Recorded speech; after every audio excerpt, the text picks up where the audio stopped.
He settles his patient's nerves with a quick word before locking in for the high-stakes procedure. He meticulously picks the stitches out, slowly unzipping the threads from his jagged wound. He's completely locked in, his hands rock steady as he prepares for his next move. Our story kicks off at a dead silent, ordinary clinic that looks totally harmless. And this is where we finally cross paths with the man of the hour, Dr. Uzuki Takuma. This little kid is just lying there, deathly still and completely unresponsive.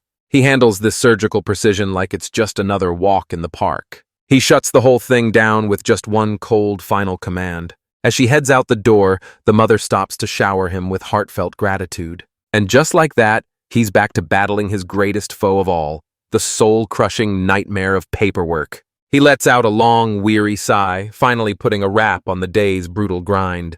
But just as he's about to make his move, a junior colleague intercepts him with a question that stops him dead in his tracks. She finally catches on to the weirdest part. This dude hasn't used anything but his left hand since the moment they met. A veteran nurse leans in and starts spilling the secrets of a story you won't believe. A mountain literally collapses in a deadly landslide, and at the center of it all is a doctor cursed with a title that'll break your heart.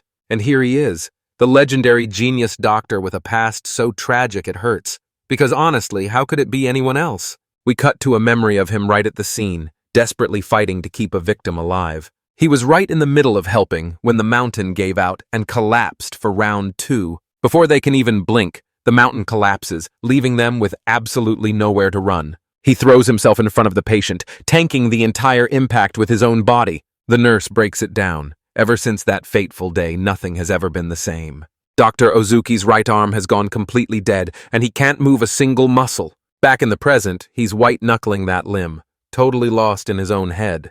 His legendary name alone kept the jobs rolling in for an entire year, but there was no ignoring the truth. His shattered body was finally hitting its absolute limit. The cold, hard truth finally slapped him right in the face. Think about every sleepless night he spent grinding just to earn that medical degree. Everything was just seconds away from crashing and burning. He lets out a heavy sigh, confirming the grim reality. His arm is still nothing but dead weight. Suddenly, a creepy rattling noise snaps him right out of his zone. Turns out, the one making all that racket was just a pure white cat. Dr. Uzuki stares back, his brain completely short-circuiting in total disbelief. He shouts out, wondering if the poor creature is just a stray that lost its way. He's absolutely stunned by its glow, which looks way too pure to even be real. Because clearly, the only sane response to finding a cat in the storage room is to absolutely lose your mind. But then, out of nowhere, the very space around the cat starts to ripple and distort. His eyes nearly pop out of his head as he stares in total disbelief. The air itself starts warping and buckling around this absolute monster. And just like that, the entire world fractures and shatters into a million jagged shards. This sends Dr. Uzuki spiraling down into a pitch-black abyss with no end in sight. He's left completely paralyzed, forced to watch as his entire world literally rips apart at the seams. And just like that, he's sent hurtling straight down into the pitch-black void. He jolts awake, his mind spinning in a total foggy blur. He snaps awake only to realize he's been dumped into a bizarre world he's never seen before. He's staring down this absolute behemoth of a high-tech monstrosity. His brain is straight-up short-circuiting as he tries to wrap his head around this madness. He's standing right in the middle of this massive high-tech chamber. He's left standing there in total shock, wondering how the heck things spiraled out of control so fast. Out of nowhere, one of those floating screens snaps wide awake. And naturally, the cat is right there too, acting like absolutely nothing is wrong. Wait, he clocks the cat and realizes it's the exact same one from before. It's perched right on the shoulder of this mysterious cloaked stranger. One look from this guy, and you just know he's carrying the weight of 1,000 years behind those eyes. In a split second, the cat launches itself straight off its perch. Dr. Ozuki is still racking his brain, desperate to unmask this mysterious stranger's true identity. He catches it mid-air just as the mysterious figure rises to their feet. This mysterious robed figure starts gloating about how all those scattered fragments are finally being rounded up. That went straight over our boy's head, leaving him completely clueless. The stranger lunges forward, closing the gap in a heartbeat. He phases his hand straight through the guy's chest like he's made of thin air. Dr. Ozuki is left completely paralyzed, his brain short-circuiting as he stares in total disbelief. The stranger yanks his hand back and hits them with a request that sounds way too simple. He's just praying our boy actually has the time of his life in this insane new world. That one sentence leaves Dr. Ozuki completely floored, his jaw hitting the floor in total shock. Then, out of nowhere, the floor beneath him just straight up vanishes. He's yanked down so fast his brain doesn't even have time to register what happened. He's plummeting headfirst into a bizarre watery void, because clearly his day just wasn't chaotic enough without an unplanned, soaking wet plunge. But instead of sinking into the depths, his body suddenly feels completely weightless. And just like that, a blinding light explodes right out of his chest. The light swallows him whole, leaving him submerged in some bizarre, watery substance. He glances up, only to find that mysterious, hooded figure staring him down from the shadows above. That's when it hits him. This bizarre liquid is actually dragging him straight down into the depths. He's hurtling down through a massive alien sky he's never seen before. The ground is screaming toward him as he plummets through the sky. His brain is basically short-circuiting, just trying to keep up with how fast things are spiraling. I mean, what do you expect? The guy literally just took a massive swan dive off a floating island. He's hurtling through the sky, screaming toward the massive, glowing alien jungle below. This world is absolutely crawling with the most bizarre and vibrant creatures imaginable. While the rest of the squad is out cold, the mage stays on high alert, guarding his sleeping friends from the shadows. His squad is backed into a corner and they're fighting for their lives. The mage clenches his teeth, absolutely seething over their rotten luck. He starts replaying every wild moment of the quest they tackled together. He finally has to face the brutal truth. They were nowhere near ready for a fight like this. They were walking straight into a nightmare with zero clue how to survive the road ahead. He crushes the paper into a ball, absolutely fuming at himself for being so damn gullible. Now his whole squad is running on fumes, starving, and their spirits are at a total breaking point. He tries to play it cool and reassure everyone, but his voice is shaking with total uncertainty. But out of nowhere, enemies come bursting out of the bushes to jump them. And boom, their tank takes a nasty quill straight to the snout. The mage shrieks a warning, but he's already a split second too slow. That heavy hit sends the Beastman's spell reeling backward. He crashes to the dirt as his friends let out a soul-crushing scream. Our mage is absolutely shattered, drowning in the crushing guilt of failing to keep everyone safe. But even through the pain, the battered Beastman just starts cackling like a total maniac. He sneers at his own pathetic limits and the massive ego that drove him to this point. The cat-eared girl rushes to his side, desperately trying to haul him back to his feet. But she recoils in horror the second a sickening wet squelch echoes out. A stomach-turning squelch starts echoing right out of that nasty wound. Her eyes go wide as the terrifying truth finally clicks into place. She confirms their absolute worst nightmare. That quill was laced with a deadly poison. Asgray's jaw hits the floor because he can't believe a beast this terrifying is actually standing right in front of him. He curses in pure desperation, knowing that without a purification miracle, Svelte is as good as dead. But suddenly their eyes snap upward as something strange catches their attention.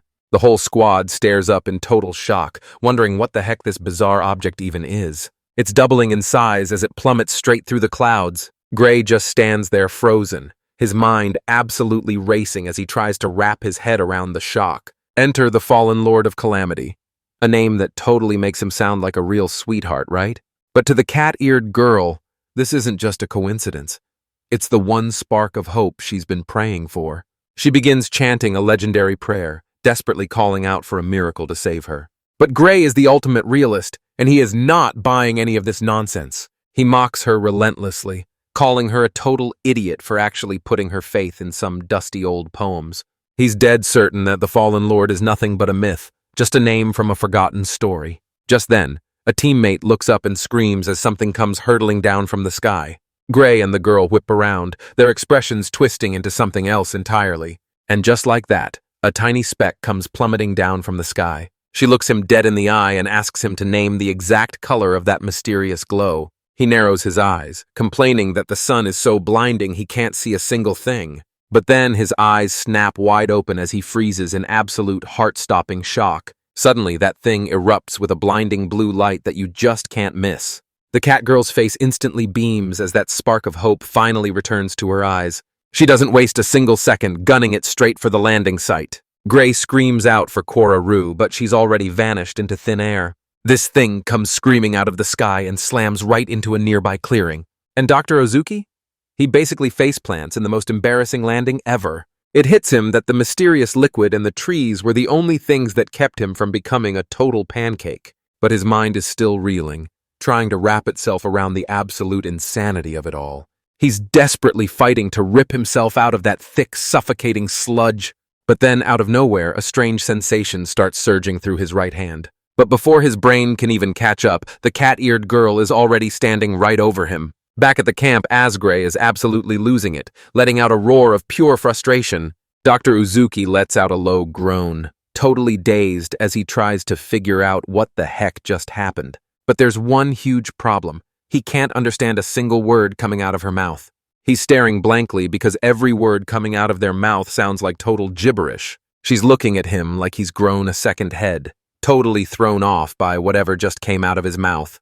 He's staring at her in total confusion, wondering if she's even speaking a real language anymore.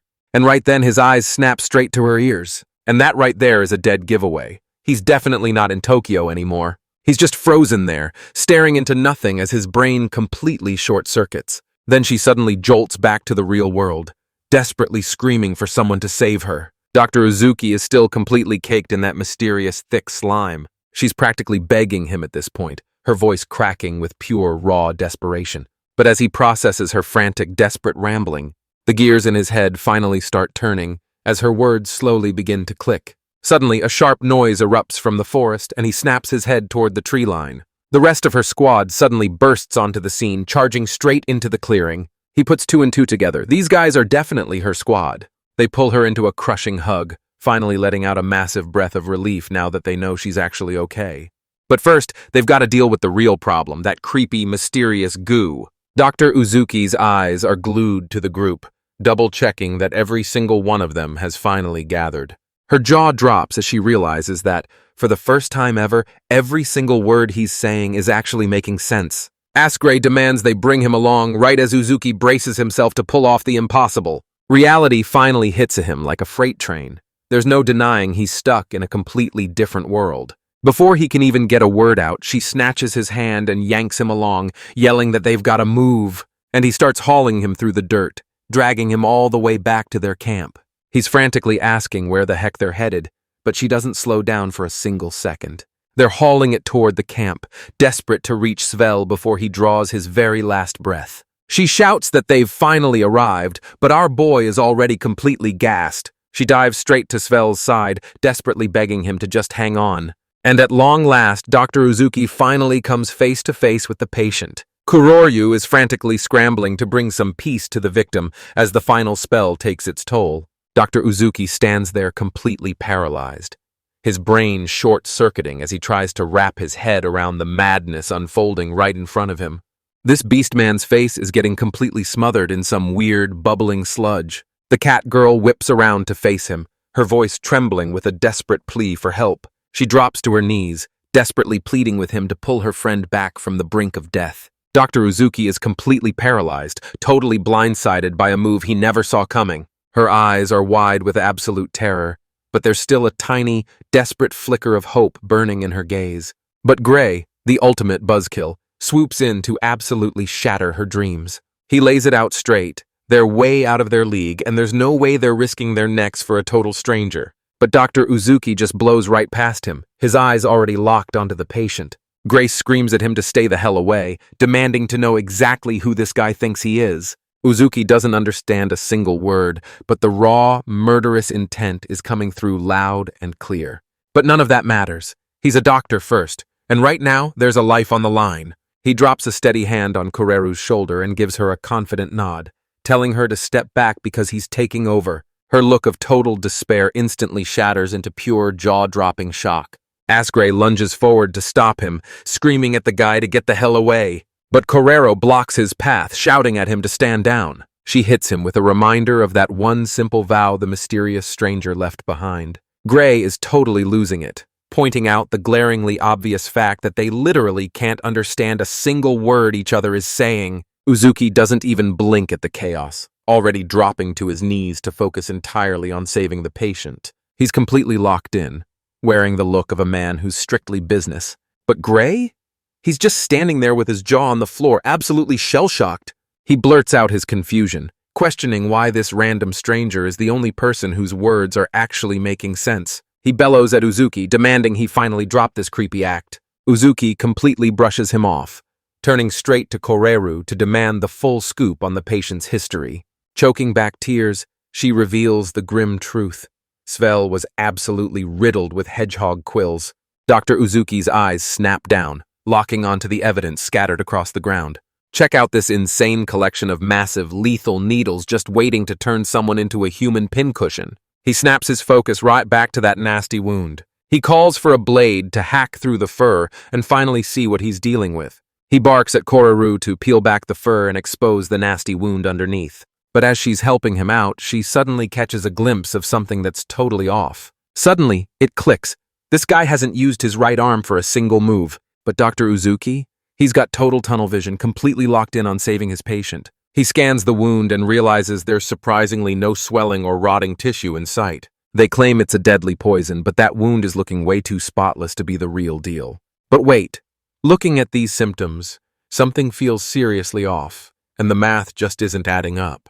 The only dead giveaway that something's wrong is that his neck is starting to swell up like crazy. He reaches out his right hand, desperate to uncover what's really going on. The instant his fingers graze the surface, a sharp, bone-chilling crack rips through the silence. Koreru lets out a desperate scream as he realizes the infection is rapidly taking over. Gray and the crew are left totally shell-shocked, forced to just stand there and watch the madness unfold. That bizarre gunk just won't stop sizzling and spreading across Svel's face. Dr. Uzuki snaps his hand back, his face turning into a stone-cold mask that's impossible to read. He looks down and realizes his touch left a permanent, unmistakable mark behind. You can see the gears finally clicking as the truth hits him right between the eyes. He stares down at the agonizing beastman, his mind racing as a wild theory finally starts to click. He turns to the group, demanding to know exactly how high Svel's temperature has spiked. The rest of the crew stares down at their broken friend, completely paralyzed by doubt. They're giving totally different stories, with one claiming he's burning up while the other swears he's freezing cold. Gray steps right up, volunteering to go check things out for himself. He reaches out to touch Svel's back, confirming that he feels exactly the same as always. Uzuki mulls over the intel until, boom! The whole puzzle finally snaps together. Without saying a single word, he suddenly guns it straight into the thick of the forest. He finally tracks down the source of all the chaos, and it turns out to be one seriously ticked-off, spiky potato. He's completely frozen, his mind racing as he tries to make sense of this bizarre, otherworldly creature. Koreru lets out a frantic warning, realizing this is the exact same beast that jumped Sveli. Gray clenches his jaw, bracing himself to hold the line and shield his squad from the incoming chaos. But the monster is way too fast, snapping off another quill that whistles through the air. Korzu lets out a gut-wrenching scream as he watches history repeat its cruel cycle all over again. The spiky beast blinks, and in that split second his attack is already tearing through the air. But Dr. Uzuki is already one step ahead, springing into action before anyone can even blink. He's got that stone-cold look on his face, showing he's ready to go through hell to win. He lunges right in front of Koreru, putting his own body on the line to shield her. Gray is left completely paralyzed, his mind reeling from the sheer weight of that insane sacrifice. The entire squad is left paralyzed, forced to watch the nightmare unfold in absolute dread.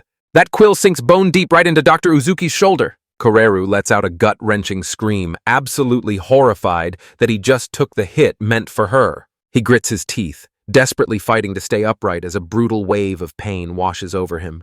Without missing a single beat, he just yanks that quill right out. He crashes to his knees, but the agony hitting him feels totally bizarre. Gray finally explodes into the fray, staff gripped tight and ready to throw down. He lunges headfirst at that spiky little menace. He lunges forward, driving his blade straight through the beast, sending it spiraling out of control through the sky. Right then, a young witch from the party steps up to show what she's got. She swears right then and there that she's putting a permanent end to this fight. She blasts a massive inferno straight from her staff. That massive explosion swallows the little guy whole. The crew looks up and starts cheering, basking in a victory that was honestly a total, absolute overkill. Koreru bolts to his side, frantically checking to see if he's still in one piece. He's still collapsed on the ground, whimpering as the absolute agony takes over. He scrambles back to his feet, but his focus is totally shot, like he's seeing something we can't. He stares down at his right hand, his face a total mess of confusion as he tries to wrap his head around what's happening. Koreishu is stuck on the sidelines, forced to watch the chaos unfold without a single clue what's going on. This is no hallucination. The searing pain throbbing through his right arm is all the proof he needs. And for the first time in over a year, he's finally got full control back. He's got zero clue how or why any of this is happening, but he starts to wonder if getting dragged into this insane new world was actually meant to be. Believe it or not, he's the secret spark behind this absolute logic-defying miracle. The whole squad is left staring with their jaws on the floor, completely blindsided by his insane reaction. Asgray calls him out on the total insanity of laughing while his face is soaked in tears. Koreru hits the panic button, deathly afraid that he's about to share Svel's brutal fate. But Dr. Uzuki doesn't even break a sweat, telling her to just relax because he's got everything under control. He breaks it down for the group, revealing that Svel is likely suffering from subcutaneous emphysema. He drops a medical diagnosis that flies straight over their clueless medieval heads. The girl with the ponytail isn't letting him off that easy and demands he spill the rest of the details. He breaks it down. That quill pierced his airway, and now air is literally bubbling up under his skin. She stands there frozen, her mind desperately trying to wrap itself around this absolute bombshell. But Koreru and the witch are still completely baffled, demanding to know what the deal was with that poison. Dr. Uzuki keeps his cool, explaining that some solid rest and a tight bandage are all it takes to get them back on their feet. Osfel's gonna bounce back on his own since those monster quills weren't even carrying a drop of venom. The entire crew just stares at him with blank faces, their brains totally fried by his so-called simple logic. And right on schedule, the guy who was literally at death's door starts to wake up, spell bolts upright, admitting that he's actually feeling surprisingly good. He drops a bombshell that leaves his whole squad staring with their jaws on the floor. The dread vanishes in an instant, and the whole crew loses it, cheering like crazy now that their boy is finally back on his feet. Dr. Uzuki flashes a warm smile, letting them know that freaking out was the only natural response.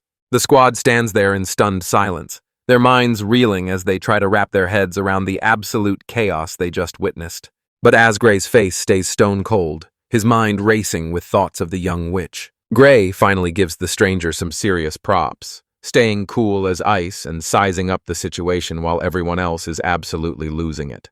He even threw himself straight into the line of fire, acting as a human shield just to keep them safe. Suddenly, those ancient prophecies about a savior descending from the heavens are starting to spread like wildfire again. Gray watches the scene unfold, his mind racing as an absolutely insane theory starts to click into place. He flashes a smirk, questioning if this guy is actually the real deal. This guy is literally their one and only shot at making it out alive. But Dr. Uzuki is totally checked out, spiraling through the trauma of that horrific accident. He's haunted by the memory of how that injury stripped him of everything, leaving him as a total outcast with nowhere to call home. Just as he hit rock bottom, he was suddenly yanked headfirst into this insane new world. He stares up at the endless sky, finally letting the weight of his new life sink in, and a single thought starts to flicker.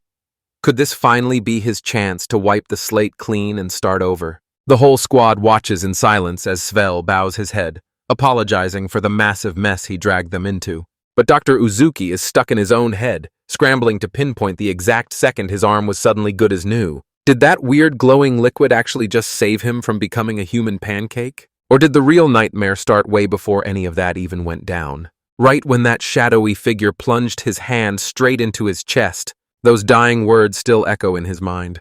A final, simple request he can never forget. He was ready to live his absolute best life in this insane new world he'd just been dropped into. A smirk crawls across his face as he realizes he might actually owe that sketchy dimension-hopping freak a massive thank you. Gray watches in total shock as Dr. Uzuki actually starts offering his thanks to the forest itself. He turns to the squad, demanding to know what kind of crazy nonsense this stranger is mumbling under his breath. Svel flips the script, telling them straight up that they're the ones who should be thanking him. The whole squad is left speechless, desperately trying to figure out who this mystery man actually is. But Dr. Uzuki is totally checked out, staring at his hand like he's stuck in some kind of trance. He suddenly whips back toward them, instantly snapping everyone out of their daze. He clocks their suspicion right away, but honestly, can you blame them? They literally just met. Gray bellows his name, desperately fighting to get him to finally look back. But Uzuki's mind is absolutely spiraling as a horrifying new realization hits him like a freight train. If they ditch him here, he's officially beyond saving. He takes one look at the squad and points out the obvious. They're all absolutely thrashed. He offers to treat them to a massive feast if they'll just lead him back to civilization. Asgray lays out the terms. He'll keep them patched up, but only if they act as his personal bodyguards. The sorcerer pauses, weighing the stranger's mysterious offer in his head. Ozuki holds his breath, desperately hoping his pitch was enough to seal the deal. Gray keeps a total poker face, but behind those eyes, the gears are turning at light speed. So he finally drops the million-dollar question. Where the heck did he even come from? He points straight at that massive floating island, his mind racing. Could that actually be his home? And just like that, our boy is left completely speechless with zero clue how to respond. He tries to break it down in a way they'll actually get, comparing the whole thing to teleportation magic. The witch echoes his words back to him, her voice trembling in absolute wide-eyed shock. He spins a yarn so legendary it sounds like a total fairy tale to them. Gray lets out a frustrated sigh, finally admitting that this nightmare is way above their pay grade. He hauls him back to town, desperate for a professional to tell him what's actually going on. After all that mystery, he finally reveals his true identity, the one and only Dr. Uzuki. And that title? It honestly just leaves them more baffled than before. He doubles down, trying one more time to hammer home the idea of an equal exchange. Gray spells out the terms one last time to make sure everyone is crystal clear on the deal. He'll patch up their bleeding wounds, but only if they can haul him back to town first. And just like that, the bargain is officially sealed. Now that the deal is officially locked in, Dr. Uzuki doesn't waste a single second getting straight to work. Quoraru kicks things off by explaining how she got all banged up and covered in scratches while trekking through the forest. He clocks her lightweight gear and realizes it's a total disaster waiting to happen on this jagged terrain. He looks down and realizes her leg is covered in jagged cuts and nasty bite marks. Next up is the rookie witch, and she's looking seriously flustered. She drops a bombshell, admitting those nasty wounds actually came from her own magic blowing up in her face. Uzuki is absolutely hooked on the twisted idea of spells that actually tear into the caster themselves. She peels back the bandages, exposing a nasty-looking burn that's been hidden underneath. He checks out the bandage, noticing the scratchy, coarse fabric feels completely alien to him. He spots that it's been washed and recycled, which is basically a one-way ticket to a nasty infection. One look at that bandage and his medical instincts tell him it's absolute garbage. He finally clocks that this is just how things work around here, and locking eyes with the witch, he tells her she's next on his hit list. Next up is Asgray, but he's currently fighting for his life against a massive stomachache. He breaks the news that it's a massive case of food poisoning thanks to some nasty spoiled rations. Dr. Uzuki just lets out a heavy sigh, realizing this is just another crazy perk of living that isekai life. He eyes his bruised and broken squad, asking them what kind of hell they just crawled out of. Asgray finally fesses up that they're still stuck on a simple tracking quest they haven't managed to finish yet. Uzuki asks if they're really going to keep going, but he's making it crystal clear that they should probably just turn back now. The mage actually nods along, admitting that maybe it's finally time to throw in the towel, but the rest of the squad isn't having it, shouting that they have to keep pushing forward if they ever want to see home again. But Asgray shuts them down instantly, insisting that everything they're doing is totally pointless. He finally admits that this brutal journey has slapped him in the face with a lesson he'll never forget. He can't keep gambling with their lives just to satisfy his own selfish goals. Fighting back the tears, he finally breaks the news that it's time for everyone to head back home. The whole squad is frozen in shock, watching their last spark of hope vanish into thin air. A soul-crushing silence hangs over the party as they reel from their brutal defeat. He tells the crew to gear up, because they've got a massive, grueling hike ahead of them to get back to town. The whole squad looks completely devastated as their spirits are crushed by this massive disaster. But Dr. Uzuki crashes the pity party, shutting down the moping because it's time to get back to the mission. Gray spins around, totally blanking on the fact that he's even got a new doctor. Asgray drops a total bombshell, revealing he's actually been hitting the books and mastered some recovery magic of his own. He gets right in Uzuki's face, demanding to know what could possibly be more powerful than literal magic. But then one question hits him like a brick wall, stopping him dead in his tracks. The thought of healing magic being a real thing? Yeah, that hadn't even crossed his wildest dreams.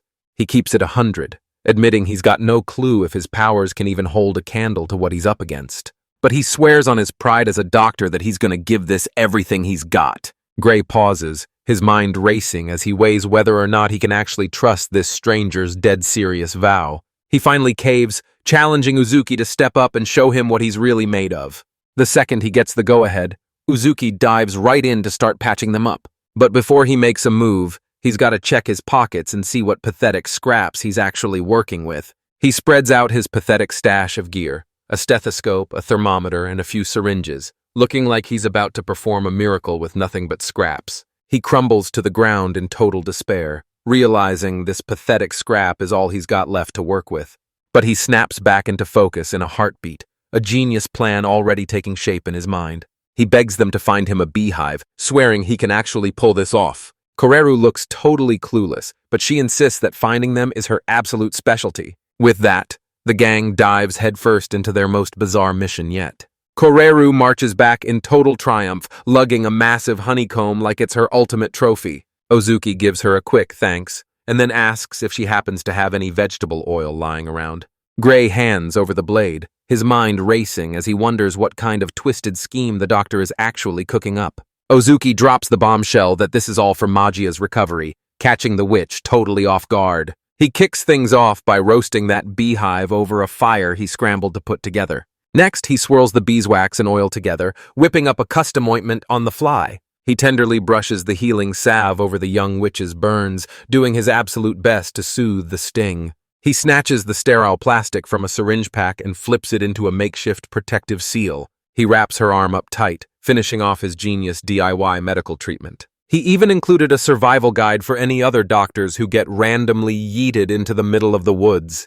The witch's jaw hits the floor as the pain completely vanishes, realizing they've been tossing these miracle nests out like literal garbage this whole time. Dr. Uzuki sets his sights on Koreru, chillingly letting her know she's the next one on his list. He takes one look at the damage and drops the truth. Those wounds are deep, and she's definitely gonna need stitches. But first, he's got to yank a nasty tick out of her leg. Just another bonus of living in this nightmare world. He breaks the news that since he's fresh out of medical thread, he's gonna have to use her own hair to stitch her back together. He grabs a syringe needle and begins the painstaking work of stitching that wound back together with surgical precision. Check out this breakdown showing his genius seat-of-his-pants strategy in full effect. The work is finally done, and Koreru is absolutely blown away by how flawless the results look. Uzuki stares down at his right hand, letting out a massive sigh of relief that he's still got the magic touch after all these years. He looks down at his hand, picturing the hundreds of lives he saved before that injury took it all away. His body hasn't forgotten a single thing. His muscles are reacting on pure, raw instinct.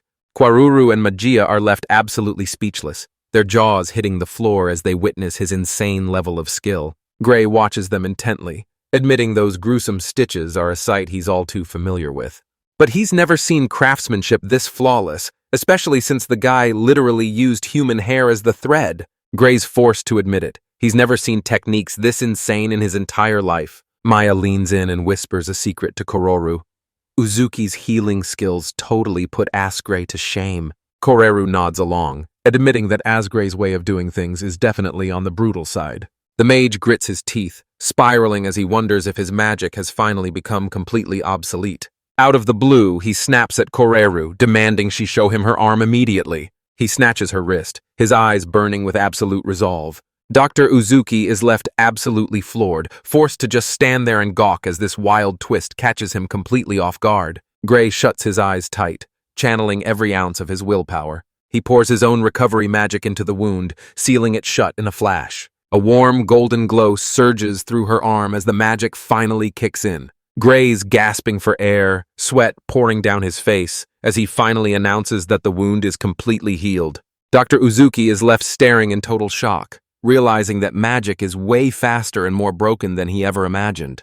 The whole squad starts roasting Asgray for being such a petty tryhard. Koreru stares down at her arm in total shock, realizing the stitches and that nasty wound have vanished without a trace.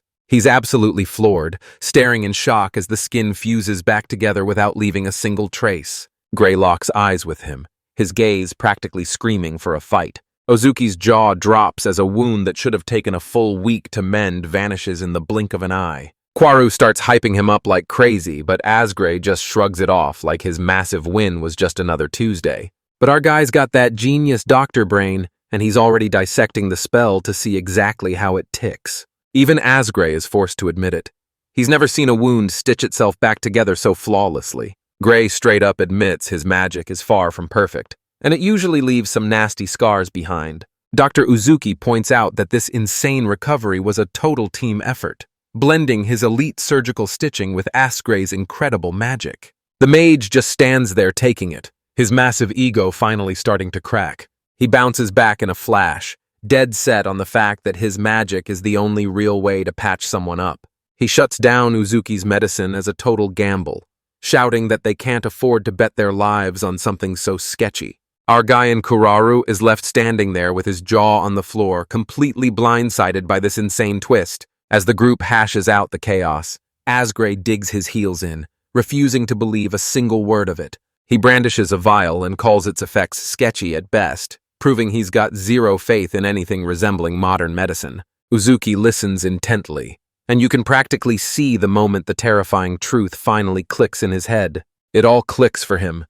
Between the trashy bandages and the total reliance on magic, it's clear that medical science in this world is stuck in the Dark Ages. And if that's the reality, a wild new plan starts clicking into place. He whips around to face Koreru, and in a heartbeat his expression turns dead serious. He turns to her and asks for a total crash course on how medicine actually works in this crazy new world. She just stares back in total disbelief, her brain completely short-circuiting after hearing such a wild request. He kicks things off with a simple example, a basic painkiller. Kurita admits they've got a few on hand but warns that they barely pack a punch. He grabs a stick and scratches the characters into the dirt, finally locking in the term. Asgray's jaw hits the floor as he realizes he's actually writing in their script.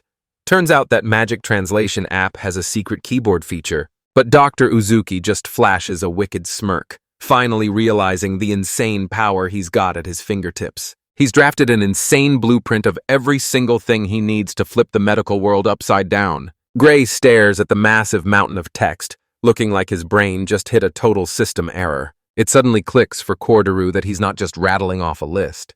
He's swearing an oath to bring every single one of those things to life. It's basically a grocery list, but for a total medical revolution. Dr. Uzuki drops a bombshell, revealing his life's mission to engineer medical supplies that actually get the job done.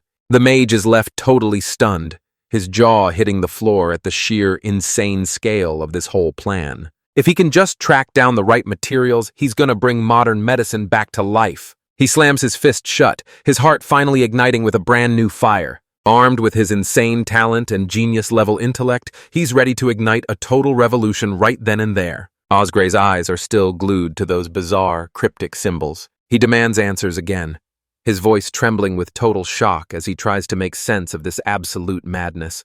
Uzuki breaks it down, showing them he can craft every single one of these high-grade medical supplies from scratch. Gray's mind is absolutely racing because if this is actually true, it's going to flip their entire world upside down. But he shakes off the daze, suddenly remembering he's right in the middle of patching these guys up. Finally, he zeroes in on Asgray, the absolute last name left on his list. But the mage shuts them down, dead set on proving he doesn't need a single soul to back him up. He turns his back, flat out admitting that he still doesn't trust this mysterious newcomer one bit. He rallies the squad to grab their gear because it's finally time to hit the road. Koreru is absolutely fed up with his trash attitude, but Uzuki knows the guy is still walking on eggshells while on probation. And just like that, the choice is locked in. There's no turning back now. With the new squad finally assembled, they hit the road and begin the long trek back to town. Dr. Uzuki stares up at the otherworldly sky, finally letting the weight of his new reality sink in. Now, he's left staring into the unknown, wondering what kind of wild destiny is waiting for him next. Naturally, pure dread is setting in and the unknown has everyone on edge. But deep down, he couldn't help the surge of pure hype starting to catch fire in his chest. After years of being left in the shadows, it finally hits him. For the first time in forever, someone actually needs him. Suddenly, his mind races through the massive list of gear he's now capable of forging. The whole squad is just staring at him, completely thrown off by how he just flipped the script. Gray shouts over his shoulder, telling him to quit lagging and stay with the pack. Uzuki nearly jumps out of his skin when he's suddenly face to face with a freaky six-legged llama creature. He wastes no time and dives straight into it, asking the ponytail girl to give him a crash course in their language. Once night hits, Uzuki is staring at the local food like he's absolutely terrified to take a bite. Svel gives the green light that the treatments are a total success, meaning Magia is finally next on the list. Morning finally hits, and the crew is back on their feet to push forward with their epic adventure. They're pushing ahead, venturing deeper into the heart of this savage, unknown frontier. Asgray shouts that they're finally closing in, but Uzuki is straight up struggling because he was definitely not built for this mountain life. But out of nowhere, an ear-shattering blast rings out, freezing them dead in their tracks. That's when it hits them. A massive explosion just tore through the heart of the village. Squinting at the horizon, their hearts sink as they spot thick black smoke billowing from the very place they're headed. The whole squad is frozen in shock, their minds spiraling into a total state of panic. They pull up only to find the village has been completely leveled, leaving behind a smoldering wreck of absolute insanity. A panicked villager points a shaking finger toward the source of the carnage, a colossal lion-like monster. The crew hauls tail toward the village, weapons drawn and itching for a scrap. Uzuki's lungs are absolutely screaming as he realizes the hard way that these adventurers are just built different. Gray points toward the horizon as the town's massive gates finally loom into view. But out of nowhere, this freakish white beast clears the fence in a single bound and guns it straight for them. The whole squad stops dead in their tracks, realizing they're looking at the exact same beast that caused all this carnage. Dr. Uzuki is completely paralyzed, his eyes wide with pure bone-chilling terror. But the monster just tears right past him, completely ignoring the squad like they're invisible. As it streaks past, Uzuki gets hit with a massive wave of déjà vu. He locks eyes with that sharp, icy stare and it hits him. This is the exact same cat from the hospital. He's desperately scrambling to piece it all together, but his brain is hitting a total dead end. He's left completely paralyzed, forced to watch as the beast vanishes into the thick forest. He's dead serious. For one heart-stopping moment, that thing looked him dead in the eye. The squad is clashing over whether they should actually go on the hunt or just stay put. But Gray makes the call. Saving the village is the only thing that matters right now. Uzuki stares up at the sky, wondering just how much more hell this world is going to put him through. After a long trek, they finally roll up to this tiny village that looks way too peaceful to be true. Gray finally breathes a massive sigh of relief once he realizes everything is still in one piece. Svel clarifies that they haven't actually made it home yet. This is just a neighboring village. It's a massive hub for gear and grades, because even the world's toughest adventurers have to hit the books eventually. Dr. Uzuki points out a massive crowd that's already swarming the village square. The whole village is huddling around this one guy sitting right in the center of it all. Gray's eyes snap wide in total disbelief as the realization hits him like a freight train. He shouts out to the old-timer, a man named Gerald, to get his attention. Gerald looks up, and you can see the pure relief written all over his face. Gray charges forward, and you can just feel the relief as they both realize the other actually made it out alive. Uzuki realizes this guy is actually the former captain of the town guard, and apparently, he's a total hometown legend. This dude treats Asgray with a familiar warmth that's straight up fatherly. Gray wastes no time, desperately demanding to know more about the beast that just leveled the town. Gerald reveals the truth. This thing plummeted straight from the blackened fallen lord lurking in the clouds. Gerald lets out a heavy, exhausted sigh as the sheer impact of that attack finally starts to sink in. He makes it clear they're already drowning in chaos just trying to keep the demon tribe at bay. And it was clear this new beast was a total juggernaut that nobody could even hope to stop. Asgray presses him, asking if he's finally convinced that those ancient legends are the real deal. Gerald backs it up, swearing he witnessed the entire nightmare go down with his own 2 eyes. The whole squad is left speechless because Gerald used to be an absolute legend, but man, retirement definitely took its toll on him. But then he realizes this thing isn't just mindlessly trashing the place. It's actually hunting for something.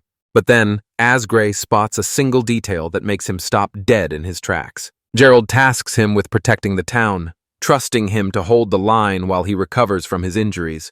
Gray's down for the plan, but he's actually got a genius idea to patch up that nasty wound. But Dr. Uzuki suddenly cuts them off, screaming for everyone to wait. He warns the group that a bite from a beast like that isn't something you can just walk off. Gray and Gerald whip around, completely blindsided by his sudden random outburst. Gerald demands to know who this mystery guy is and what's got him so incredibly fired up. Gray starts breaking down the wild stroke of luck that brought them face to face deep in the woods. But then the pieces finally click for Gerald. He realizes this has to be the fallen doctor. Uzuki gives the green light, and Gerald wastes no time jumping on the offer. He thrusts his mangled arm forward, demanding someone patch him up right this second. Asgray is left reeling, wondering if he can actually bet his life on this stranger's insane tactics. The rest of the crew is just watching with bated breath, dying to see what kind of madness goes down next. Uzuki accepts the challenge with total confidence, but he's got a few demands before they get started. Gerald's totally skeptical, straight up asking if his big plan is really just to stitch the guy back together. But Uzuki shuts him down instantly, shattering the old warrior's assumptions. He lays it out plain and simple. He's gonna need some fresh cloth and a blade sharp enough to get the job done. He asks for some fabric, and the man just stares back, completely thrown for a loop by the bizarre request. With the eyes of the entire village locked onto him, Dr. Uzuki finally steps up and gets down to business. He finally wraps up the emergency treatment and announces that he's done, at least for now. The crowd is left frozen in shock, their minds absolutely blown by the insanity they just witnessed. A fresh bandage finally gets slapped over the wound, keeping the injury under control. Even Gerald is left completely stunned, admitting he's never witnessed anything this insane in his entire life. The villagers are left in total disbelief, asking if that's seriously all there is to it. Dr. Uzuki reveals the cold truth. He's already buried a twisted thread deep inside the wound. This technique is specifically designed to purge the fluids and stop a lethal infection from taking hold. He drops a quick crash course on the lethal bacteria and infections lurking inside those nasty animal bites. Gerald finally gets it, and you can see the gears turning as he realizes the true genius behind the plan. Asgray's jaw hits the floor yet again, totally blindsided by a move that shouldn't even exist. He stares down at that flimsy bandage, seriously questioning if this pathetic patch counts as actual medical treatment. Gerald cracks up, joking about how some people actually smear literal dung on their wounds. Talk about a questionable life choice. He finally admits it. He's starting to think this shady doctor is just a total fraud ripping him off. Asgray isn't exactly thrilled, but he decides to bet it all on the old warrior's gut feeling. But their talk is slammed to a halt when a mob of panicked villagers comes charging in. They frantically beg Asgray for help, shouting that a merchant just keeled over and needs him right now. The mage falters, forced to admit that even his peak magic might not be enough to pull this off. The villagers are hit with total panic, screaming at him to get a move on. Gerald gives him a supportive nudge, basically begging him to go just so the rest of them can finally have some peace of mind. Gray finally steps up, embracing the fact that he's the town's absolute last line of defense. He tears off to check on the patient, leaving Uzuki behind to hold down the fort. Uzuki's left scratching his head, wondering what the heck peace of mind is even supposed to achieve. Svel finally drops the bombshell, revealing the real reason they've been hunting for the demon tribe this whole time. Magia snatches Uzuki up, insisting that he's just gonna have to see this mess for himself. Magia lays it all out, telling him straight up that she needs him to step in and save Asgray. This bizarre request has Dr. Uzuki's brain completely short-circuiting. The rest of the squad is hot on his heels, sticking to him like glue. They're tearing through the village streets at absolute breakneck speed. They finally pull up to a building that looks exactly like the town hall. Maya signals the path ahead, but Uzuki is absolutely gassed and struggling to find his breath. But he froze dead in his tracks when the sound of agonizing groans hit his ears. Stepping inside, the entire hall is a total nightmare, packed wall to wall with the wounded and the dying. His eyes go wide as he stares in total disbelief at the absolute madness unfolding before him. He looks around and realizes the whole squad is burning up and way too weak to even stand. The entire hallway has been flipped into a desperate makeshift hospital, and it's absolutely packed with people fighting to stay alive. He finally speaks up, demanding to know what kind of twisted sickness they're actually trying to cure here. Maya breaks down the nightmare symptoms: violent tremors, total paralysis, and a world of absolute agony. She calls it a curse, a wicked hex the demon tribe slapped on her 2 years ago. This was their ultimate mission: hunt down those demons and finally shatter the curse once and for all. But here's the kicker. Ancient curses are the one thing they definitely didn't cover in med school. It finally hits him. This is the prize his crew was bleeding for the entire time. Gerald gives them a nod for the hustle, but he's not holding back. He tells them straight up that they're on a total suicide mission. He scoffs, reminding them they're lucky to have even survived that insane chase in one piece. He orders them to get off his land and immediately rushes back to make sure his family is safe. Then he uncovers the crushing truth. Gerald's own wife is one of the victims. But then, his eyes snap to something else in the room that stops him dead in his tracks. Way down at the end of the hall, this massive crystal is pulsing with an intense, blinding glow. He starts questioning if this thing is actually some kind of sacred relic unique to this world. Out of nowhere, a mysterious voice starts blasting through his head. Meanwhile, Asgray is already back in action, trying to work his magic on a brand new patient. Dr. Uzuki watches the chaos unfold, his face a total blank slate that gives absolutely nothing away. He straight up admits his magic is a total sham, about as effective as a sugar pill. Gray's face completely drops as he realizes his absolute best effort didn't even leave a scratch. Svelis drops a truth bomb, explaining that healers with Asgray's power are absolute legends and rarer than a diamond in the rough. Svel reveals that Asgray mastered healing magic just to keep them safe, but even his best spells are completely useless against this brutal curse. And that's exactly why they were hunting for a cure like their lives depended on it. Dr. Uzuki scans the endless rows of patients, realizing that medicine is useless, and their only real shot at survival is pure magic. That's when it hits him. This isn't some ordinary virus or bacteria.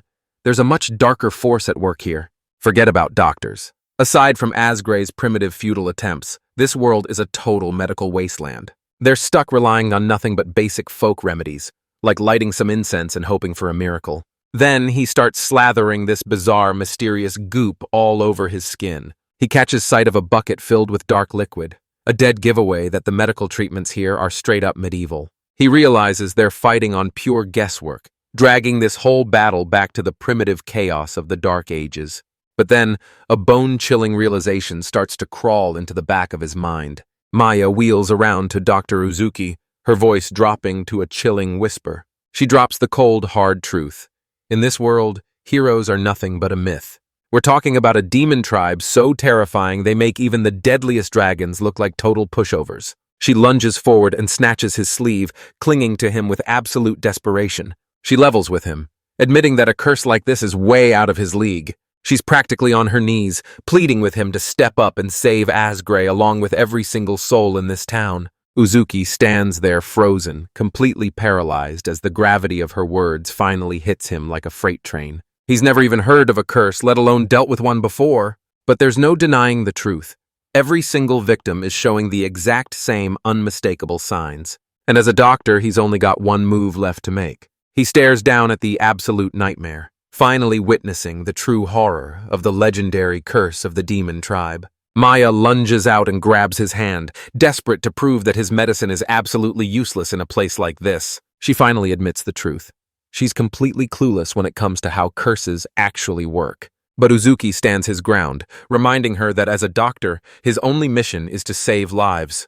He gives them his word right then and there. He's going to save every last one of them, no matter what it takes. The young witch is left completely stunned, her jaw dropping at his absolute, unshakable confidence. He whips around and marches straight into the path of a literal curse, acting like it's just another Tuesday. Her frantic plea pulses straight through his newly healed hand, hitting him with the raw weight of her desperation. He walks right up to Gerald, who's currently kneeling at the side of his sickly wife. Uzuki wastes no time and dives straight in, demanding the intel he needs to prove he's the real deal. He swears to tackle this deadly curse as if it were nothing more than a common cold. He dives right into the exam, immediately grilling Gerald for the full scoop on the patient's history. His brain is already firing on all cylinders, racing to connect every single dot. He's frantically documenting every single detail he uncovers about this mysterious plague. He's losing it, demanding to know how Gerald is completely unfazed and what kind of twisted secret this curse is actually hiding. He's seen all he needs to see, so he tells the crew it's time to move out. Gray's eyes are locked on him, still trying to figure out if this doctor is a savior or a total psycho. With the sun finally dipping below the horizon, they start pushing through the heart of the village, but they run smack into a wall of total medieval gridlock. He lets out a frantic cry, terrified that the curse has finally jumped to his animal.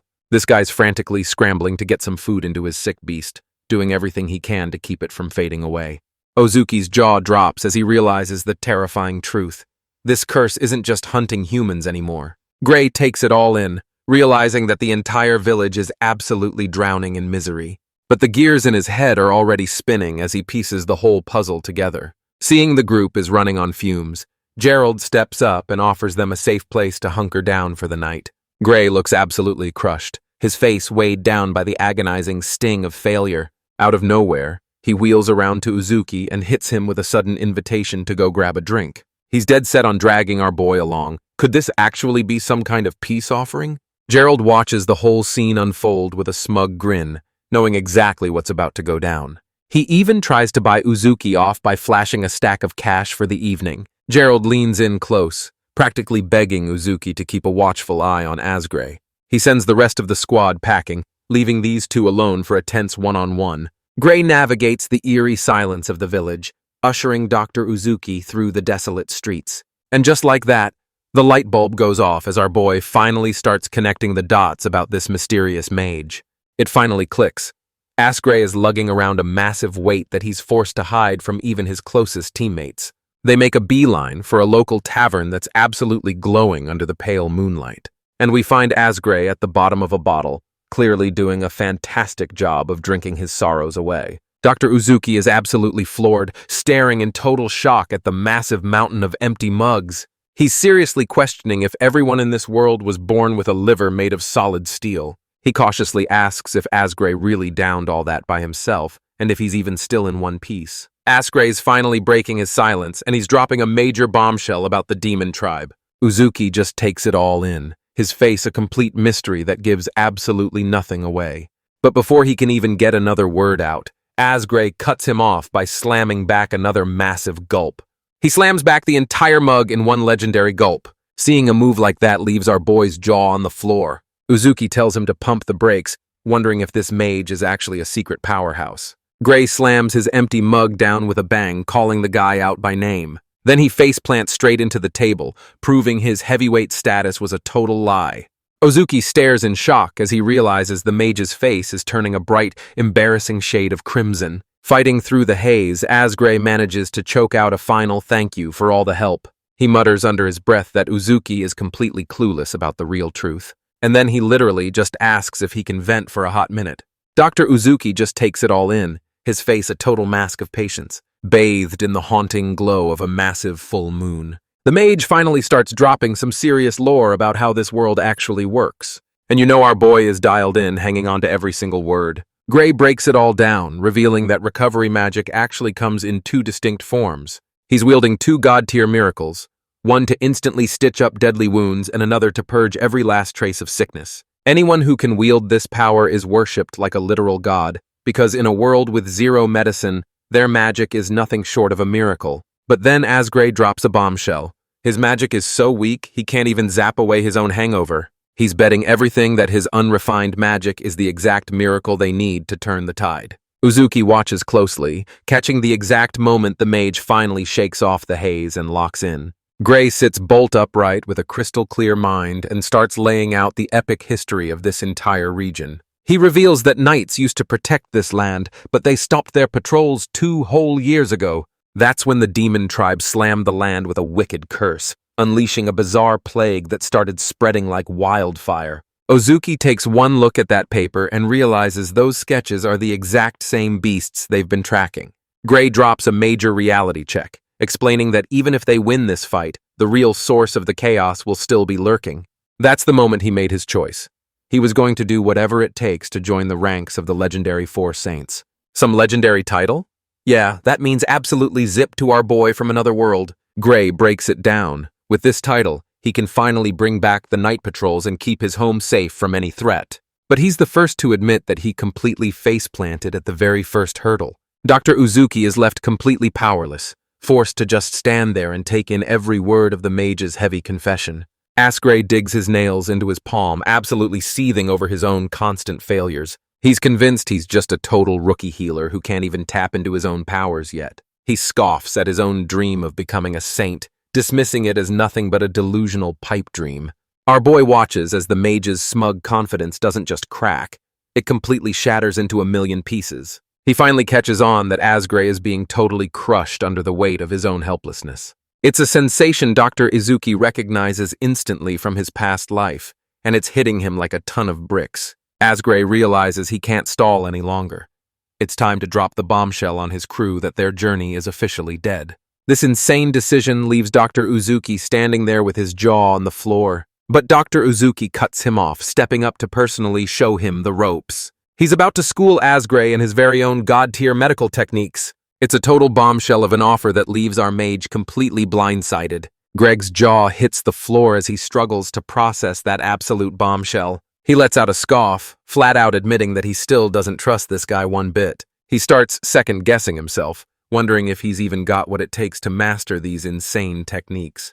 But Uzuki isn't backing down, swearing that with his help he can actually pull this off. The mage brushes it off as a cheap pep talk, clearly having zero patience for some cheesy motivational speech. He just scoffs, making it clear that those words don't mean a damn thing to him. But Uzuki drops the truth. He's been keeping a razor-sharp eye on him this whole time. He's seen it firsthand. Asgray is the kind of guy who will always throw himself into the fire for his comrades. The mage's eyes go wide, completely blindsided by the sudden compliment. Uzuki drops a bombshell, revealing that every time he puts his life on the line, he's doing it all for them. Because at the end of the day, that burning drive to save lives is the mark of a true doctor. He looks Asgray right in the eye and tells him it's time to stop the self-doubt and finally start believing in his own power. Dr. Uzuki flashes a small, reassuring grin to keep his spirits high. Grace just scoffs, trying her hardest to brush off those heartfelt words like they mean nothing. He starts muttering under his breath about destiny and how the stars are finally aligning for his big move. He finally lifts his head, realizing this is the only path left for him to walk. He bows his head in total respect, practically begging Uzuki to pass down every single secret he's got. Gray gives the nod, stepping up to keep a close eye on Uzuki for the time being. Dr. Uzuki hoists his mug into the air, returning the gesture. He suggests they exchange cups to seal their bond, but the mage is left scratching their head, totally clueless about what that even means. He explains that back in his neck of the woods, that's actually a formal invitation to grab a drink together. But then he drops the real kicker. That phrase actually hides a much deeper, secret meaning. It's a sacred vow, an unbreakable pact to stand as a shield for his brothers in arms no matter the cost. Gray's eyes snap wide as the sheer weight of those words finally hits him like a ton of bricks. A sly smirk creeps across his face. Looks like he's officially sold on this whole buddy cop routine. Uzuki turns to Asgary, pressing him to reveal what his next big move is actually going to be. He's diving straight into those infected beasts, absolutely convinced he's about to unmask the true face of this curse.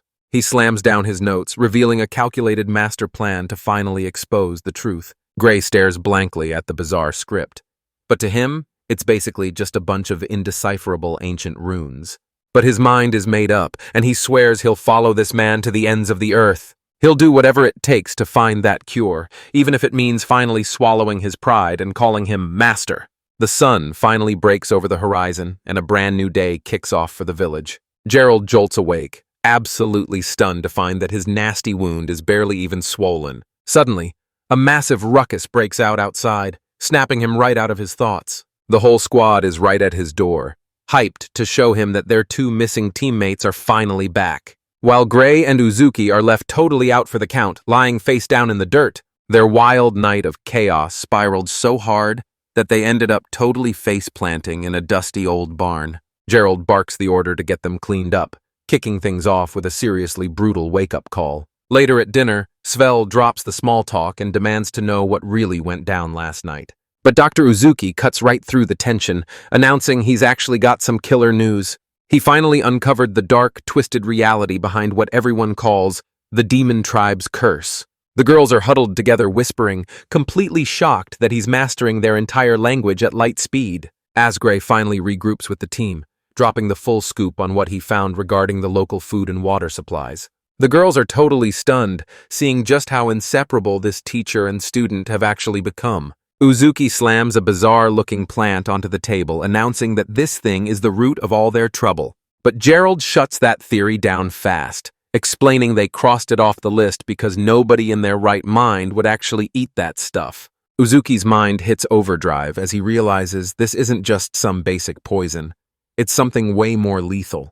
He reveals the terrifying truth. The poison is actually being passed directly through the mother's milk. Gerald puts the pieces together, realizing this is straight out of a local legend about dwarves. Gray's heart drops as he connects the dots. The poison is fat-soluble, and it's been hiding in the animal milk this entire time. Uzuki finally drops a bombshell, revealing that back in his world, this deadly plague actually goes by the name milk sickness. That's white snake root, a plant that was a straight-up historical plague back in his original world. The girls are absolutely losing it, unable to believe that this pathetic little weed is the source of the curse that's been tormenting them. That's when it clicks for Gray. There's only one way left to prove the truth once and for all. They've got to wipe out every single scrap of that plant from their territory, leaving absolutely nothing behind. The girls hang on every word as the sheer weight of their mission finally starts to sink in. Gerald finally caves, admitting that since they're fresh out of medicine, this insane gamble is their only real shot. Uzuki drops the truth bomb, revealing that this so-called curse is actually just the plant's doing. But Gerald drops the ultimate bombshell question. Is there actually a way to cure this?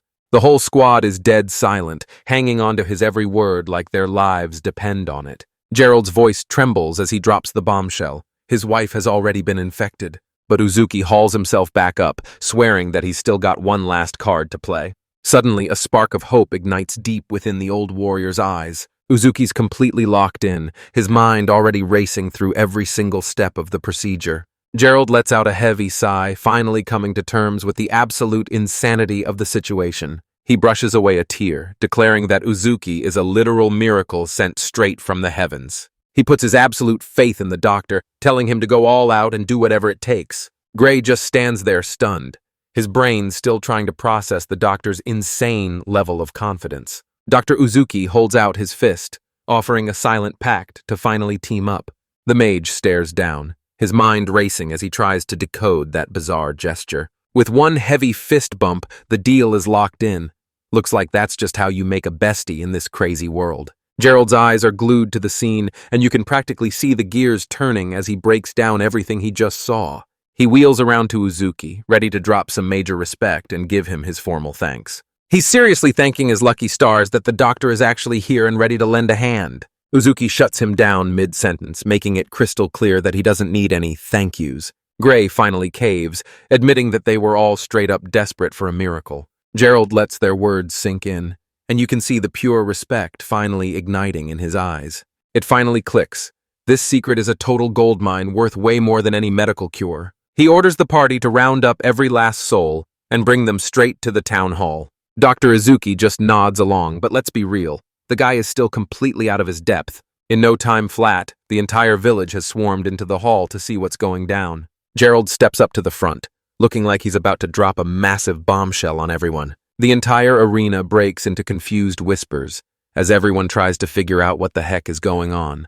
He shouts out a massive thanks to the crowd, his voice booming and echoing through the entire hall. He looks them dead in the eye, demanding to know if they're actually ready to die for their home. He drops a question so wild it leaves the entire village absolutely speechless. He introduces Dr. Uzuki, flexing his own miraculous recovery as living proof that the doctor is the real deal. He breaks it down, revealing that this man has just carved out a brand new destiny for all of them. This was their one real shot to flip the script and finally spit in the face of fate. He thrusts the white snake root into the air, demanding to know if any of them actually recognize it.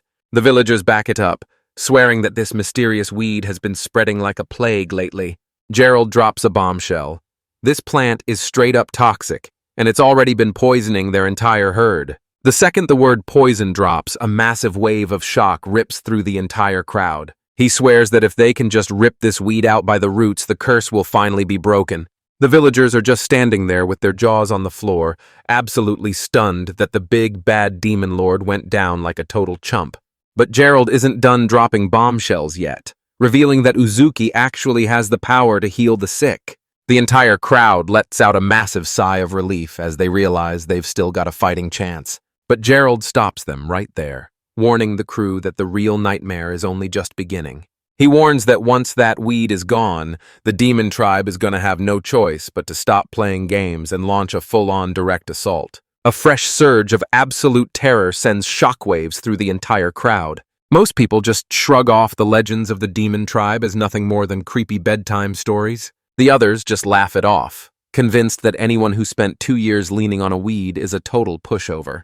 But Gerald cuts in, reminding them of the epic legends where holy knights went toe-to-toe with literal nightmare demons. He shouts that this is the moment everything finally changes for them. They've finally got a shot at striking back, but only if they've got the guts to stand up and defend their home. The villagers glance from the dying to each other, finally feeling the crushing weight of the choice they've got to make. The curse is finally history, but talk about bad luck. They just swapped a deadly plague for an all-out war.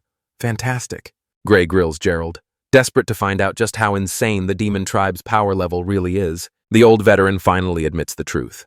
Some of these guys are in a completely different league.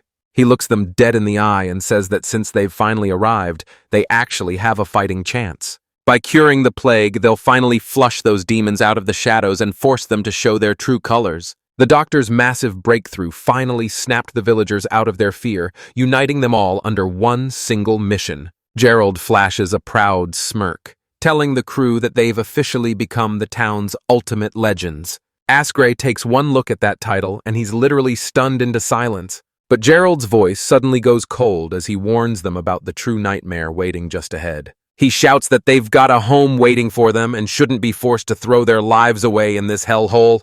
But Asgray shuts him down hard, refusing to be pushed aside like some random outsider. He plants his feet and makes it clear. He's not going anywhere, and there's no way he's leaving them behind.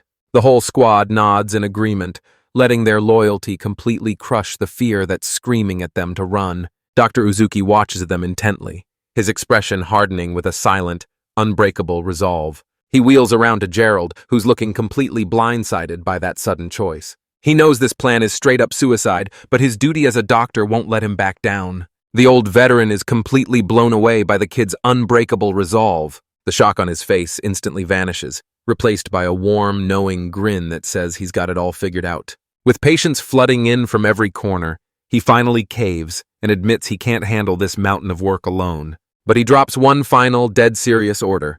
If things get too hairy, Asgray needs to bail immediately.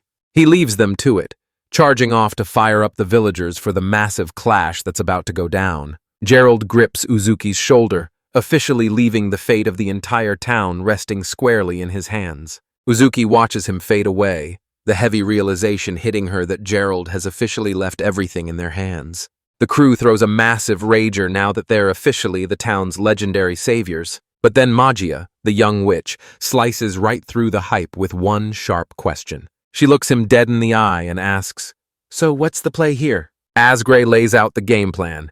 Heal the sick, rip out the weeds, and hold the line against the demon horde. He finally admits that since they're just outsiders, they really shouldn't be sticking their noses where they don't belong. Dr. Uzuki's soaking in every word of their debate, but behind those eyes, a master plan is already taking shape. Gray drops a total reality check, reminding the squad that they're still just a bunch of greenhorn rookies. But Uzuki holds on to Gerald's words, remembering that the safety of this entire place was left squarely on his shoulders. Dr. Uzuki's eyes suddenly snap into focus, sharp enough to cut through glass. He white-knuckles his fist, finally locking in with a fire that wasn't there before. He looks them dead in the eye and drops a heavy truth. The survival of this entire town is now resting squarely on their shoulders. Since they're the ones calling the shots, they can't afford to show even a single flicker of fear. He makes it crystal clear. In this moment, every single one of them is a medical professional. Now they're teaming up to save every single soul in this town. The whole squad is just frozen, eyes wide and jaws hitting the floor in absolute disbelief. Without wasting a second, he starts calling the shots, making sure the patients at death's door get treated first. Kuriru bolts upright, completely locked in and ready to whip up that honey. Meanwhile, Magia jumps straight into action, getting the water bubbling for their brand new field hospital. Svel jumps right into action, checking to see if the first patient is even still awake. Dr. Uzuki snaps, barking orders at Asgray to quit dragging his feet and kick it into high gear. Gray snaps to attention, officially saluting Uzuki as his new master. The crew stands back in awe as their new captain steps up and seizes total control of the chaotic field hospital. Korshru's blown away, remarking that it feels like he's watching a master professor from a magic academy in action.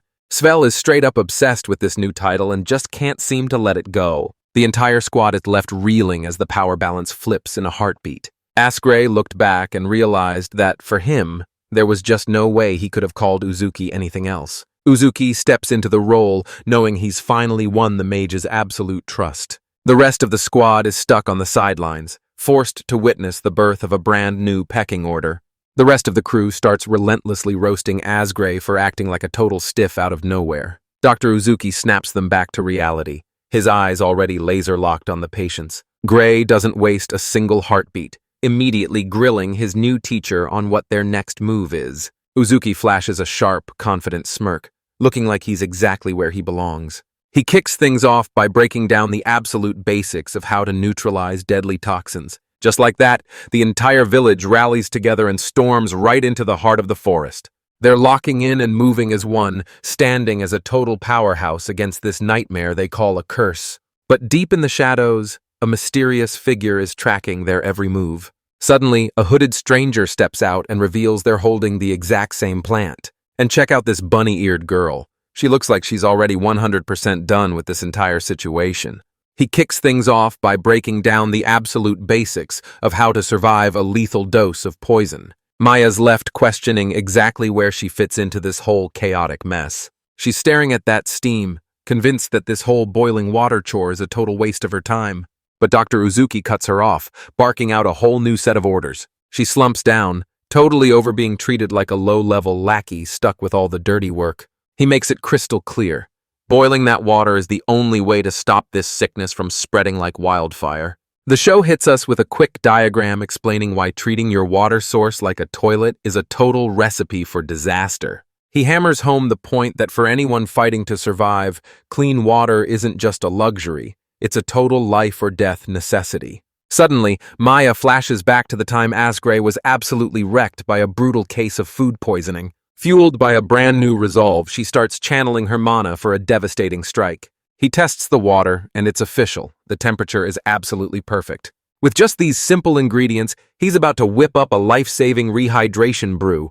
Gray's dying to know what kind of crazy concoction is actually being brewed with just honey, salt, and warm water. Uzuki breaks it down, explaining that this liquid meal is specifically engineered for lightning-fast hydration.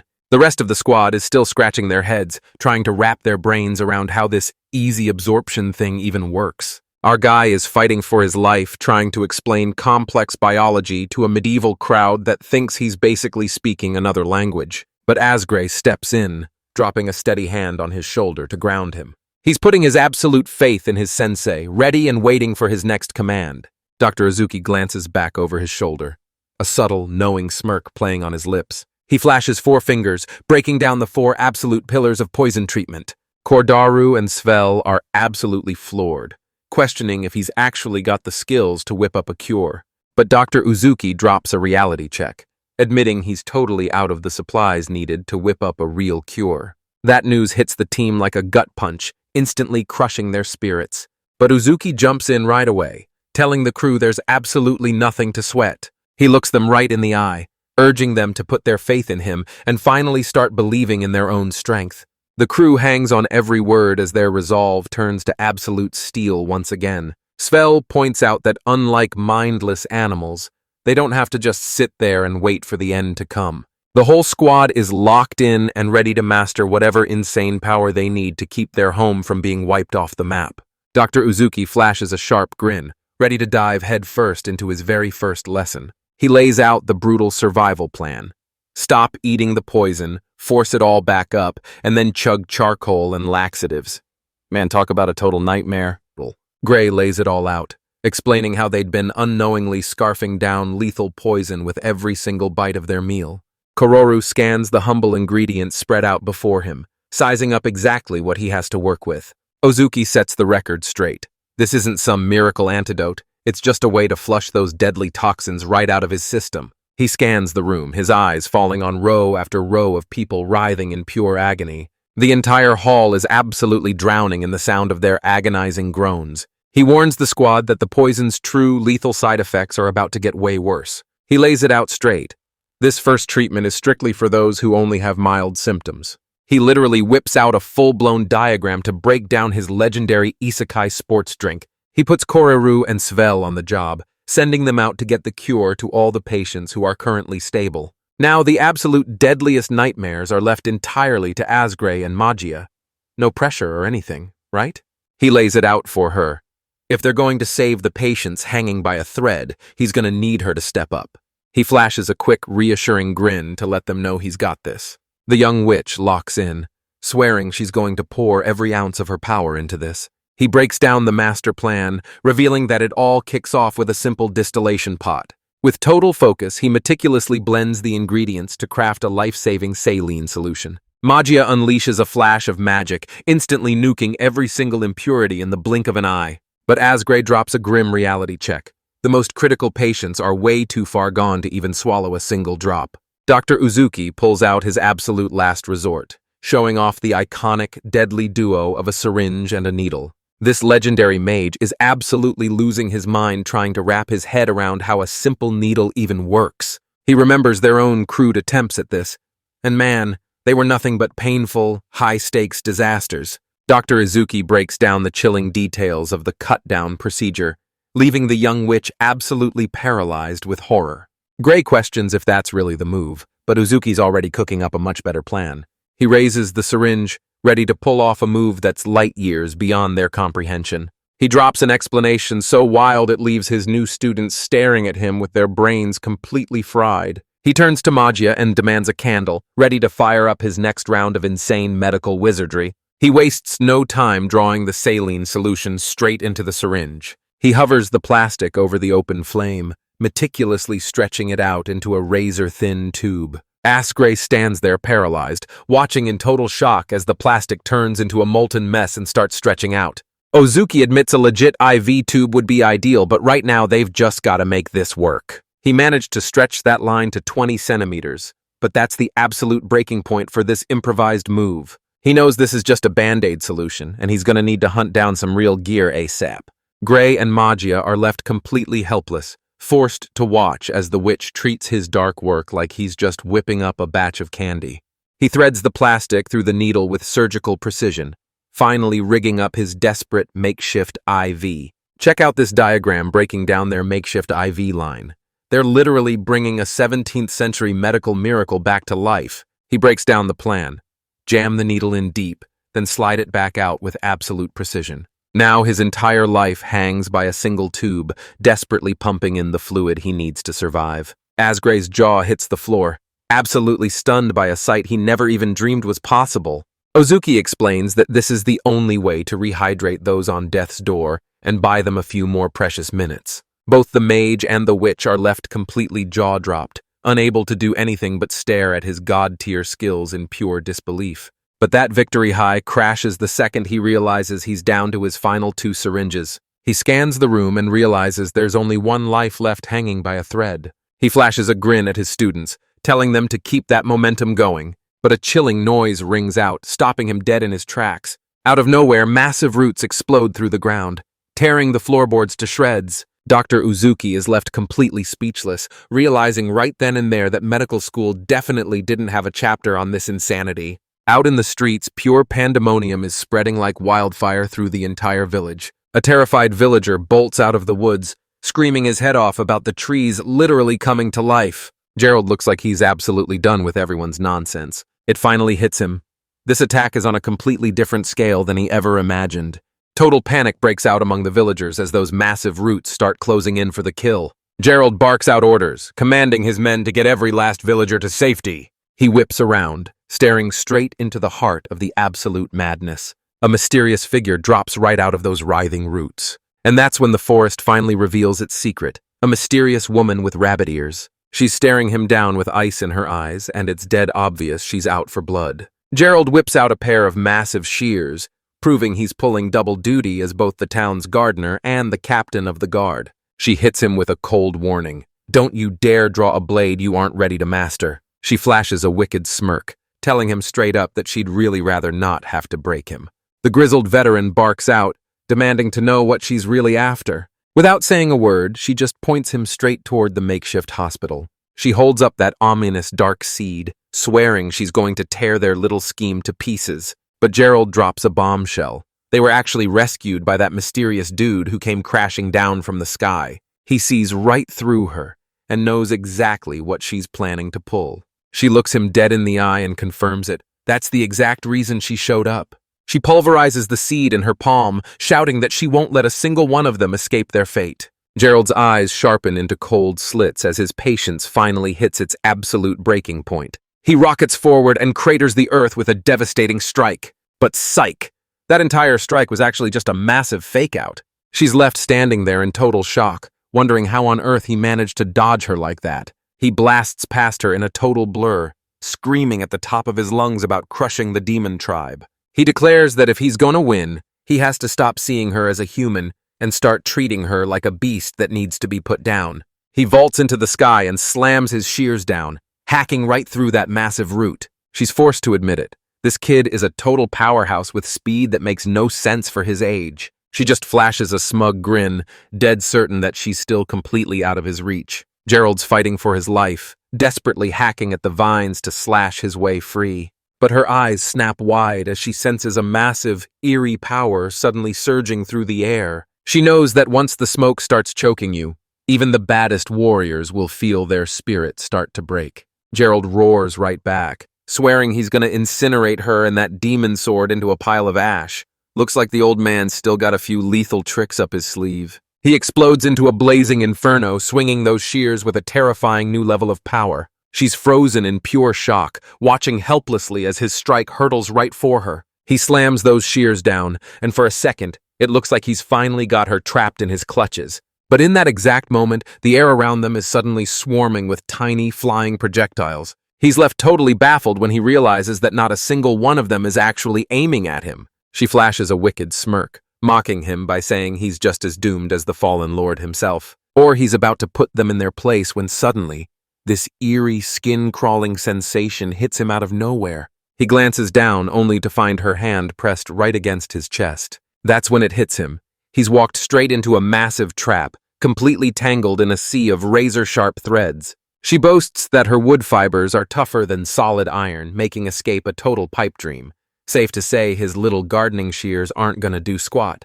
He's fighting for every breath, only to realize that massive floating island is still looming right over their heads. She leans in close, taunting him with the cold reality that nobody's coming to his rescue. But the bunny-eared girl just shuts him down, blocking his strike like it's absolutely nothing. Back in the hall, absolute panic breaks out as the villagers scream that the demon tribe is finally here. Gray and Kareru finally put the pieces together. These roots are the handiwork of the demons. Dr. Izuki pivots toward the mage, demanding to know exactly what their next play is. Gerald's frantic final command suddenly flashes back to him. You can see his face tighten as he finally locks in with a brand new sense of purpose. Gray lays it out straight. The only thing that matters right now is getting every single person out alive. Our heroes take charge of the evacuation, desperately trying to keep the terrified villagers from descending into total panic. But then they catch a glimpse of something that freezes them right where they stand. Every single path out of the village is completely barricaded, so you can officially kiss that easy escape plan goodbye. Gray whips around to Magia, asking if she can just flip the entire battlefield upside down with her magic. The young witch gives the nod and starts chanting a spell so massive you can practically feel the mana surging. With a roar that shakes the heavens, she drops a spell so insane it literally rips the earth to shreds. But her cocky grin gets wiped away in a heartbeat as pure shock takes over. But those titan-sized roots don't even flinch, standing their ground like a total fortress. Dr. Uzuki finally gets it. He's dealing with a level of power that's completely off the charts. Looking down from above, the rabbit-eared woman flashes a devious smirk. She's finally locked onto her real prey. She towers over a broken Gerald, who's now completely tangled in her lethal vines. Asgray stands there paralyzed with terror, finally staring down the nightmare-fueled faces of the demon tribe. He bellows the old warrior's name as the horrific truth finally sinks in. Their legendary protector has officially fallen. Dr. Uzuki and the villagers are left completely paralyzed, staring in absolute shock at the madness unfolding. Suddenly, the bunny-eared woman shifts her focus and zeroes in right on him. She flashes a sweet grin and hands him a reward to make up for all the chaos he just endured. She surges forward, the very ground splitting open as her roots tear a path through the earth. Suddenly, a vine reaches forward, clutching a vial of that legendary god-tier medicine. She lays out a tempting deal, answer just 2 questions, and the cure is finally his. A casual sit-down with the local demon tribe? Seriously, what could possibly go sideways? Dr. Uzuki finally sees the writing on the wall. They are hopelessly outclassed in this fight. He realizes the jig is up. She knows exactly who sabotaged her entire scheme. But Gray steps right up, demanding she finally spill what she's really after. She warns them to treat the wounded with absolute care, or they're gonna live to regret it for the rest of their lives. Dr. Uzuki is so stone cold that the only way to make him break a sweat is to throw him completely out of his element. She drops her first question, dangling that miracle cure right in front of him like the ultimate prize. She presses him, dying to know if he's got any more of those legendary secret meds hidden up his sleeve. Asgray plays it off like it's no big deal, claiming they're just chasing down some random rumor. She completely blanks him and cuts right to the chase. Was Uzuki the one who actually saved their skins? Our boy steps right into the spotlight, dropping a truth bomb that he's the one who actually neutralized the poison. One look at her face says it all. Her dark suspicions have officially become a cold, hard reality. To sweeten the deal, she offers to spill the beans on what she's actually after. She drops a heavy truth. Being a powerhouse isn't a golden ticket to survival, because even the strongest warriors are breaking inside. She makes it clear that while this fallen lord might be the town's hero, he isn't the one who's going to save her people. Gray just grumbles under his breath, acting like he's got absolutely no clue what she's even on about. She shuts him down instantly, making it crystal clear that she's no monster. She points right at a plant on the ground and asks the group if it looks familiar. Uzuki's jaw drops the second he spots the rice, a legendary staple he thought he'd never see outside his own world. She reveals that this power is actually a parting gift from the fallen lord. This is the exact same plague that wiped her entire homeland off the map. Dr. Uzuki's head is absolutely spinning as he tries to wrap his brain around the nightmare of a rice plague. She reveals she's been hunting for other victims, desperate to figure out the rules behind this nightmare. She's finally locked onto her target, and a root starts slithering straight for Dr. Uzuki. Out of nowhere, a rogue root shoots out and coils tightly around Dr. Uzuki's throat. His friends are left paralyzed,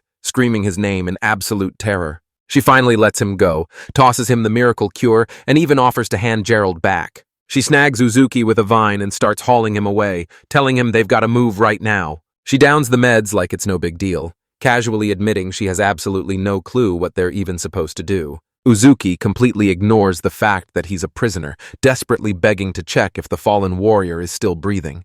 She mulls it over for a tense second before finally giving him the green light. He dives straight to Gerald's side, dropping to his knees to frantically scan him for any signs of life. He takes one look and spots a snapped femur, but luckily the guy isn't bleeding out just yet. It even comes with a handy chart showing the insane amount of blood you'll bleed out from a single nasty fracture. He jams the stethoscope against the old warrior's chest, desperate to hear if the legend's heart is still beating. Suddenly, he catches a bizarre sound, a rhythmic pattern that feels familiar, yet he just can't put his finger on it. He's desperately stalling, breaking down every gruesome detail of the wound just to buy himself a few more seconds. This rabbit-eared girl is officially out of patience, snapping at him to get a move on before she loses it. But as he digs deeper, the pieces just don't fit. The symptoms are screaming that his diagnosis is dead wrong. Then he freezes as he feels a steady, intentional tapping drumming right against his leg. His eyes snap wide as the brutal truth finally hits him like a freight train. There's no mistaking it, this old man is putting on a massive act. He catches on that Gerald is just playing dead, waiting for the perfect opening to launch a surprise attack. Despite her insane power, their captor is still completely clueless about what's happening right under her nose. Uzuki realizes that if he plays his cards perfectly, he can actually pull everyone back from the brink. But if Gerald loses his cool and makes one reckless move now, it's game over. A reckless do-or-die plan finally snaps into focus. He sees right through the old man's act, but he knows that internal bleeding is the real deal. He wheels around to the crowd, barking at everyone to keep their heads and stay exactly where they are. Gray and the squad are forced to stand back, putting every ounce of their faith into his high-stakes gamble. Gerald stays dead quiet, just waiting for that one perfect opening to pounce. Uzuki pulls a classic hostage play, offering to go with her if she agrees to just walk away quietly. She drops a chilling warning that her mercy is officially at its breaking point. Then, in a flash, she yanks him off his feet and hauls him straight out of the village. Dr. Uzuki gets hauled away, kicking and screaming, but his desperate pleas fall on totally deaf ears. But suddenly, Koreru lets out a panicked cry and points a trembling finger right at the village. Those massive roots pinning them down finally start to evaporate into pure, shimmering light. Maya finally catches her breath, realizing she's officially out of the line of fire for now.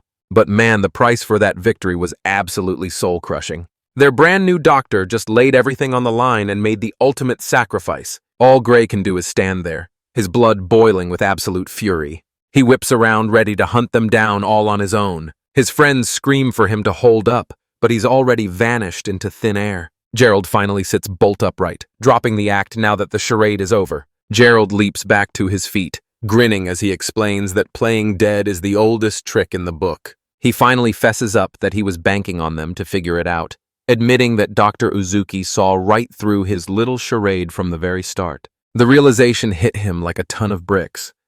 Uzuki was actually playing the martyr, turning himself into live bait to lure that demon far away from the village. Once again, the battle-hardened veteran has to swallow his pride and admit that the doctor just pulled every single one of them back from the brink. Asgray's face locks into a look of pure grit, refusing to let his new teacher face this alone. He leaves the evacuation in Gerald's hands while he heads off to settle his score once and for all. Gerald shouts for him to stop, reminding him that Uzuki's final order was for them to stay exactly where they are. He finally admits the truth. With his body trashed and a previous loss weighing him down, he's got zero chance of winning this rematch. He swears that demon isn't untouchable, begging Asgray to patch him up so they can get back on her trail and finish the job. The mage gives the nod and grips the old man's shoulder, his mana flaring to life in a brilliant burst of light. Gray watches the old warrior fade into the distance, but those parting words are still ringing in his head. He's looking at his squad and wondering, do they actually have the firepower to survive this? But a sudden noise catches him off guard, forcing him to whip around. His whole squad has his back, faces set in stone and ready for whatever comes next. He's left speechless, completely caught off guard by the quiet fire burning in their eyes. They're standing their ground and refusing to retreat. Looks like the pity party is officially dead and buried. And in that split second, the realization finally hits Gray like a freight train. He flashes back to the moment Dr. Uzuki gave every single one of them a real reason to exist. It was a lesson his master had hammered into his brain since day one. He spins back to his friends, and you can see it in his eyes. He's finally locked in, and there's no turning back now. He lays down the law, declaring that from this moment on, everything is about to change. This is it, the moment their real journey finally kicks into high gear. He yells out to Gerald, who's already turning his back to make an exit. He rallies the squad, declaring that the hunt for the demon tribe is officially back on. The old master is left wide-eyed and frozen, completely blown away by their insane level of grit. He warns them to stop being reckless, reminding them of the terrifying power they just saw firsthand. Magia isn't buying the hype, though. She's dead set on proving that this invincible monster can actually bleed. She's convinced that if they can just find one tiny opening, they've still got a real shot at winning this thing. Gerald is left absolutely floored by their sheer, unbreakable grit. Gray's practically begging him to trust them, shouting that the four of them together are way deadlier than one busted-up warrior. Gray isn't backing down, demanding to know if Gerald truly views them as the heroes of this story. Now, he's just got to stop second-guessing and put his total faith in their hands.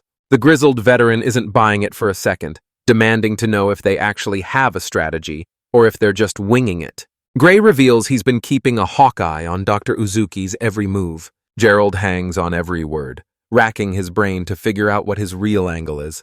Gray doesn't sugarcoat it, calling out their teacher for being, to put it lightly, a total weakling in a physical fight. Gerald's standing there completely clueless, wondering how having the worst cardio ever is actually supposed to be a winning move. Gray snaps back, demanding to know what any of that is actually supposed to mean for them.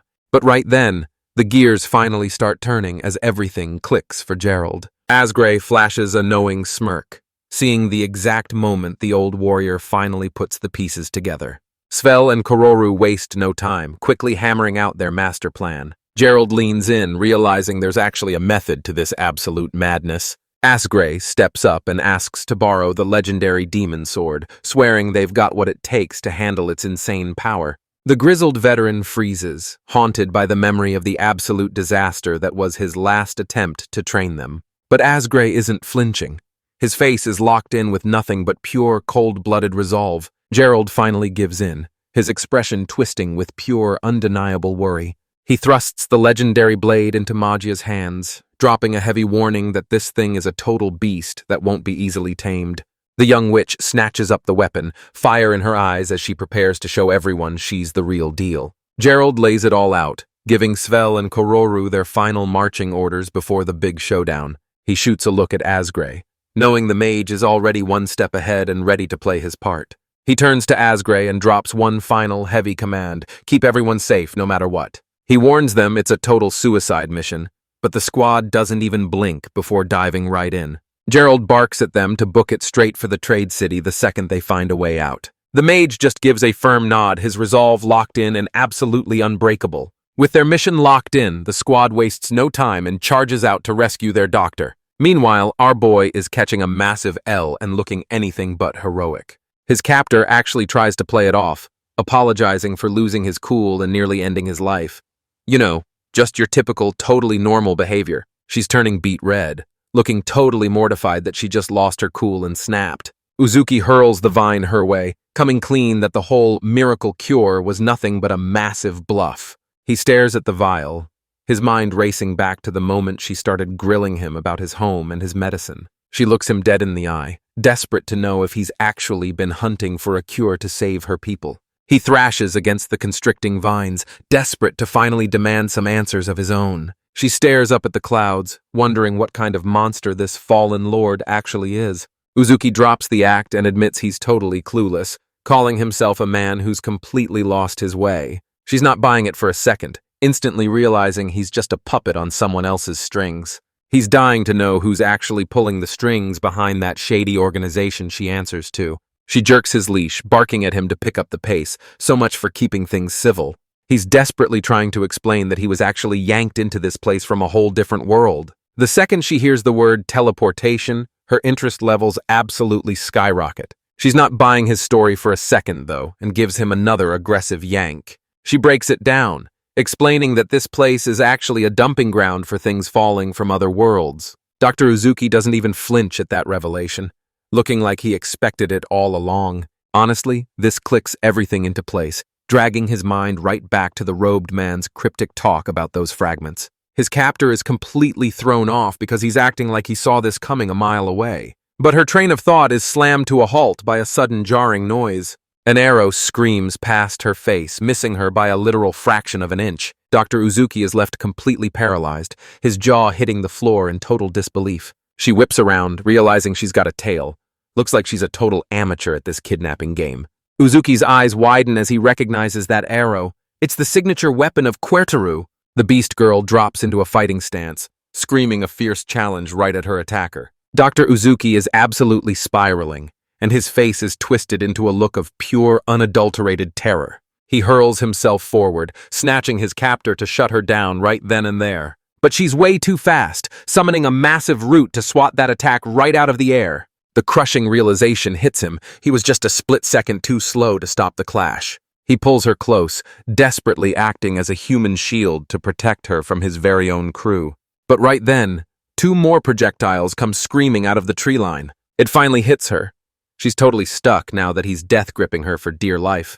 Fighting back is way harder than it looks, so his big strategy is literally just to bear hug the villain into submission. She takes one look and realizes those aren't just arrows. They're rigged with gunpowder. She stares daggers into the tree line, absolutely fuming that these guys are actually outsmarting her. Her eyes bulge in total disbelief as another strike slams right into her. Suddenly, she catches a glimpse of another fireball screaming in from a completely different angle.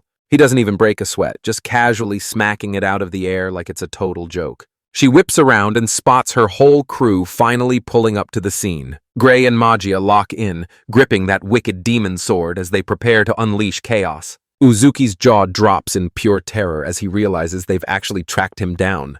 She goes for the sword first, realizing it's by far the biggest threat in the room. She sends a massive tidal wave of gnarled roots crashing straight toward them. A massive tsunami of wood and vines just swallows the entire battlefield. Dr. Uzuki screams at the top of his lungs, begging his friends to turn tail and run for their lives.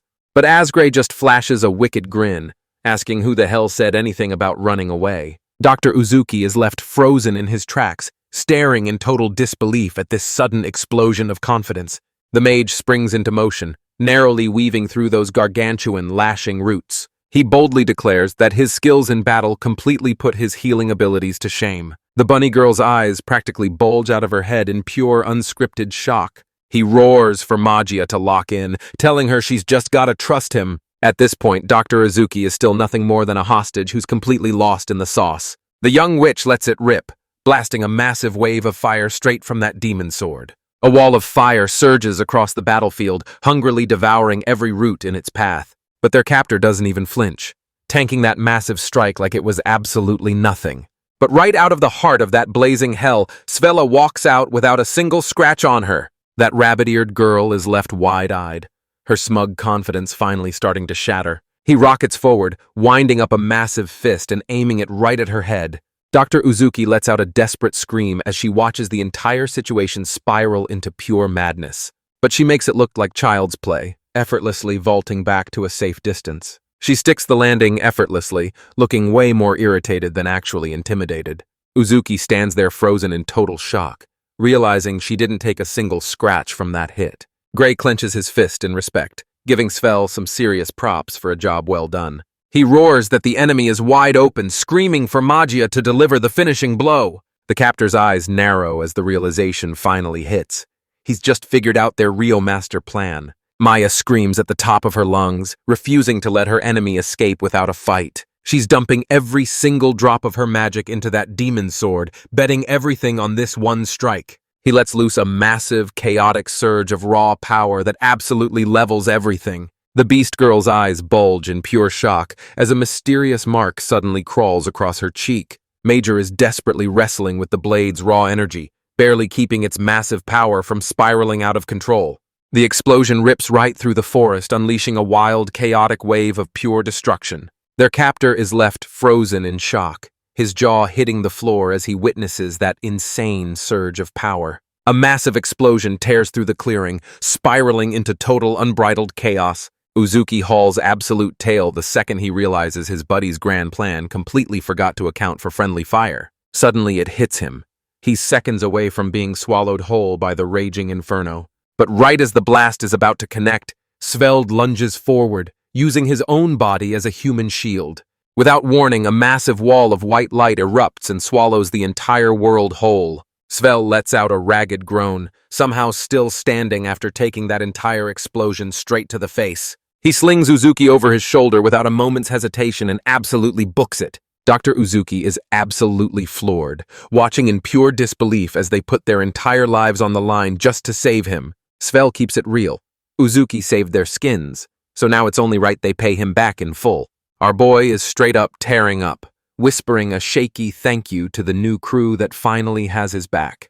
But their captor isn't staying down yet, and those smoking roots are still cutting off their only escape. She bursts right out of that massive wooden cocoon, and man, her face is twisted into a look of absolute bone-chilling fury. The rabbit-eared woman watches them bolt, muttering to herself that she never wanted things to get this messy. But she's already onto him, sensing that Uzuki is definitely linked to that fallen lord. And that one connection? It's a ticking time bomb that could bring the whole world crashing down. She's not about to let him slip away, so she decides to end this fight once and for all. Out of nowhere, a mysterious wooden collar snaps tight around Dr. Uzuki's neck. He and Svel are left frozen in their tracks, completely blindsided by the shock. Svelta's face is a total map of confusion. He's completely lost. That surprise neck brace guest is rocking? Yeah, that was definitely not in the script. Magia and Asgray can only watch from afar, frozen in absolute terror at the nightmare unfolding before their eyes. The mage stands there paralyzed, forced to watch as his friends scramble for their lives in a final, desperate bid to survive. We get one last chilling look at that collar, and let's just say things are looking absolutely brutal for our boy. Gray and Magia are left completely stunned, their teacher's name the only question burning on the tips of their tongues. The beast-eared woman just turns her back and struts away, declaring that the fight is officially over. She whips around, a mysterious mark etched onto her cheek, and drops the bombshell that it's already over. Svel clutches the unconscious Dr. Uzuki, screaming his name in a fit of pure desperation. The legendary panacea slips right through his fingers, and just like that, it's nothing but worthless trash. Svel frantically forces the medicine down, praying for a miracle to pull him back from the brink. But Grace slams him aside, barking that the potion is complete garbage and that he's the only one who's going to fix him up. He frantically pumps out his magic, begging his master to finally wake up. He screams at the top of his lungs, throwing Uzuki's own vow to teach him medicine right back in his face. But Dr. Uzuki doesn't move a muscle. He's just lying there like a total ragdoll. That's when it hits Gray. This collar was forged for this very moment. He screams in agony as the memory of his own paralyzed, useless arm comes rushing back to haunt him. But in his warped reality, he's convinced Dr. Uzuki is the one trying to save him. He's practically begging his master to stay down and stop pushing his body past the breaking point. But Uzuki's spirit refuses to fade, his iron will locking onto one singular goal. His mind flashes right back to that massive island drifting high up in the clouds. Right back to that bizarre, high-tech chamber where this whole insane story first kicked off. His mind flashes back to that mysterious hooded figure, the one responsible for dragging him into this world. This mysterious stranger doesn't even say a word. He just drops one silent, chilling command. And that snow-white cat lunges straight into the heart of the battle. Then, out of freaking nowhere, this snow-white cat drops from the sky and sticks a perfect landing right in the center of the clearing. The whole squad is left standing there with their jaws on the floor, completely losing it over this mysterious new arrival. Gray can't help but wonder out loud, what in the world is this cat even doing here? Koreru's just as blindsided, frantically wondering where the heck this thing even came from. The cat trots right up to Dr. Uzuki and starts licking that wooden collar. You know, just your typical everyday first aid. The second it licks that weird device, it flares up with light and starts shattering into pieces. Gray's eyes go wide with total disbelief as he realizes the curse is finally shattering. Dr. Uzuki slowly blinks back to consciousness, clutching his neck as the searing pain finally starts to ebb away. The whole squad is just frozen in place, their jaws hitting the floor in total silence. The shock instantly flips to pure relief as they scramble over to their sensei's side. Dr. Uzuki lets out a shaky breath, his mind completely reeling as he tries to wrap his head around the absolute madness that just went down. But that sigh of relief is instantly cut short as pure panic kicks in. Grace screams at the top of her lungs, warning everyone that they can't afford to let their guard down just yet.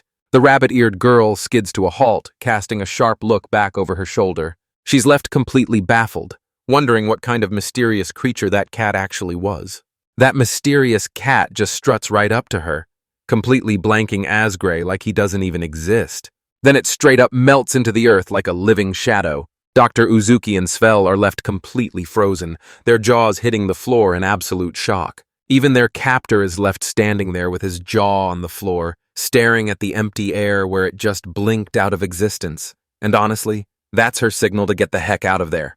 And just like that, she finally decides to gun it and bolt for her life. She's tearing through the thick brush, pushing her lungs to the breaking point as she fights to escape. But a sudden noise rings out, making her whip around in absolute shock. Her blood runs cold as the terrifying truth hits her. She's being hunted. It was the exact same colossal white beast that had just finished laying waste to the village. The entire squad is left frozen in place, their jaws hitting the floor in total disbelief. Even Dr. Uzuki is left scratching his head, completely blindsided by this wild turn of events. It finally clicks. This thing didn't just show up, it plummeted straight from the heavens. The beast lets out a roar so massive it practically shatters the air itself, and the very man who once held them captive is now frozen stiff, paralyzed by absolute dread. Dr. Uzuki's jaw drops as he realizes that terrifying creature is actually the cat. The bunny-eared warrior locks eyes with the beast, feeling the sheer, crushing weight of its insane power. Grace screams at the top of her lungs, desperate for Uzuki to just get back. He gestures wildly toward a massive crystal, screaming for him to dive behind it.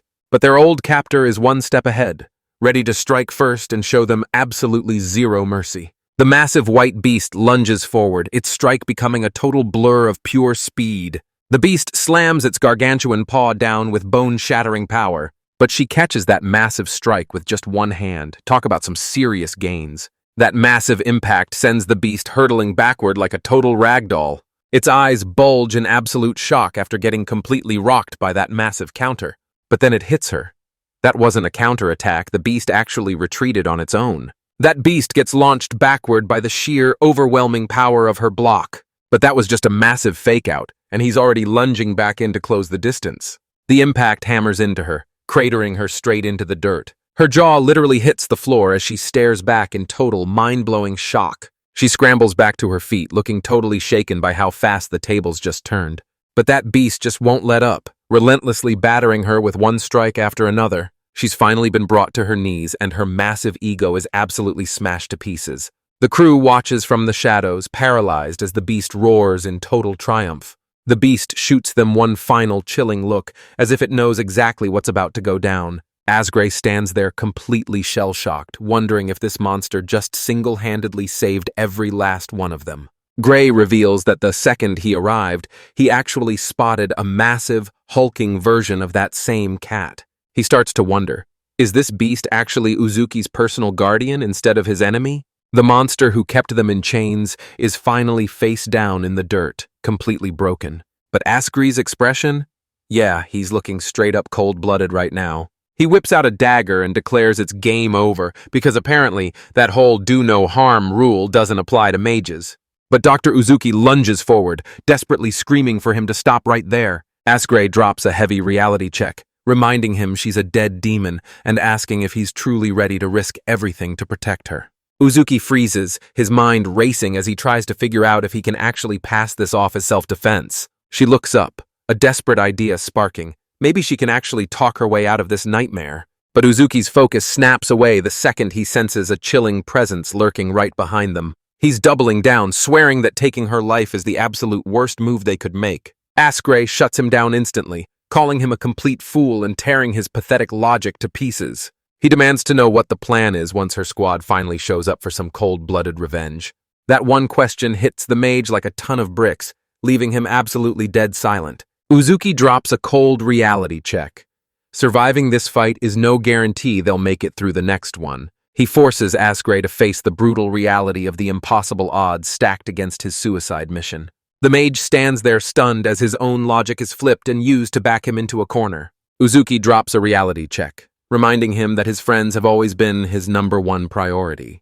But instead of finishing him off right then and there, they decide to keep their prisoner alive. He suggests they exploit her, proving that for this doc, the Hippocratic Oath is more like a list of suggestions. He shouts down at the woman lying defeated and broken in the dirt. She looks up with a sharp glare, demanding to know what he could possibly want this time. Dr. Uzuki takes a deep, steadying breath, bracing himself to finally make his move. He presses her, asking if she's really out here hunting for a cure to the plague that leveled her entire homeland. She fires back a death stare, demanding to know why he's even sticking his nose in her business. He strikes a massive deal. He'll find a cure for her people, but only if she starts spilling the answers he's looking for. The rabbit-eared woman's eyes practically pop out of her head in total shock. Her jaw hits the floor at the sudden backup, because apparently the new master plan is to win over your enemy with a dinner date. Dr. Uzuki just stands his ground, his face a mask of cold, stone-faced focus. Meanwhile, Asgray finally puts a name to their captor, revealing him to be Race. Dr. Uzuki steps up and swears he'll be their ultimate shield until they're finally strong enough to stand on their own. He drops a bombshell offer that leaves Asgray absolutely stunned into silence. He's losing his mind, demanding to know how Uzuki can just hand over his trust to their literal enemy like it's nothing. He grills the doctor, demanding to know how he isn't shaking in his boots over the massive threat she represents. But Uzuki sets the record straight, explaining that true medicine is actually a humble calling, reminding us all that life isn't a video game. You only get one shot at it. He's honoring the legacy of the legendary doctors who blazed the trail before him, and all that ancient wisdom they've kept alive for generations. He makes it crystal clear. He's not chasing a paycheck or a crown. He's walking this path for something way more important. But this time, he's fighting for the survival of every living soul. Gray's got doubts, though, asking what the plan is if the very person they're saving decides to stab them in the back. But Uzuki shuts that down, cold-bloodedly declaring that a patient's intentions don't mean a thing. A doctor's got one job and one job only: deliver the treatment and save the day. Gray grits his teeth, absolutely fuming as he watches his teacher prepare to throw her life away in a reckless sacrifice. He wheels around to check on his squad because for this guy, keeping his friends alive is always priority #1. But it's already too late. They've caught every single word of that entire conversation. He starts ripping his teacher's logic apart, and honestly, the guy's actually making a lot of sense. But his squad shuts him down, reminding him that every single life counts and they aren't losing anyone else today. He locks eyes with Uzuki, desperate to know if they can actually put their faith in this path. The rest of the squad doesn't budge an inch, their minds already set in stone. The rest of the crew is just standing there frozen, staring back with stone-cold expressions that give absolutely nothing away. Without missing a beat, they're all in, throwing their full weight behind their sensei's absolutely unhinged scheme. Gray doesn't even try to fight it, just flashing a small, knowing smile of acceptance. But then he spots one massive, furry problem that's literally the size of a house. Uzuki whips around, but his face is a total blank slate that gives absolutely nothing away. He bellows at the top of his lungs, calling out to that massive white titan. The beast actually thanks him for the assist, pleading with him to just let it walk away. Its eyes are unnervingly still, burning with a sharp, calculating intelligence. Dr. Uzuki flashes a knowing smirk, and without saying a word, they both realize they're on the exact same page. Job finished, the beast just turns its back and casually strolls away like nothing even happened. Rei hauls herself up, shouting for him to bolt while he still has the chance. Dr. Uzuki is completely frozen, his eyes bulging out of his head in absolute disbelief. She's screaming at her muscles to move, but her body is completely frozen in place. She crumbles to the ground as her legs completely give out on her. He lunges to her side in a heartbeat, frantically asking her exactly what's hurting. She grinds her teeth in frustration, forced to admit that her legs have gone completely numb. His eyes go wide as the pieces finally click into place. He shuts her down and commands her to lie back, completely ignoring her desperate pleas for him to just leave her be. He barely even touches her back, but she still lets out a sharp cry of agony. In a split second, the pieces finally click, and Dr. Uzuki realizes exactly what kind of nightmare he's dealing with. With ice-cold composure, he takes one look and calls it out. She's suffering from a herniated disc. He whips out a handy diagram to break everything down for the whole class. He asks to get a hand on her elbow so he can walk her through exactly what's happening with her symptoms. This request is so insane, it leaves them absolutely floored. He strikes her nerve dead on, sending a brutal jolt of electricity surging straight up her arm. She blurts out that exact same sensation is surging through her back right now. That brutal impact smashed right into a vital nerve, instantly short-circuiting his entire body. He whips around to Asgray, desperate to know if magic can actually patch this mess up. But even this powerhouse mage has to come clean. His magic actually has a breaking point. That kind of insane miracle? You'd have to be a literal legendary saint to pull that off. Racelessons just stood there, her face twisted in a brutal mix of agony and total shock. But then Dr. Uzuki drops a total bombshell. There's actually a way to fix this. The surgeons finally go under the knife, slicing deep to rip out that agonizing herniated disc. She lets out a gut-wrenching scream, convinced that once that drill hits her bone, she's as good as dead. Uzuki reveals that the ultimate wall is the agony, but luckily his world's doctors have been perfecting the cure for centuries. He announces that right here, right now, they're about to speedrun 1,000 years of medical evolution. Then comes a bombshell announcement that leaves Rei completely speechless. He whips around to Asgray and Race, his mind already spinning with a genius new strategy. He stops them dead in their tracks, telling them he's got one massive question he needs to ask. They've officially claimed a borrowed alchemist's cottage, turning this mystic little workshop into their brand new headquarters. He tasks the crew with hunting down the perfect hideout so he can finally start distilling some high-grade booze. He pivots back to Race, who's sprawled out on the sofa, eyeing him with nothing but pure suspicion. He knows he's being vague, but the clock is ticking and they don't have a single second to lose. He begs her to witness his final preparations, and after a tense second of hesitation, she finally gives him the nod. With her blessing secured, Dr. Uzuki wheels around to the squad, ready to kick things off. Mejia gets stuck on distillation duty, and her face says it all. She is absolutely hating every second of it. She's practically gagging from the foul stench taking over the room, realizing that medieval alchemy is way more gross than glamorous. But after all that back-breaking labor, she drops a massive reality check. Their hard-earned haul is still basically peanuts. But Uzuki just tosses her a quick thanks, telling her to keep at it while that vial slowly fills to the brim. Rice kicks back on the couch, leaning in to ask what kind of masterpiece they're actually whipping up. Uzuki reveals that what they're looking at is actually the world's very first inhalation anesthetic. This realization is so twisted it leaves Rei absolutely paralyzed with pure horror. After hours of grueling labor, they've finally finished brewing their batch of diethyl ether. This quick visual guide breaks down the insane history behind this 19th century medical miracle. Uzuki keeps it real, admitting the plan is a total mess and loaded with insane risks. But in a world where modern medicine is basically a fairy tale, this desperate gamble is literally the only shot they've got left. He spins back to his patient, desperate for her to hang on for just a few more seconds. He's frantically scouring the alchemist's shelves, hunting for the perfect bottle to hold the goods. Then he demands one last ingredient that's beyond bizarre, a literal mouse. Turns out Kororu is actually the perfect person to knock this request out of the park. Race lounges back on the couch, keeping a sharp eye on him as he asks what the heck he's planning to do with that mouse. Uzuki reveals he's using this to show the world exactly how he plans to wipe out the concept of pain forever. He drops a promise so twisted it leaves his patient absolutely paralyzed with pure terror.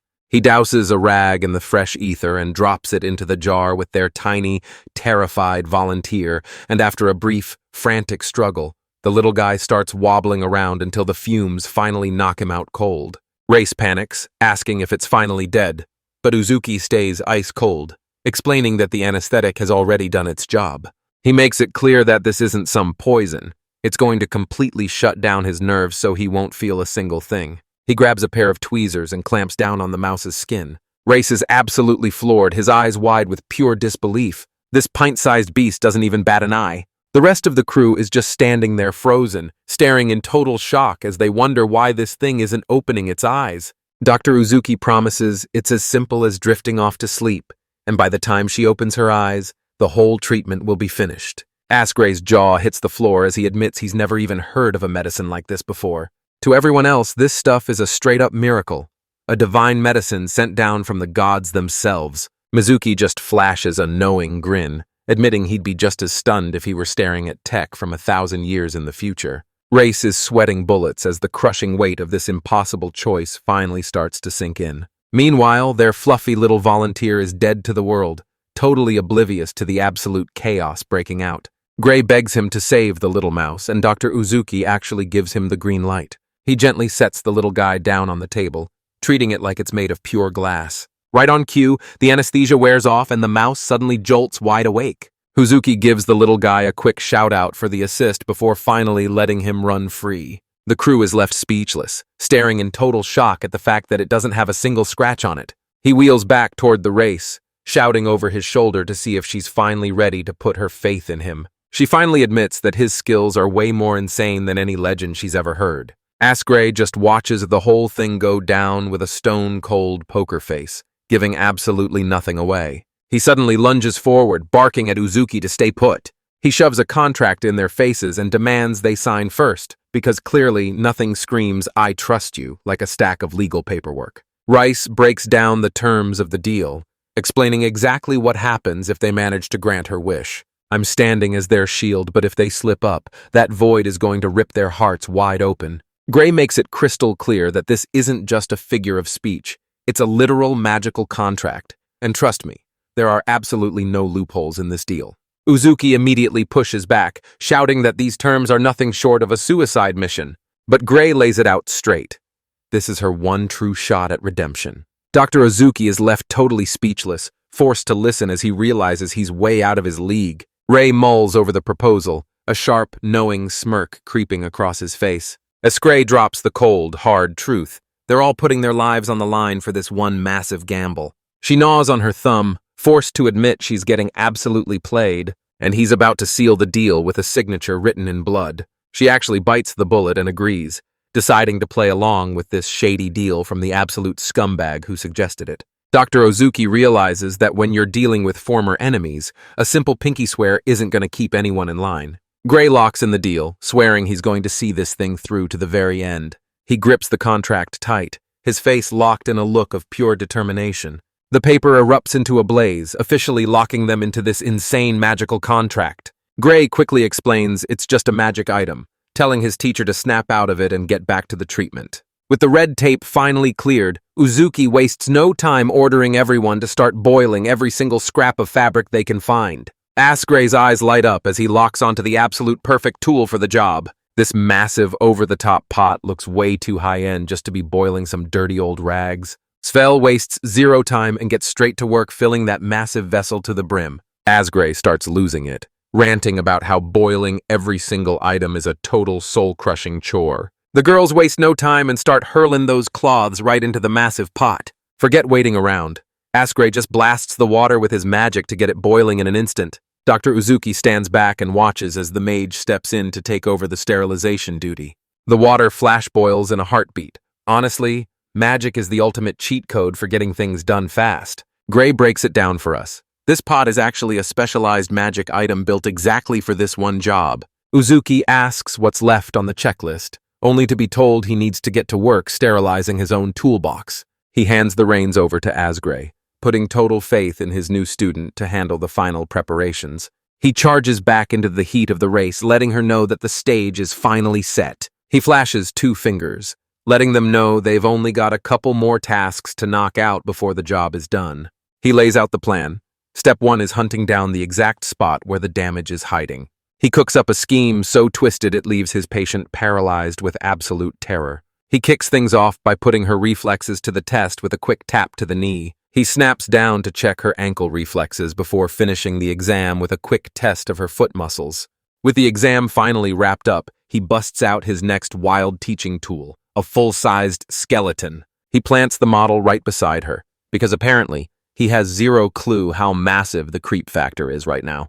Rice immediately shuts it down, calling that skeleton a total bad omen. Dr. Uzuki offers a half-hearted apology, but he's not backing down. He needs that thing, and he needs it now. He lays it all out, explaining that every calculated move was just to stack the deck for a successful surgery. He breaks down exactly how he's going to reverse engineer her entire anatomy just to prep for the surgery. Rice has absolutely no clue what he's talking about, but she can tell from the look in his eyes that he's dead serious. Uzuki finds it absolutely chilling that their skeletons are a perfect bone-for-bone match with a human's, but then a dark and chilling realization suddenly hits him like a ton of bricks. Out of nowhere, Reese yells out a name, Thorn, a name that Dr. Uzuki had absolutely never heard in his entire life. He drops to his knees, swearing a desperate vow to borrow her very life force just to make this work. Rice is left completely stunned, unable to even blink as he gets hit by a wave of pure, suffocating intensity. He flashes a faint, knowing smirk, showing her that he sees the absolute terror written all over her face. And he's putting it all on the line, swearing to crush this challenge with every last bit of his power. He looked her dead in the eye and begged her to gamble her entire life on his word. Race is completely paralyzed, the sheer gravity of this decision written all over her face. But he doesn't even flinch, looking dead calm and radiating pure, unshakable confidence. You can see it in her eyes. She's locking in, and her resolve is now officially unbreakable. After a massive, nail-biting silence, she finally breaks and gives him the green light. And just like that, the squad locks in to pull off the first-ever surgical operation in another world. He wastes no time drilling his new assistants on the life-or-death importance of keeping their workspace 100% sterile. Inside this quiet little shack, the world is about to witness a moment that changes everything. The hours just keep bleeding away while he's stranded under a sky he doesn't even recognize. It's time for one last reality check to make sure everything is locked and loaded. He posts Svel outside as a lookout, making sure absolutely no one interrupts the procedure. With his crew locked and loaded, he finally barks out the order to put the patient under. Rice takes a shaky breath, gulping down those mysterious fumes. The crew starts losing it over the foul stench, terrified that the air itself might be a lethal poison. But Dr. Uzuki doesn't even flinch, telling her to just take a deep breath and keep her cool. Kureru grips the cloth as the patient's eyes flutter shut, finally drifting into a deep sleep. The team moves with surgical precision, finally deploying the world's first ever Isekai knockout drug. Uzuki locks in, confirming she's steady and ready to finally kick off this surgery. Moving in perfect sync, they gingerly roll her over onto her stomach. The patient is locked down, and this ragtag surgical crew is finally ready to pull off the impossible.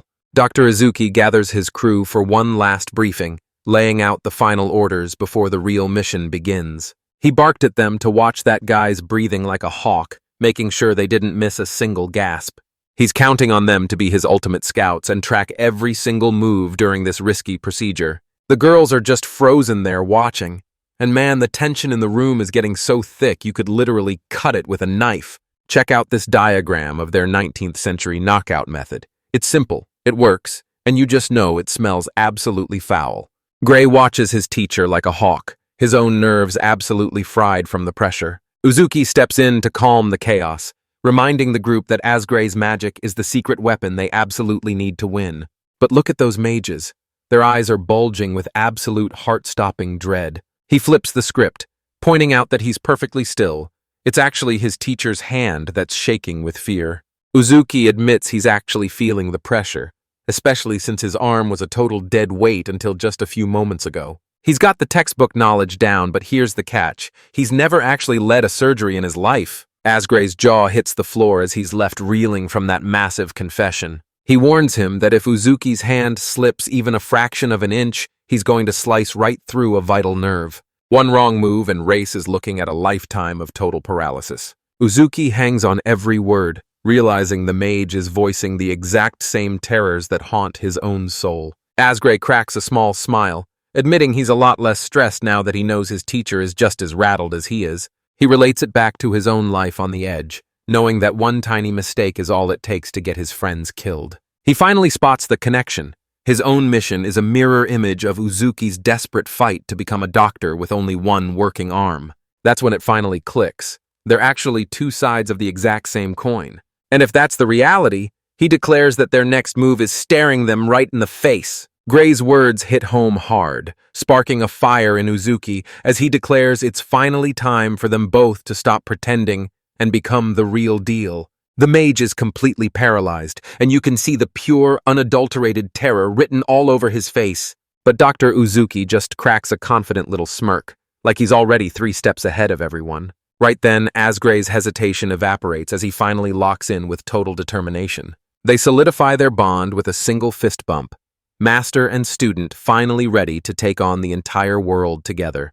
With their spirits back at an all-time high, Uzuki gives him the nod to finally crack open that toolbox. He breaks down the specialized gear they're going to need to pull off this high-stakes operation. He grabs the gear to pin back the nerves, chip away the bone, and slice that hernia clean out. But get this, all they've got to work with is a primitive, old-school medieval carpenter's kit. Uzuki realizes their gear is built for hacking off limbs rather than the delicate precision needed for spinal surgery. Gray locks in, giving the nod that he's ready to step up and play his part. Dr. Uzuki gears up for one last high-stakes experiment that's going to decide everything. He double-checks to make sure the knockout juice has finally kicked in, confirming his target is officially out cold. He barks an order to Kureru, "Watch that patient's breathing like a hawk." With the stage finally set, he grips his blade and prepares to unleash absolute hell. With nerves of steel, he sinks the blade in, and once that first cut is made, there's absolutely no turning back. He narrates every step of the operation as his blade carves right through the skin and tissue. He barks out an order for his next tools, demanding a palette knife and a scrap of cloth. He instantly twists it into a makeshift retractor, proving that when you're in a bind, you've got to make do with whatever's on hand. With nerves of steel, he slowly guides the tool right into the open cut. He's laser-focused, moving with surgical precision to make sure he doesn't nick a single spinal muscle. With the flesh finally peeled back, his spine is laid completely bare. He barks at Asgray to keep it steady, and the mage locks it down without a second thought. But he hits a massive roadblock right away.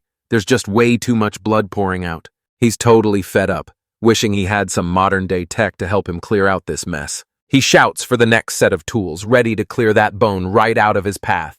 He's gearing up to carve right into her spine, acting like back-alley surgery is just another boring Tuesday. He knows that right now, everything hangs in the balance in the absolute make-or-break moment of the entire surgery. He warns them that one tiny mistake would leave this foreign patient paralyzed for life. Gray tells his teacher to just chill out, even mockingly asking if the guy needs his sweat wiped.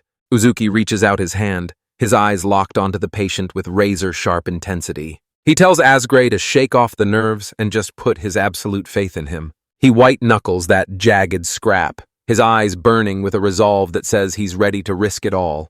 He stares at his hand, remembering the vow he made to protect the life right in front of him. Then, with a sickening snap, he starts carving right into her spine. His eyes fly wide as the bone finally snaps, and boom, he's through! Now, there's only one thing left to do, slice right through that ligament. He maneuvers with surgical precision, dodging the spine until the exact moment he tracks it down.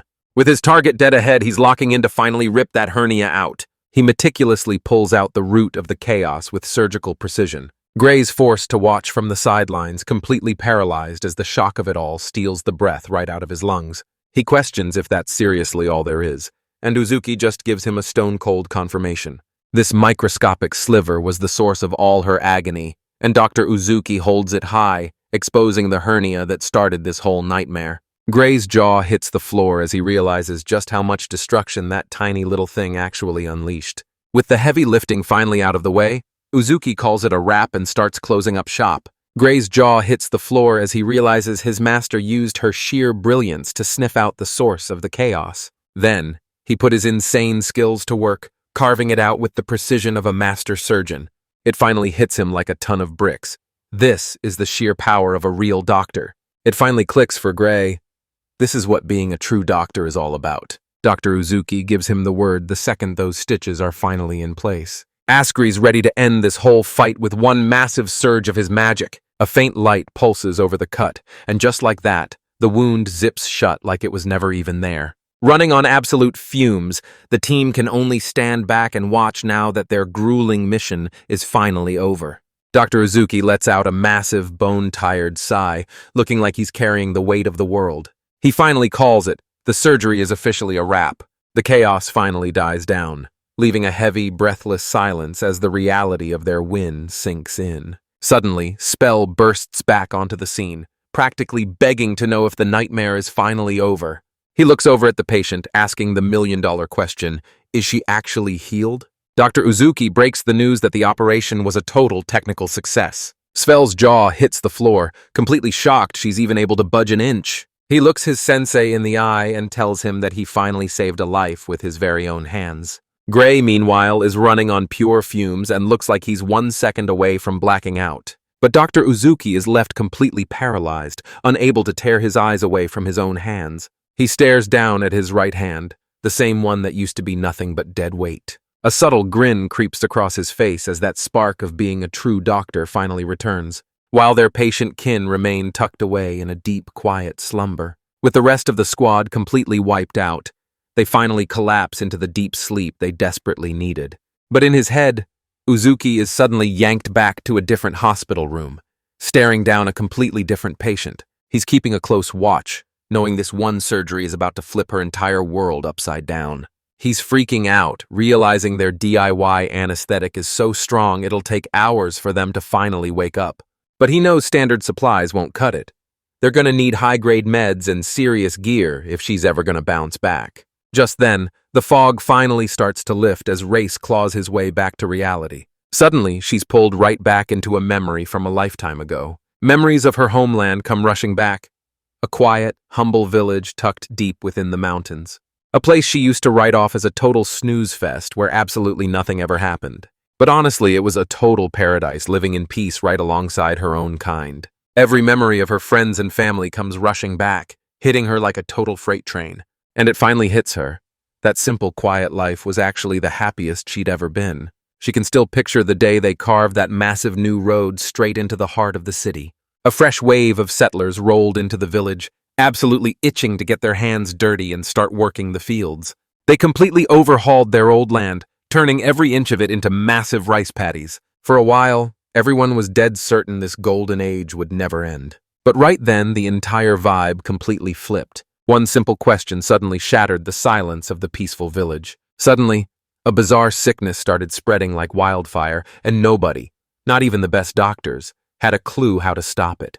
It drained the life right out of them, leaving them burning with fever and trapped in a world of non-stop agony. Her sister stood there frozen, forced to watch as pure dread gripped her heart. Terrified the plague would spread, the neighboring town helped by torching the entire place to the ground. Her sister desperately screamed at her to grab their brother and run for their lives. Through a flood of tears, she forced out one last smile and screamed for her to just run. Reyes could only stand there in total shock, forced to watch as the realization hit him. Everyone else was already gone. She and her brother Forn were the only ones who managed to walk away from that nightmare alive. They stumbled through the thick forest, his strength draining away with every single step. That is, until a mysterious woman with strange symbols etched into her skin suddenly tracks them down. This mysterious stranger steps up and offers to show her a brand new way to survive this nightmare. Rice's eyes darted from her dying brother to the woman's reaching hand, realizing this was her only shot to save him. She was ready to throw her entire world away just to pull him back from the brink. He gripped tight, sealing a dark deal born from absolute desperation. Rice jolts awake, her mind absolutely spinning as she tries to process a dream that shouldn't even be possible. But she's caught completely off guard when Dr. Uzuki greets her with a smile that's warm, gentle, and way too calm. He desperately checks if she's still conscious, pleading for her to just give his hand a squeeze. She stands there frozen, questioning if this whole nightmare is actually happening or if she's finally lost her mind. He's staring her down, fully aware that everything they've fought for comes down to this one make-or-break moment. She clamps down with a grip so powerful his fingers nearly shatter. Safe to say, she's definitely not paralyzed. He just laughs it off, admitting that her monstrous strength has finally returned. He leans in and asks the big question. Can she even feel her legs anymore? She bolts upright and flexes her leg, realizing every single wound has completely vanished. Uzuki realizes Gray's magic is on a whole different level, instantly mending injuries that should have taken weeks to heal. Reese finally admits that even magic has its breaking point and gives him a massive thank you for stepping up. She finally drops an apology for the whole magical death collar fiasco, acting like trying to blow his head off was just a minor misunderstanding. But Uzuki just flashes a mysterious grin, telling him that when all is said and done, they both managed to get something back. With the tension finally gone, she looks him in the eye and begs for the truth about the plague that wiped her home off the map. She sighs and reveals she was just reliving her past through a vivid dream. She lays out her village's entire history while Dr. Uzuki hangs on every single word. She snaps her mouth shut instantly, making it clear she's not looking for any of his sympathy. Uzuki tosses her pride aside, her mind already racing to hunt down a cure. He starts digging for the specifics, demanding to know if they've seen those raging fevers or that sickly yellow skin. Ray freezes dead in her tracks as the chilling realization hits her. Every single victim is marked with the exact same signs. Rice grills him, demanding to know if he actually has a lead on the plague ravaging her people. She corners him, demanding he spill the truth about what kind of sickness is actually eating him alive. Dr. Uzuki finally drops the bombshell diagnosis. It's malaria. Check out this graphic breaking down the absolute nastiest plague in the entire world. He drops a bombshell. These rice paddies are a miracle in this world, but back home, they were the breeding ground for a literal plague. Rice's face instantly transforms into a mask of desperate hope as he begs to know if there's actually a way to cure it. Uzuki drops the bombshell that it's actually possible, explaining that the cure they need is likely hidden right inside the world's local plants. She finally realizes that if he's the real deal and can find a cure, she's got to protect him with her life. Uzuki drops a massive reality check. If she helps him out, is she officially turning her back on her own people? Rice breaks it down. The demon tribe isn't some grand, united empire. It's just a bunch of desperate outcasts scraping by to stay alive. Dr. Uzuki stops her right there, demanding to know exactly what she means by that. Reese drops a massive truth bomb, revealing that the demon tribe isn't some group of monsters. They're actually just people. These poor souls have magic that's spiraling totally out of control, leaving them clinging to life by a literal thread. This massive truth bomb drops, and it leaves our guy's jaw on the floor. She finally unleashes her secret magic, bending every vine and leaf to her absolute command. She breaks it down. They might have godlike powers, but they're hated outcasts who are constantly at war with regular humans. And that's exactly why the thought of teaming up hadn't even crossed her mind until now. She warns him that he's officially pissed off everyone in the room, and now he's got a massive target on his back. Uzuki's completely stumped, and all he can manage is a super awkward, shaky laugh. But Wraith reaches out her hand, ready to lock in the weirdest alliance you've ever seen. Dr. Uzuki's eyes sharpen as a brilliant new plan finally starts to click into place. He can't get her words out of his head, realizing that in this world raw power alone isn't enough to keep you breathing. He reaches out and locks his hand around hers, refusing to let go. Race is left completely stunned, frozen in his tracks as the shock hits him full force. He looks her straight in the eye and swears that if there's even a single thing he can do to help, he's all in. He's the kind of guy who won't hesitate to reach out and pull anyone back from the absolute brink of despair. He drops that bombshell so casually that she's left completely frozen in shock. He smirks, admitting that this team-up is the only thing fueling his fire to win it all. Race drops his gaze, letting those heavy, heartfelt words finally sink in. She blasts him for being a total fool, but her voice drops as she warns him to watch his back. He just flashes a confident grin, thanking her for the heads up. Right then, that snow-white cat just manifests out of thin air, landing straight in his palms. That cryptic cat actually lets out a soft, satisfied purr, looking way too comfortable. Rice is absolutely floored, while Uzuki casually greets his fluffy little guardian angel. The cat leaps down, acting like it's finally finished with its mysterious business. It casually struts across the floor while Dr. Uzuki tracks its every move, but then it lunges straight onto the table, catching them both completely off guard. Then, in the blink of an eye, it melts right back into a pool of shadows. Talk about a theatrical getaway. They're left reeling, wondering if that monster was actually a familiar serving the fallen lord.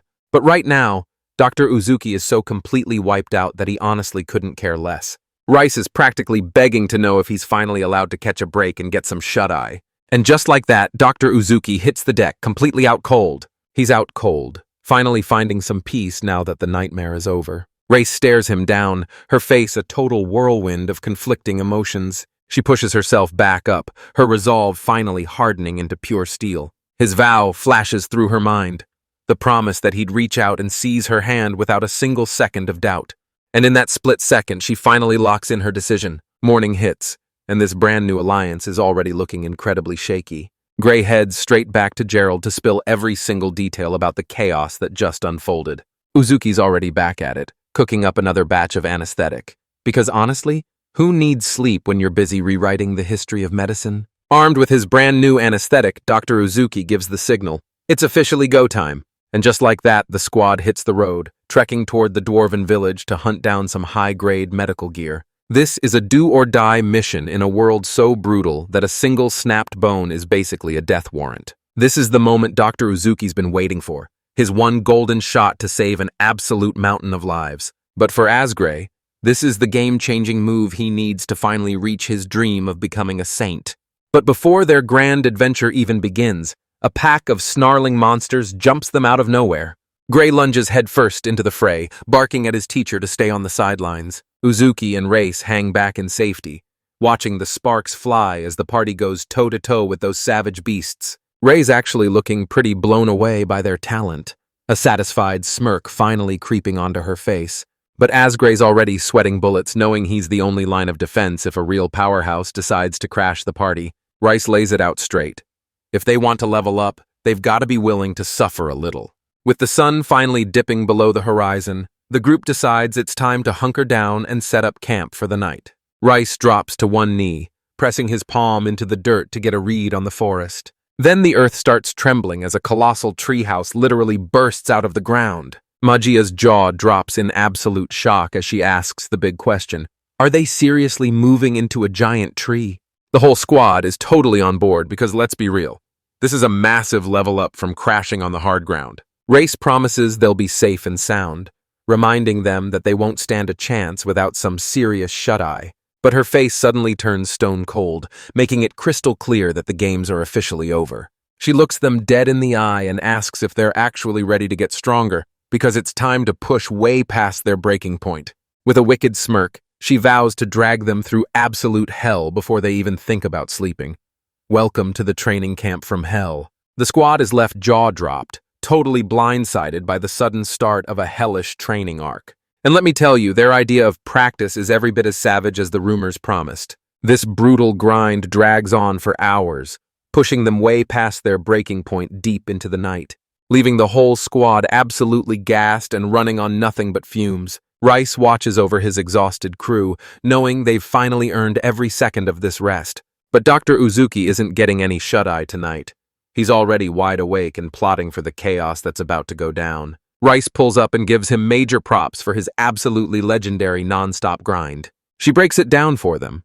He's fighting tooth and nail just to live up to his own impossible standards. This massive realization hits Dr. Uzuki hard, and he's etching every single word into his soul. Next, she spills the beans on the whole squad, giving him a complete breakdown of every single power they're packing.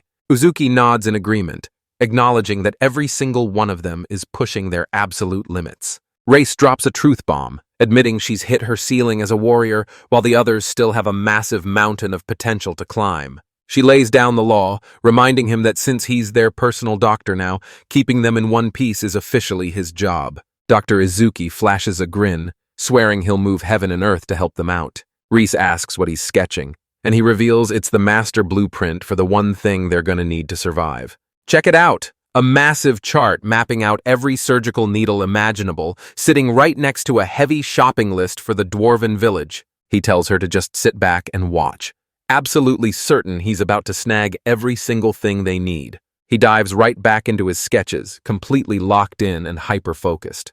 Rice is totally lost on the specifics, but she can feel the raw, dead serious intensity radiating off him.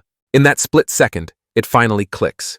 She realizes this is the savage reality of how he truly fights. He's laser-focused, his mind completely sinking into the zone as he vanishes into his work. Rice decides she's not ready to call it a night just yet and pushes through to stay up a little longer. All just to witness this mysterious guy working his bizarre magic. The crew keeps pushing forward, trekking across a massive, wide-open wilderness that stretches as far as the eye can see. They hop onto a ferry and start making their way across the massive river. Out on the deck, a mysterious hooded figure leans back, soaking in the freezing sea breeze. But a sudden, violent jolt sends them all crashing forward. A sailor nearby suddenly screams out in absolute terror. He shouts a warning to the passenger about the creepy stallion stalking them from the waves. Suddenly, the beast blasts a high-pressure jet of water right at his hand, proving that trying to pet the local wildlife was a massive mistake. That blast sends the hooded figure flying straight off the ship and into the water. They slam back onto the deck, dragging the wounded sailor to safety just in time. The mysterious figure reaches out, tenderly cradling his mangled hand. A soft light pulses and the healing magic instantly stitches his wounds back together. The sailor can only gawk in total silence, his agony vanishing as if it never existed. He screams in total shock, calling this impossible miracle the work of a literal saint. The hooded figure frantically shushes him, desperate to keep their cover from being blown. They're standing off on their own, desperately grumbling about how they want absolutely nothing to do with the front lines. The hood slips back, revealing a girl who's dead set on staying in the back lines. I guess not everyone is itching to be the main hero. And right there on the horizon, their destination finally looms into sight. Back at the Dwarven Forge, a young apprentice is about to get a brutal reality check. His sensei absolutely rips into him for being so incredibly reckless. All the kid can do is break down and sob as the absolute agony completely crushes his spirit. One massive question is burning through everyone's mind. How exactly did the god of smithing end up losing an eye? While the crew treks onward, they pass the time by swapping epic stories about the ancient legends haunting this land. Svel lays out the brutal truth about the forge, making it clear that this job is a literal death trap where one mistake is your last. Dr. Uzuki realizes that a chillingly similar legend actually existed back in his own world. It suddenly dawns on Asgray that they're heading straight into a sea of broken and battered craftsmen. Race wonders if even he has the power to pull off a miracle and fix something as permanent as blindness. But Uzuki's gears are already turning, and a wild new possibility is finally starting to click into place. Svel shouts out the good news. Their destination is finally dead ahead. Koru gazes out, his eyes widening as he takes in the massive, sprawling scale of the dwarven city below. This entire village was built for one reason and one reason only: to strip those mountains of their hidden riches. Thick plumes of smoke billow from endless chimneys, signaling a city that's absolutely booming with industry. The air is heavy with the scent of coal and strong booze. Basically, it's a dwarf's absolute dream come true. Rice asks if he can really pull off a miracle and cure blindness, and Uzuki gives him a stone-cold yes. He reveals he can totally save that eye, even if he has to swap out the trashed parts for brand new ones. Svel's jaw hits the floor, but Uzuki quickly sets him straight, explaining that it all comes down to the gear they're using. A dwarf eavesdropping nearby catches wind of their conversation and pipes up, asking if he's actually an eye doctor. Dr. Uzuki finally fesses up, admitting he's actually a seasoned pro in this field. The dwarf lunges forward and grabs Uzuki, shouting that he's nothing short of a miracle worker. The whole squad is forced to watch helplessly as their doctor gets snatched away for the millionth time. They're navigated right through the soot-choked streets of the dwarven town. Deep inside a scorching forge, a young boy is frantically splashing water into his eye, desperate to save his sight. An old dwarf eyes him suspiciously, demanding to know exactly what he's been up to since yesterday. He lays into the kid, shouting that if he doesn't wash that gunk out right now, he's going to lose his sight forever. Uzuki bursts onto the scene, frantically asking the master smith if a jagged shard of iron just flew right into the boy's eye.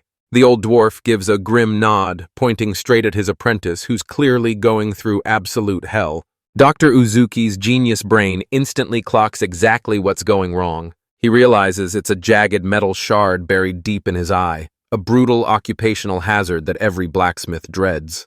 The master smith sizes up the newcomers with a sharp glare, demanding to know who the hell they think they are. The dwarf speaks up, introducing the newcomer as a wandering doctor who specializes in fixing eyes. The old smith isn't buying it for a second, especially since he's still fuming over the total fraud who tried to scam him yesterday. The other dwarf won't back down, arguing they have to try since a craftsman's hands and eyes are his entire world. Even though he was totally blindsided by the request, Dr. Uzuki steps up and agrees to examine the boy.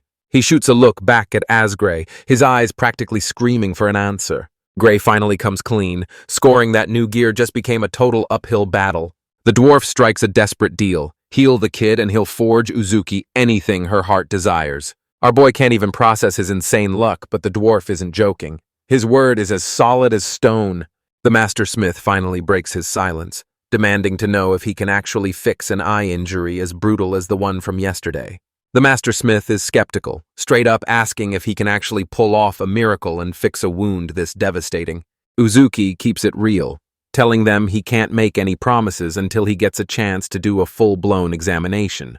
But he looked the kid dead in the eyes and told him to put his faith in him. The old smith is forced to stand by, completely powerless as his apprentice is pushed through absolute hell. He lets out a heavy sigh, finally admitting that he's completely lost his grip on what's actually real. But he knows the cold, hard truth.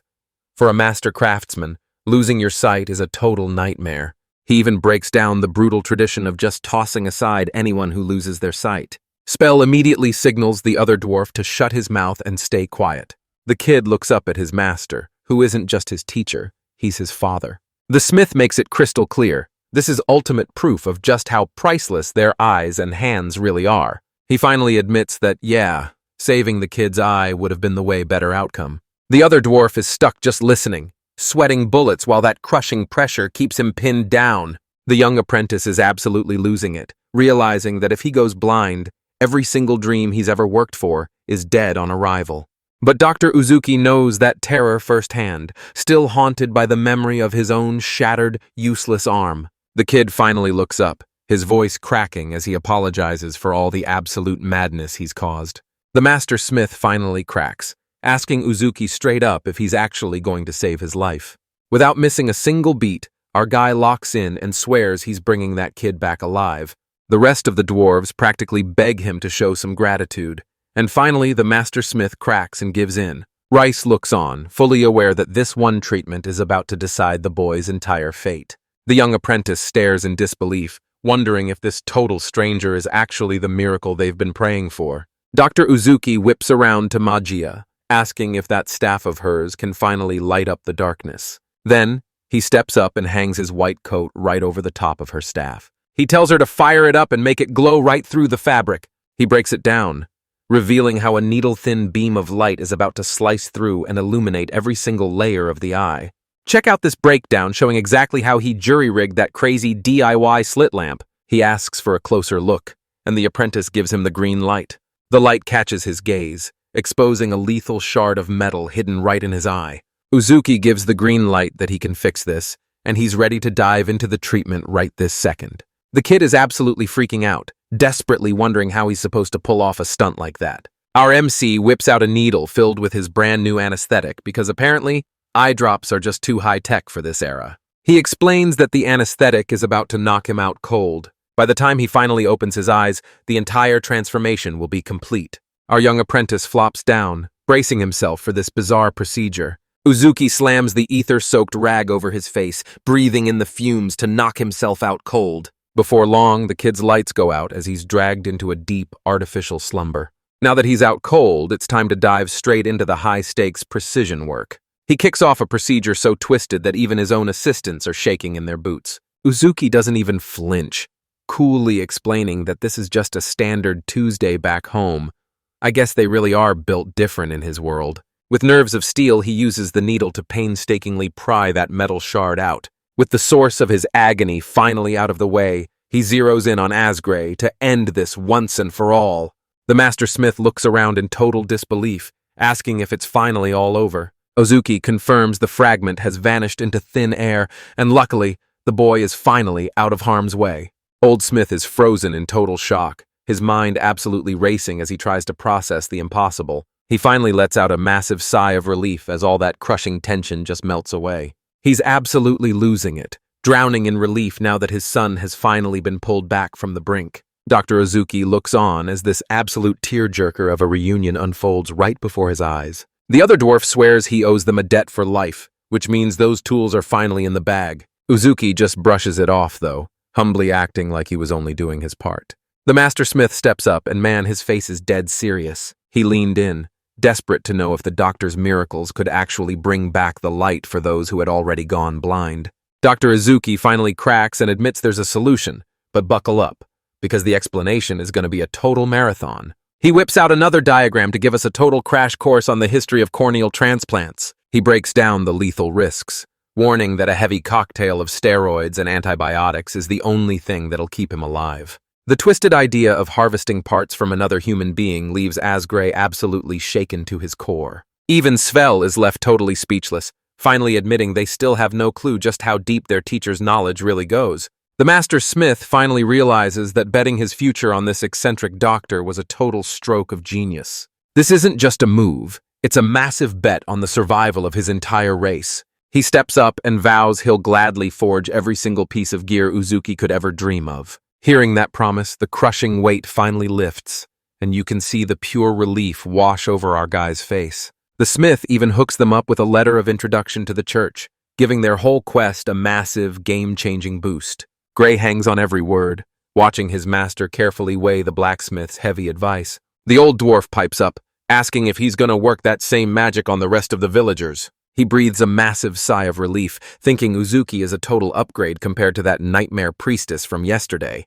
Uzuki starts asking around about the priestess, only to discover she's been tossed into a storehouse like a piece of junk. A devious glint sparks in the Master Smith's eyes as a wild idea starts cooking in his head. He demands they find out if she's a total fraud, admitting he's got zero patience for priests. Looks like their hospitality finally hit its breaking point. Gray drops the fact that he's been visiting the local church, and Uzuki is instantly all ears. A dwarf beckons them forward, leading the charge straight to their next patient. They finally pull up to a plain, windowless storehouse that's looking way too suspicious. The dwarf kicks the door wide open, shouting at the top of his lungs that they've finally arrived. Once they're inside, they find a young woman forced onto her knees, locked tight in a set of stocks. She's whining about her stomach growling, but honestly, she's toughing it out like it's no big deal. And honestly, a plush cushion would make the whole setup way more comfortable. The Master Smith is blown away by how chill she's acting, while Uzuki is losing his mind that they actually ditched her.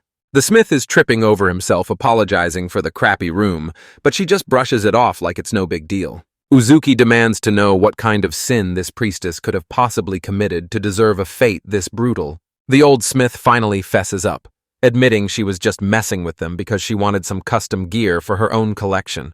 She looks him right in the eye, demanding to know what the heck he needs a guillotine for. She demands her followers' limbs be hacked off, and Uzuki immediately calls it out for the insane cult it really is. The Smith lets out a heavy sigh and shuts her down, declaring that after hearing that, there's no way he's letting her touch his son. The priestess is totally baffled, demanding to know what kind of insane wound he was even trying to patch up. She drops a bombshell. Even a severed arm can be saved, but only if you're willing to slice it open one more time. The Master Smith thinks she's just messing around, but she fires back that this is a dead serious trial. Gray whips around to face her, his mind absolutely blown by this insane new level of medical malpractice. The blacksmith's eyes go wide as he recognizes her from a portrait Gerald showed him. She's the spitting image of one of the legendary 4 saints. This massive bombshell drops, leaving both Asgray and Dr. Uzuki absolutely floored. She flashes a bright smile and introduces herself as Justina, The fourth saint with the insane power to regrow lost limbs. The guys are frozen in shock, their brains totally short-circuiting as they try to wrap their heads around this bombshell. The title card drops and confirms the hype. This is Justina, the legendary fourth saint and a literal miracle worker. But there's a massive catch.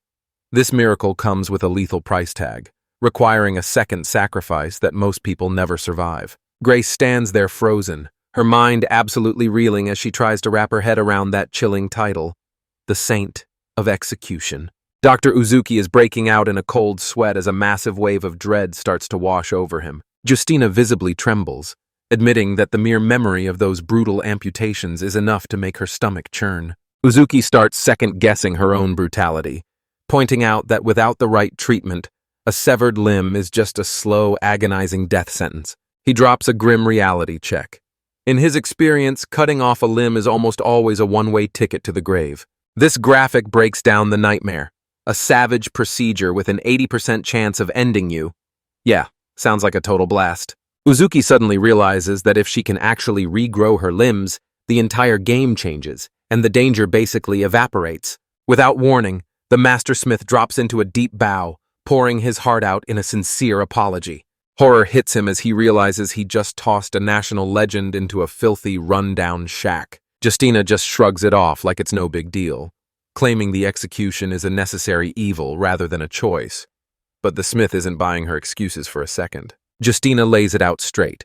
If he's actually feeling guilty about what he did, he can totally make it up to her by building an even better version of that gadget. Man, talk about having some weird priorities. She finally comes clean, admitting that she's totally backed into a corner right now.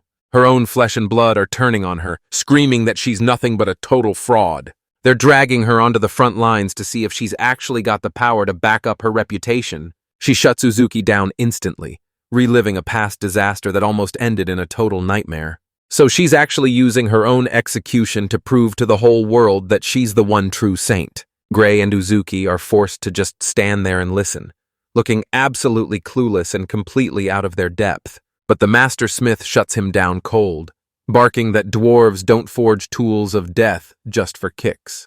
She's dead set on the idea that with gear like this, she could save way more lives than ever before. The Master Smith needed a second to chew on that, so he insists they grab a massive meal before making any big decisions. And just like that, the squad dives straight into the chaotic energy of the local dwarven town. But there's no keeping this a secret anymore, because news of the miracle cure is already tearing through the city like absolute wildfire. Uzuki eavesdrops on their conversation and realizes the church actually sent a total stranger. The Master Smith breaks the news to Justina that a wandering doctor already stepped in and fixed the entire mess. He mentions that Asgre's crew is gunning to become saints, and that definitely catches her eye. Meanwhile, Asgray and Kuwara-Ru have managed to find their own brand of trouble to keep the boredom at bay. The local archery range is absolutely buzzing with dwarves sharpening their deadly aim. Koreru's itching to jump into the fray, but Asgray shuts her down and tells her to quit playing around. But right then, Justina hatches a plan that's equal parts genius and absolute madness. Justina slams her hands together, instantly snapping every dwarf's eyes right onto her. She looks the party dead in the eye and asks if they're finally ready to see what a real saint is actually capable of. She announces the Beau Saint's grand entrance, immediately asking the crowd if anyone's hands are in rough shape. Koreru and Magia are left scratching their heads, totally baffled by her insane new title. The Master Smith is left standing there with his jaw on the floor, completely unable to wrap his head around what he's seeing. Suddenly, a beefy dwarf plows through the mob, shouting for the crowd to clear a path. With pure desperation written all over his face, he begs to know if a real saint is actually standing right there. A fellow dwarf chimes in, revealing that the guy's hand was absolutely pulverized in a freak accident. The guy with the hook shoves his mangled arm right in Justina's face, desperately begging her for a miracle. He holds out his hand, revealing a mess of mangled, twisted fingers that are completely dead weight. The dwarf's jaw hits the floor as he stammers out that a literal saint was the last person he expected to find in a place like this. He reveals his fingers are totally mangled and useless, a brutal consequence of drawing back those massive bows for years. He breaks down his tragic past, explaining how he lost one hand in the heat of battle and worked the other one straight into the ground. Justina breaks the news that this is actually a super common sickness for long-lived folks like the dwarves. A quick visual pops up to show us the brutal truth. His body is literally breaking down from a nasty case of degenerative arthritis. And that's exactly how she earned her legendary title as the capital's one and only Saint of the Bow. Gray and Magia trade a sharp look, and it's obvious they aren't swallowing a single word of her story. She lunges forward and snatches a bottle right off the table. Then, with a terrifyingly bright smile, he asks if anyone wants to volunteer to lop that guy's hand right off. The crowd is left completely paralyzed, staring in pure horror at the insane request she just made. She whips out a small axe, explaining that when things go south, you need a weapon that literally anyone can use. The dwarf desperately asks if she'll heal his other hand, but she just gives him a bright smile and tells him that one's next on the chopping block. He stares down at his mangled hand, but instead of backing off, he grips the axe and hoists it up himself. He steps up and claims the lead, telling her to just make sure she's ready to patch him up when the dust settles. Justina is absolutely loving the rush as he suddenly flips the switch and goes totally savage. The master smith is completely paralyzed, his face twisted into a mask of pure, bone-chilling horror. The dwarf's hand is shaking, but he white-knuckles his axe, hardening his resolve for the fight of his life. Justina tells him to quit forcing it, pointing out that a guillotine would be way easier and a whole lot cleaner. She reveals the secret. A clean surgical slice is the only way to guarantee her miracle actually works. With one final, cold-hearted cheer, she sends him marching straight to his execution. The dwarf heaves his axe high, his resolve hardening into absolute steel. But hold on, Dr. Uzuki suddenly shouts for them to stop right in their tracks. He lets her know that if she's just looking for a clean cut, dragging a whole guillotine into this is total overkill.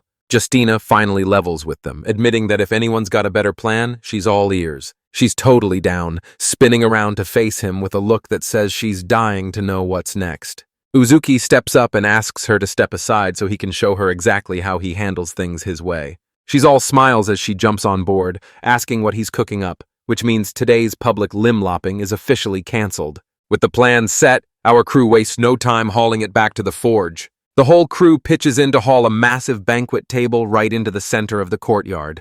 The master smith eyes the basic gear, doubting if such a simple setup can actually handle the insane project he's cooking up. Uzuki whips out a basic leather mask, claiming it's the secret to making the anesthesia kick in way smoother. The master smith and the other dwarf just stand there watching, keeping their faces totally stone cold and unreadable.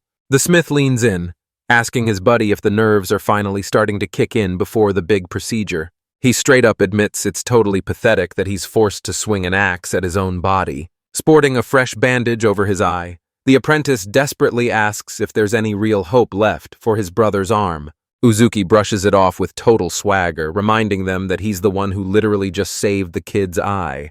He tells the guy to take a breather, assuring him that he's probably going to keep all his limbs after all.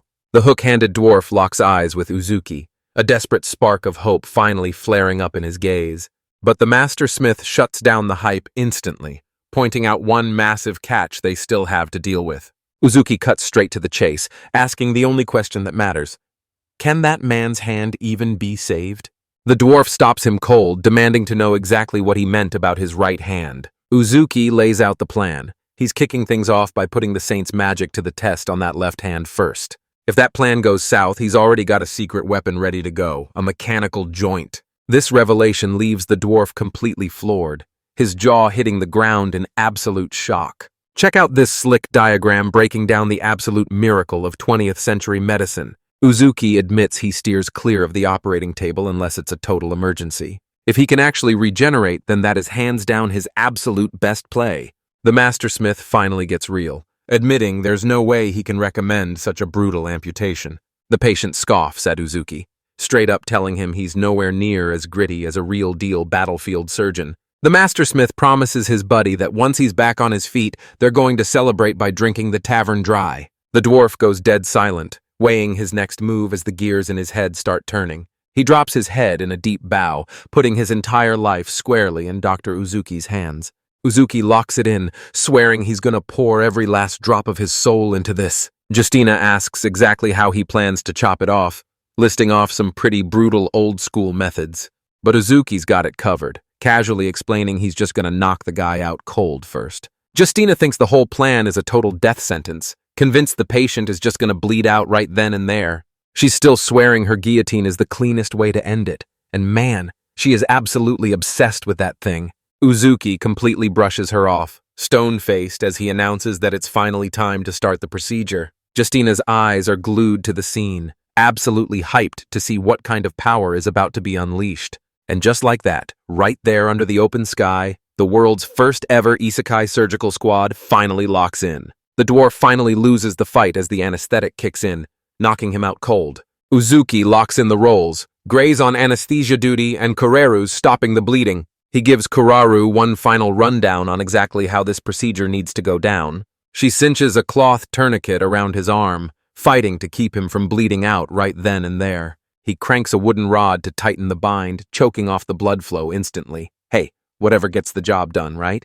With the stage finally set, Uzuki reaches down and grips his blade. Justina's eyes are locked on him, dying to see if his crazy tactics actually live up to the hype. He carefully makes that first sharp cut, slicing right into the skin. He's meticulously hunting for every single nerve and blood vessel with laser-like focus. He gets straight to work, meticulously tying every single one off. Justina's eyes are glued to the procedure, but her face quickly twists into a look of pure confusion.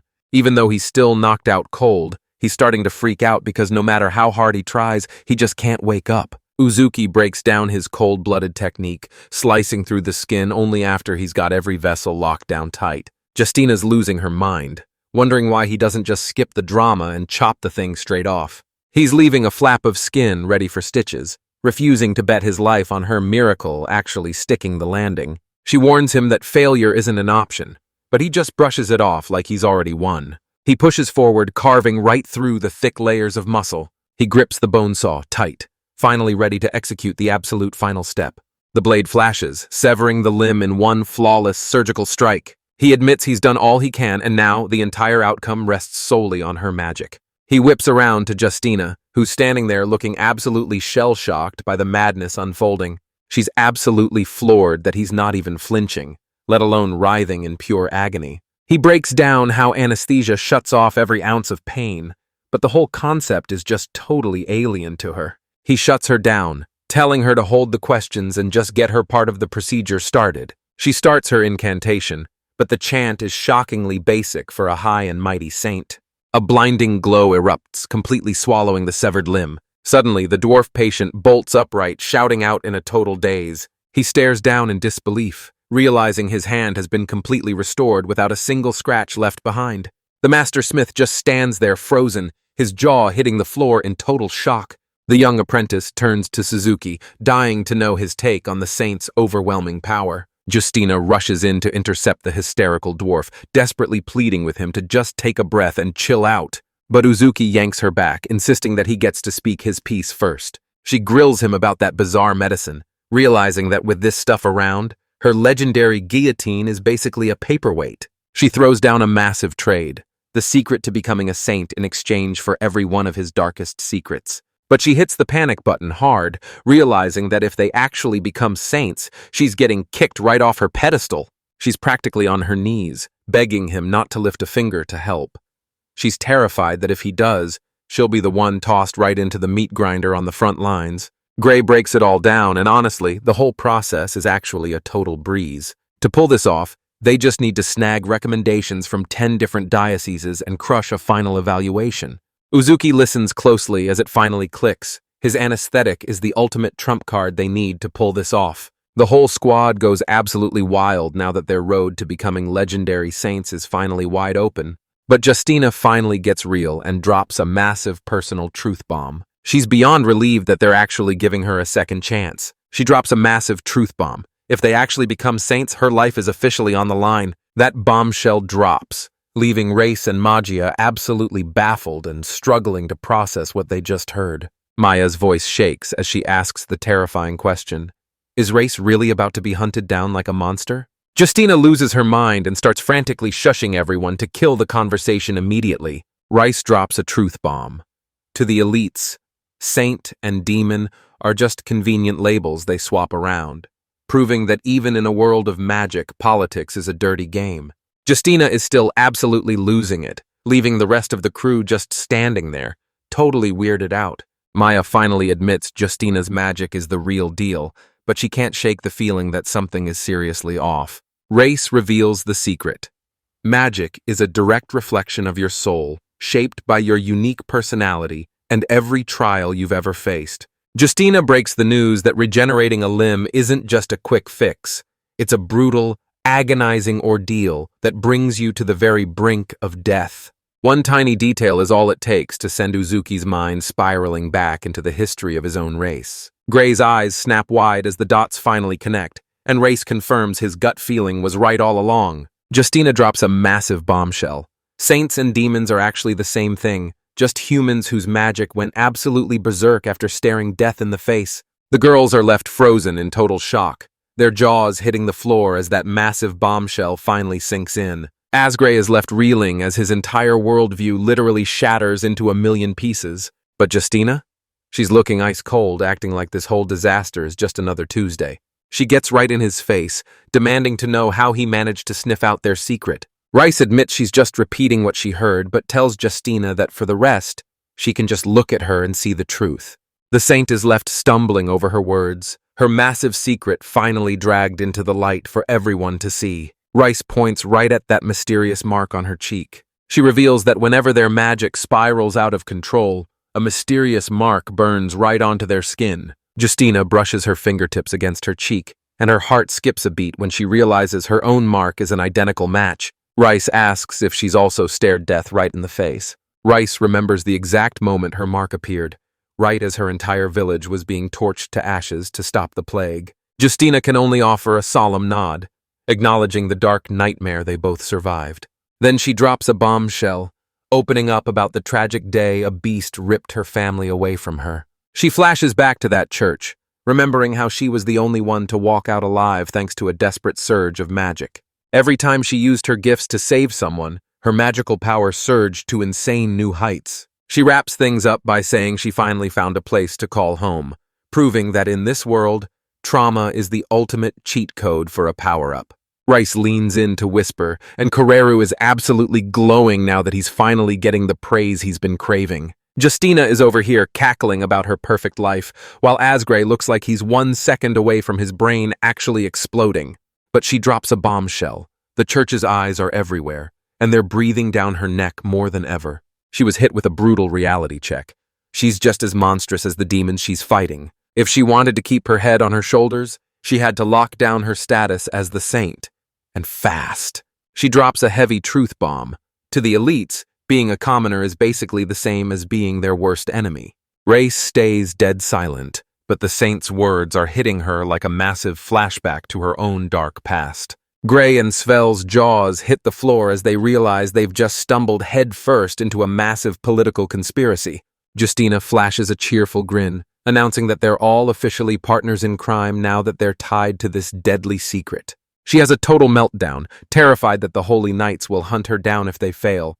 So much for that confident saint act. Major finally puts the pieces together, remembering that Gerald used to be a legendary Holy Knight himself. Gray is absolutely fuming, ranting about the total betrayal of being hunted by the very people who were supposed to be his shields. Justina puts them on the spot, questioning if they actually want the Holy Knights protecting them. You can practically see the gears turning as a brilliant idea sparks in Koreru's head. Justina steps forward and drops a bombshell. She's actually got a genius plan for the whole squad. She offers them a spot right by her side, making them a deal that's honestly way too good to pass up. Asgray and Koreru are totally blindsided, left frozen in shock by that insane proposal. She's doubling down, swearing this whole deal is 100% safe, and definitely not suspicious in the slightest. She drops the bombshell that the church is officially stepping up as their new powerhouse patron, and if they back her up, she's personally guaranteeing they'll have every single thing they need to get the job done. She reassures them that with the Holy Knights backing them up, they're basically untouchable. She lunges for Asgray, desperately pleading with him to just go along with her plan. Uzuki finally connects the dots, realizing this was Asgray's master plan from the very start. He mulls it over for a second, forced to admit that her deal is actually pretty sweet. But Asgray isn't buying it for a second, wondering if they're making a massive mistake by putting their lives in her hands. Uzuki straight up admits she's a total oddball, but he's convinced she's being 100% real with him. It looks like Justina is having a massive moment of her own right now. Uzuki gives Asgray a quick reality check, reminding him that he was just as suspicious of him back when they first met. When all was said and done, they finally gave in and devoured every bit of wisdom he brought to the table. He lays it out straight. This new tech is going nowhere unless a major power player puts their weight behind it. He makes it clear he's doing all of this just to save as many lives as he possibly can. Justina's offer is hands down the best shot they've got at making it through this. Asgray finally folds, admitting his master was right all along. Justina is absolutely losing it with hype. So much for playing it cool because her hard-to-get act just went straight out the window. Asgray owns up to her shady vibes, but hey, a shortcut is still a shortcut. Gerald's advice flashes through his mind. If someone's willing to lend a hand, you'd be a fool not to take it. So he makes the call. For now, they're following her lead to save every life they can. Justina is absolutely beaming, throwing a massive celebration now that they've finally stepped into their new roles as the world's newest heroes. One look at that title and Svel's brain is basically short-circuiting in total confusion. Gray calms his crew down, dead certain that they're ready to crush whatever insanity is coming their way. Justina reveals her heart's true mission. She's dedicated to putting a smile on every single person's face. It's a feeling that leaves Asgray absolutely spiraling in confusion. Then she drops the bombshell. Their first mission is a monster hunt right in the middle of the village, so I guess she already cleared the red tape. But just then, the Master Smith bursts onto the scene, shouting at them to wait. He shouts that it's finally time to start forging their brand new gear. Dr. Uzuki flashes a thankful grin, more than happy to take him up on that offer. But he's not done just yet, because he's got one final favor to ask the blacksmith. He reveals a genius trick to stop the brutal strain that's been wrecking the archer's hands with arthritis. Uzuki lays out his blueprints, making the smith double-check if he's really planning to overhaul the bow itself. He breaks down the blueprints for crossbows and compound bows, launching their military tech centuries into the future. The master smith confesses he's never seen a pulley system in his life, but he's already completely obsessed with the concept. Uzuki reveals the real motive behind the new bow. He's doing it all just to keep Koreru's hands safe. He breaks it down for her, explaining that even the tiniest bit of prevention is a massive part of medicine. Koreru is left speechless, his heart totally melting at how much the guy actually cares. The smith figures that with those medical tools ready, the whole job is going to take him about 2 to 3 days to finish. He swears he'll dive headfirst into the job, and Uzuki couldn't be more grateful for the backup. The other dwarf flat out refuses to take no for an answer, insisting on hooking them up with a massive feast and a place to crash. Man, you gotta love dwarven hospitality. The crew doesn't waste a single second, jumping at the chance to take that sweet deal. The dwarves usher them along, shouting for everyone to quit being so shy and just dive in. The crew is led straight to a house on the main strip, their brand new home base for the time being. Uzuki manages to stop her in her tracks, but he totally slips up and calls her Forn instead. While they're on the move, she turns to him and drops a bombshell. She's got a massive favor to ask, but he shuts her down mid-sentence, revealing he's actually got a massive project he needs her to build. Race is instantly hit with pure horror, convinced he's about to make her use her powers for something absolutely twisted. She straight up admits she'll exploit anyone to get what she wants, and Uzuki doesn't even bat an eye. He just plays it cool, telling her his next move is going to be a total game changer. Then he hits her with the ultimate pitch. Want to start a clothing revolution with me? You know, like that's just a totally normal thing to ask. Race is left completely speechless, his brain short-circuiting as he tries to make sense of that wild proposal. Koreru catches wind of the plan and drops a reality check. Weaving cloth takes months, making it a total impossibility while they're on the move. She clocks his insane plan to craft a masterpiece fabric in just a day or two, and immediately tries to drag him out shopping instead. Dr. Uzuki just flashes a gentle, knowing smile, looking like he's already seen how this all ends. Race just stares back in total shock, his brain completely short-circuiting over that insane proposal. She finally gives in, but she can't help admitting that his smile is seriously starting to creep her out. Uzuki tosses Asgray a quick thanks, letting him know they're just making a brief getaway. But as the hours bleed away and the sun starts to dip, our heroes get the full dwarven treatment, diving headfirst into a rowdy feast of endless food and ale. They're treated like absolute royalty with a massive banquet spread out in their honor. Gray and Magia finally kick back to enjoy a well-earned drink after all that madness. Meanwhile, Svel and Koreru are absolutely demolishing that massive mountain of food. Justina is sliding into her new role like a total pro. Honestly, it's like she was born for this. The dwarf promises that this town is a total gold mine, packed with every single item they'll need for the journey. They kick things off by heading straight to the local alchemist shop. Uzuki's practically glowing with joy as he rounds up a collection of the weirdest ingredients you've ever seen. With the loot secured, they haul tail back home under the silver glow of the moon. The duo finally rolls back into the forge, running way behind schedule. The master smith welcomes them with open arms, completely brushing off the fact that they're running way behind schedule. Uzuki doesn't waste a single second, immediately asking to borrow that massive pot sitting out in the yard. The smith gives them the green light. He's stoked to help out with their cloth dyeing project. But let's be real, that's just a slick little cover story. The sun finally peaks over the horizon, and just like that, the next chapter of this madness kicks off. Dr. Uzuki and Race finally kick things into high gear as they start putting their shady master plan into motion. He slams the massive pot down, finally ready to get this show on the road. Uzuki's curiosity peaks as she asks Race if her magic is powerful enough to sprout life right out of thin air. She gives a firm nod, clutching it as the last surviving piece of the home she lost forever. She eyes his massive haul and demands to know what kind of masterpiece he's actually planning to cook up. He breaks it down for her.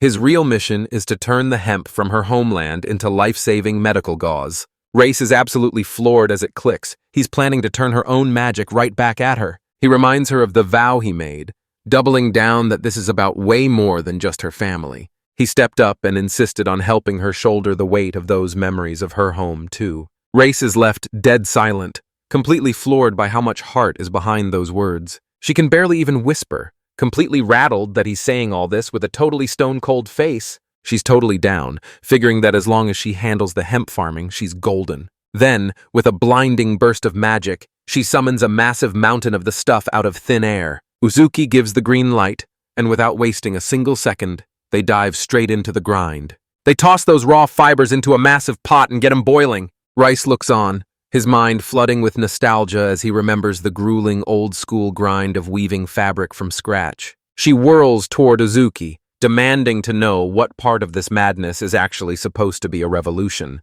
He breaks down the process, explaining how they're going to refine those raw fibers and bleach them until they're pure white. She knows full well that this is going to be a brutal, never-ending uphill battle. A quick diagram breaks down exactly how these alkaline solutions soften up the material. Turns out, science is the ultimate hack. Reese drops the reality check. The old-school method takes 6 grueling months of non-stop, back-breaking precision. But Uzuki drops a truth bomb, revealing that this was the single biggest hurdle stopping them from cranking these out on a massive scale. Race is completely blindsided, his mind instantly snagging on that one chilling detail. Why is he talking in the past tense? He brandishes a jar of sodium hydroxide, declaring that this little shortcut is going to kick the whole process into overdrive. He starts rattling off some complex chemical name, but to her it's just total gibberish. He tosses it into the mix, breaking down how this stuff is going to melt that waxy coating right off the fibers. He tells her to just sit back and watch, because class is officially in session and it's time for a crash course in science. Fast forward a few hours, and that pot is still bubbling away like there's no tomorrow. Uzuki whips out a sample, telling her to reach out and feel the quality for herself. She's completely losing it over how soft this is, knowing full well it should have taken at least 6 months to reach this level. He breaks down exactly how they'll craft gauze, the one essential tool that's going to keep everyone alive. Rice's eyes widen as the realization hits him. This is the miracle he needs to save everyone. Her jaw hit the floor because she never dreamed this stuff could be used in such a genius way. Uzuki drops a reality check, reminding everyone that even the most brilliant geniuses can be totally blind to the simplest solution staring them in the face. Reese is left completely baffled, only able to ask what the heck he's even talking about. He realizes her entire life is a perfect mirror of the legend of Saint Justina. He slams his hands onto the bandages, swearing that this one invention is going to save millions of lives. She's left completely frozen, watching helplessly as the weight of his words finally starts to sink in. He breaks it down, explaining that real healing isn't always some flashy overnight miracle. And with that insane power, she realized she could finally be the savior they all needed. He reminds her that medicine didn't start with miracles. It all began with the simple act of tending to a wound. He flashes a confident grin, declaring this was only the first step, and as he takes her hand, he swears that from here on out, everything is about to change. Race is left wide-eyed and frozen, completely floored by what he just said. She finally scoffs, telling him straight to his face that she couldn't care less if he's a legendary hero or a literal demon from hell. Uzuki brushes it off as a simple favor for a doctor, insisting that they both have to keep pushing forward. Race lets out a bashful little chuckle, clearly caught off guard because she is not used to people being this real with her. And just like that, the hustle doesn't stop as they keep grinding away in the dwarven village. But their next mission drags them straight into the heart of the treacherous mountains. They plunge headfirst into the pitch-black, twisting labyrinth of the dwarven mines. Meanwhile, rumors start spreading like wildfire that the new doc is cooking up some seriously suspicious booze. They call it the Divine Liquor, a legendary brew that can literally erase every ounce of pain in an instant. With a massive roar, they slam their mugs together for one legendary toast. One of the guys notices the taste is straight up bizarre, but he figures he can just tough it out. Just then, a small label starts peeling right off the side of the barrel. A massive warning pops up, making it crystal clear. Absolutely no open flames allowed. A massive warning sign is sitting right next to that open flame, but everyone's completely oblivious. Yeah, what could possibly go wrong? Meanwhile, Kureru is busy breaking in her lethal new bow to see what it can really do. This isn't just some machine, it's a massive, high-tech pulley system handcrafted by the genius Dr. Uzuki himself. She pulls back the bowstring, her jaw dropping at the insane high-tech engineering in her hands. The bowstring thrums with insane power as she finally lets that arrow rip. That arrow slams home with enough raw power to absolutely obliterate the target. Grant Svel just stands there frozen, his jaw hitting the floor in absolute disbelief.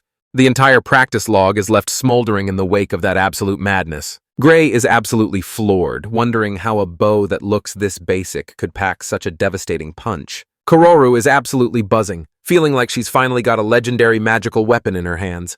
But the master smith plays it humble, insisting he was just following the doctor's orders to the letter. Svelv is totally blown away, realizing they're soaking up a lifetime of genius from their teacher's massive brain. Eskray's mind races back to his village days, picturing every life-saving medical trick Uzuki ever drilled into him. Maya pipes up to remind him about that brutal food poisoning lecture. I guess some lessons are just burned into your brain. Gray locks in, knowing that knowledge is just dead weight unless you actually put it to the test. Askray's totally down, seeing this beast hunt as the ultimate chance to sharpen his skills. Koreru warns them that if they truly want to reach sainthood, they'll have to do whatever it takes, no matter how dirty their hands get. Uzuki's mind is miles away, fixated on his people's homeland and the life-saving malaria cure he's desperate to find. It finally clicks that they were just blinded by ignorance, and now he knows his only choice is to save every single person, no matter what side they're on. Kuraru admits their teacher is a total sweetheart, but don't let that fool you. He's a terrifying drill sergeant when it's time to get serious. And honestly, that little detail is enough to make even Dr. Uzuki crack a rare, satisfied smirk. Gray lays down the law, shouting that their very first move is to show the entire world exactly what they're made of. That comment hits home, making Maggie let out a playful chuckle right next to him. She starts roasting him for sounding like some epic legendary hero, leaving him absolutely dying of embarrassment. The young witch is already back to calling him a total moron as they trek onward, proving that some things never change. But the hunt is cut short when a massive, bone-shaking tremor suddenly rips through the earth. Gray stares in horror as a wave of pure, soul-crushing dread washes over him. Suddenly, a massive blast rips through the mountain mine, shaking the entire landscape to its core. Thick black smoke is choking the sky, and you just know something's gone horribly wrong. Man, it looks like dwarven workplace safety has officially hit rock bottom. A mob of dwarves is losing their absolute minds right at the entrance to the mine. The crew pulls up only to find the entire area absolutely packed with people fleeing for their lives. Suddenly, Gray's eyes lock onto a familiar face right in the middle of the absolute carnage. The young apprentice bolts full speed toward Dr. Uzuki and Justina. The rest of the squad charges in, absolutely losing it as they demand to know what just happened. Gray explains they were just calling for more anesthetic right when the chaos finally erupted. The dwarf spills the tea, revealing that a bunch of guards were actually sneaking drinks deep inside the mine. Asgray gags at the pungent stench, asking if that nasty sludge is even meant to be swallowed. Uzuki admits it's not a deadly poison, but it's so incredibly flammable that one spark will blow the whole place sky high. This handy little chart breaks down the wild, centuries-long saga of people getting completely blasted on ether. Gray hits a brutal realization. There are still workers trapped in that death trap, and he's got no choice but to dive right back in. He whips around to his teacher, desperation in his voice as he begs to know if there's any way he can help. But wait, a mysterious fox-eared girl is lurking in the shadows, tracking their every move with a stone-cold expression. She smirks, realizing this is the absolute perfect moment to strike. She steps up and declares that she and Asgray's squad are taking full charge of the rescue mission. Gray immediately snaps back, calling her plan a total death wish and demanding she stay put.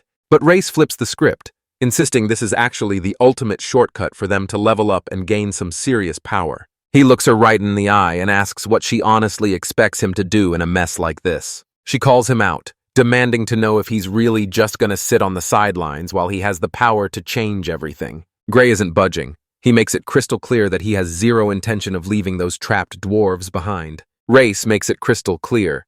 She's not abandoning them. She's staying to make sure they reach their full potential. She's laying it all on the line right now because she truly believes they've got what it takes.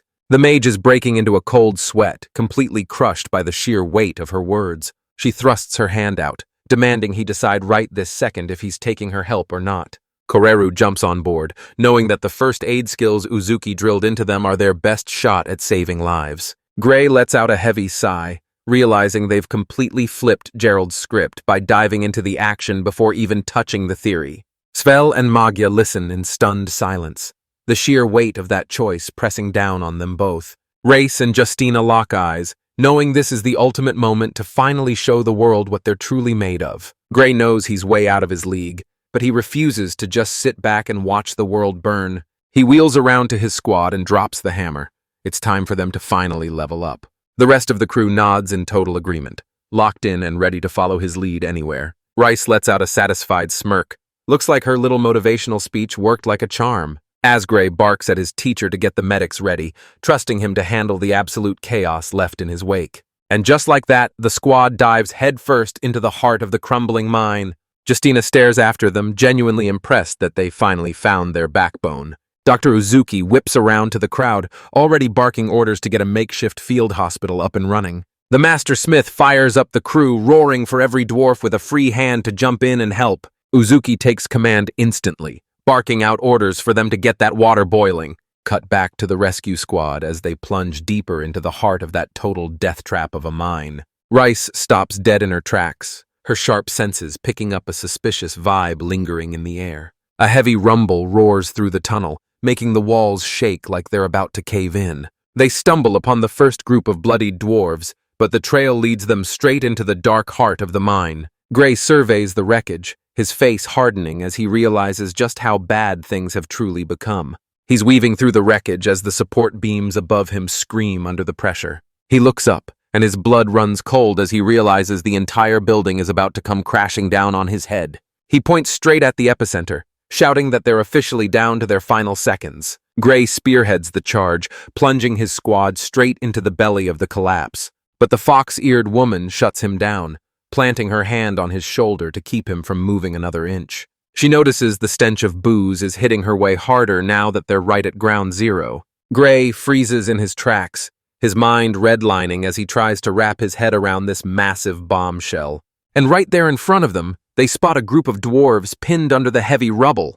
Kawararu and Magya are left completely frozen, their eyes wide with terror at the absolute nightmare unfolding right in front of them. Svel scrambles over to make sure they're still breathing, but his heart drops when he sees one of them has a leg that's been absolutely pulverized. Gray's face pales as he realizes the damage is so brutal, his only choice might be to chop the whole limb off. We get a quick visual on crush syndrome, the absolute nightmare that happens when your body gets flattened like a pancake. Asgray locks in, ready to put every single one of his master's brutal lessons to the ultimate test. He cranks a makeshift tourniquet tight, barely managing to stop the bleeding in the nick of time. He tells the mangled dwarf to hold on tight, promising that Dr. Uzuki is already waiting for them just outside.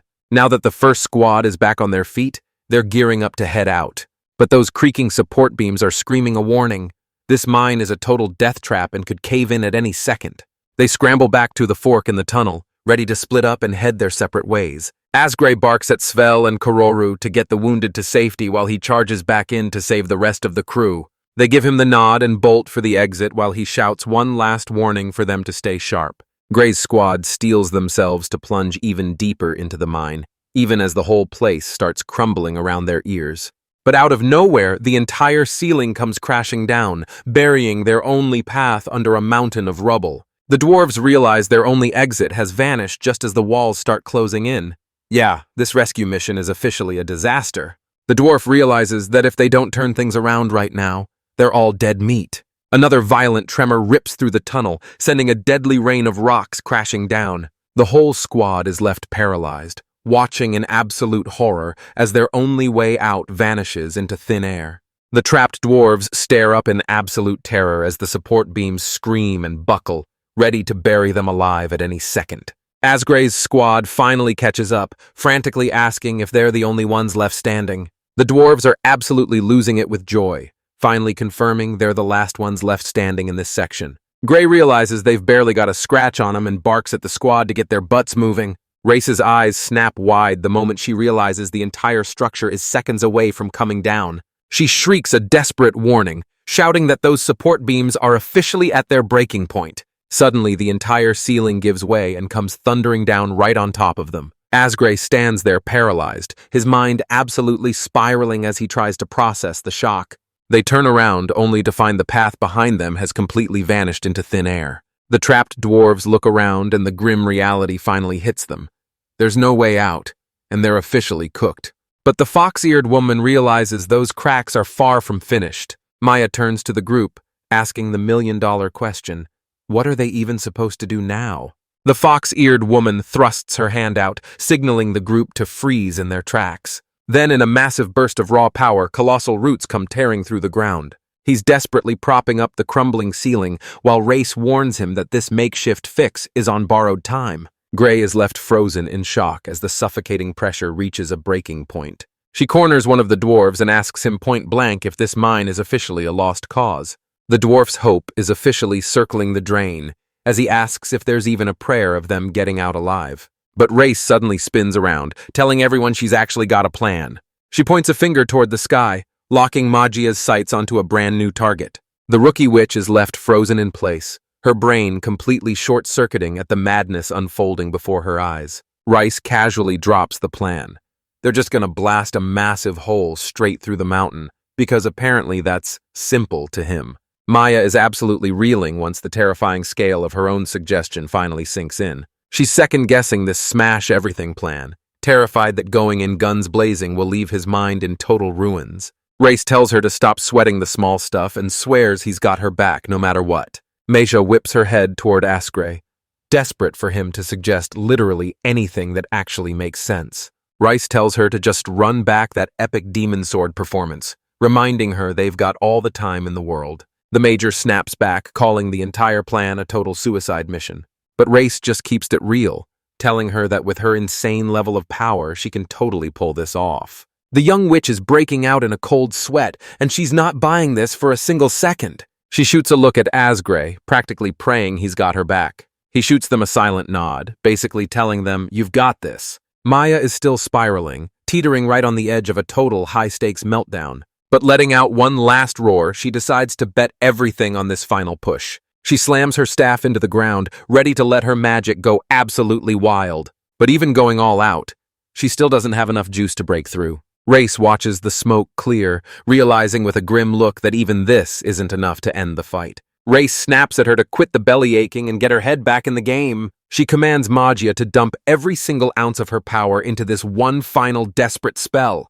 He makes it sound so simple, telling her all she's got to do is blast the whole place into oblivion. Gray stands back and watches, his rock-solid faith in his friends never wavering for a single second.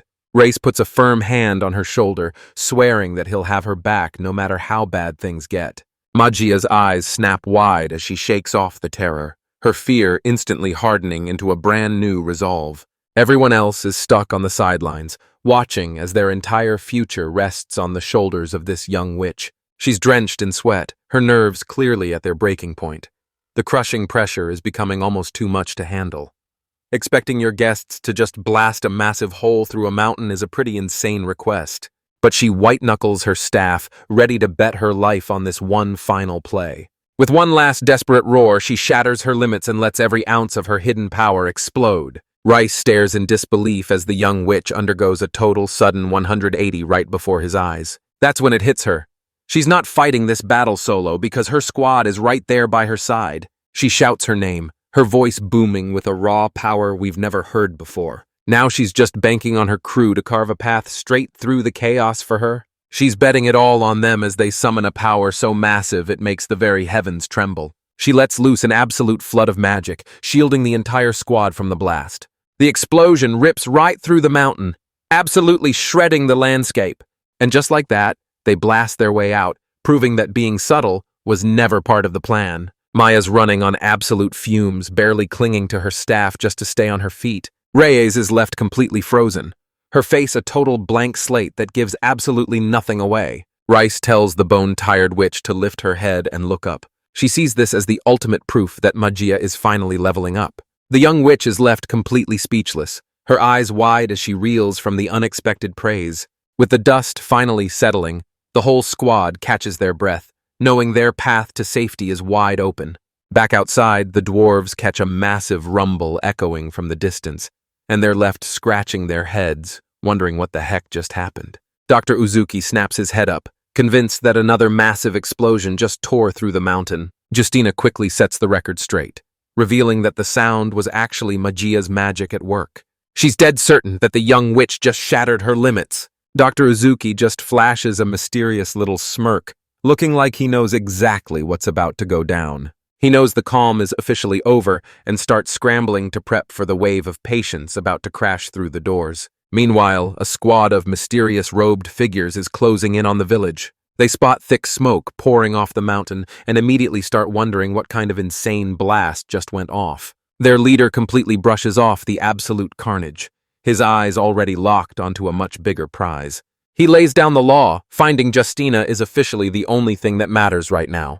Back at the mine, Dr. Uzuki has already taken charge and is spearheading the entire rescue mission.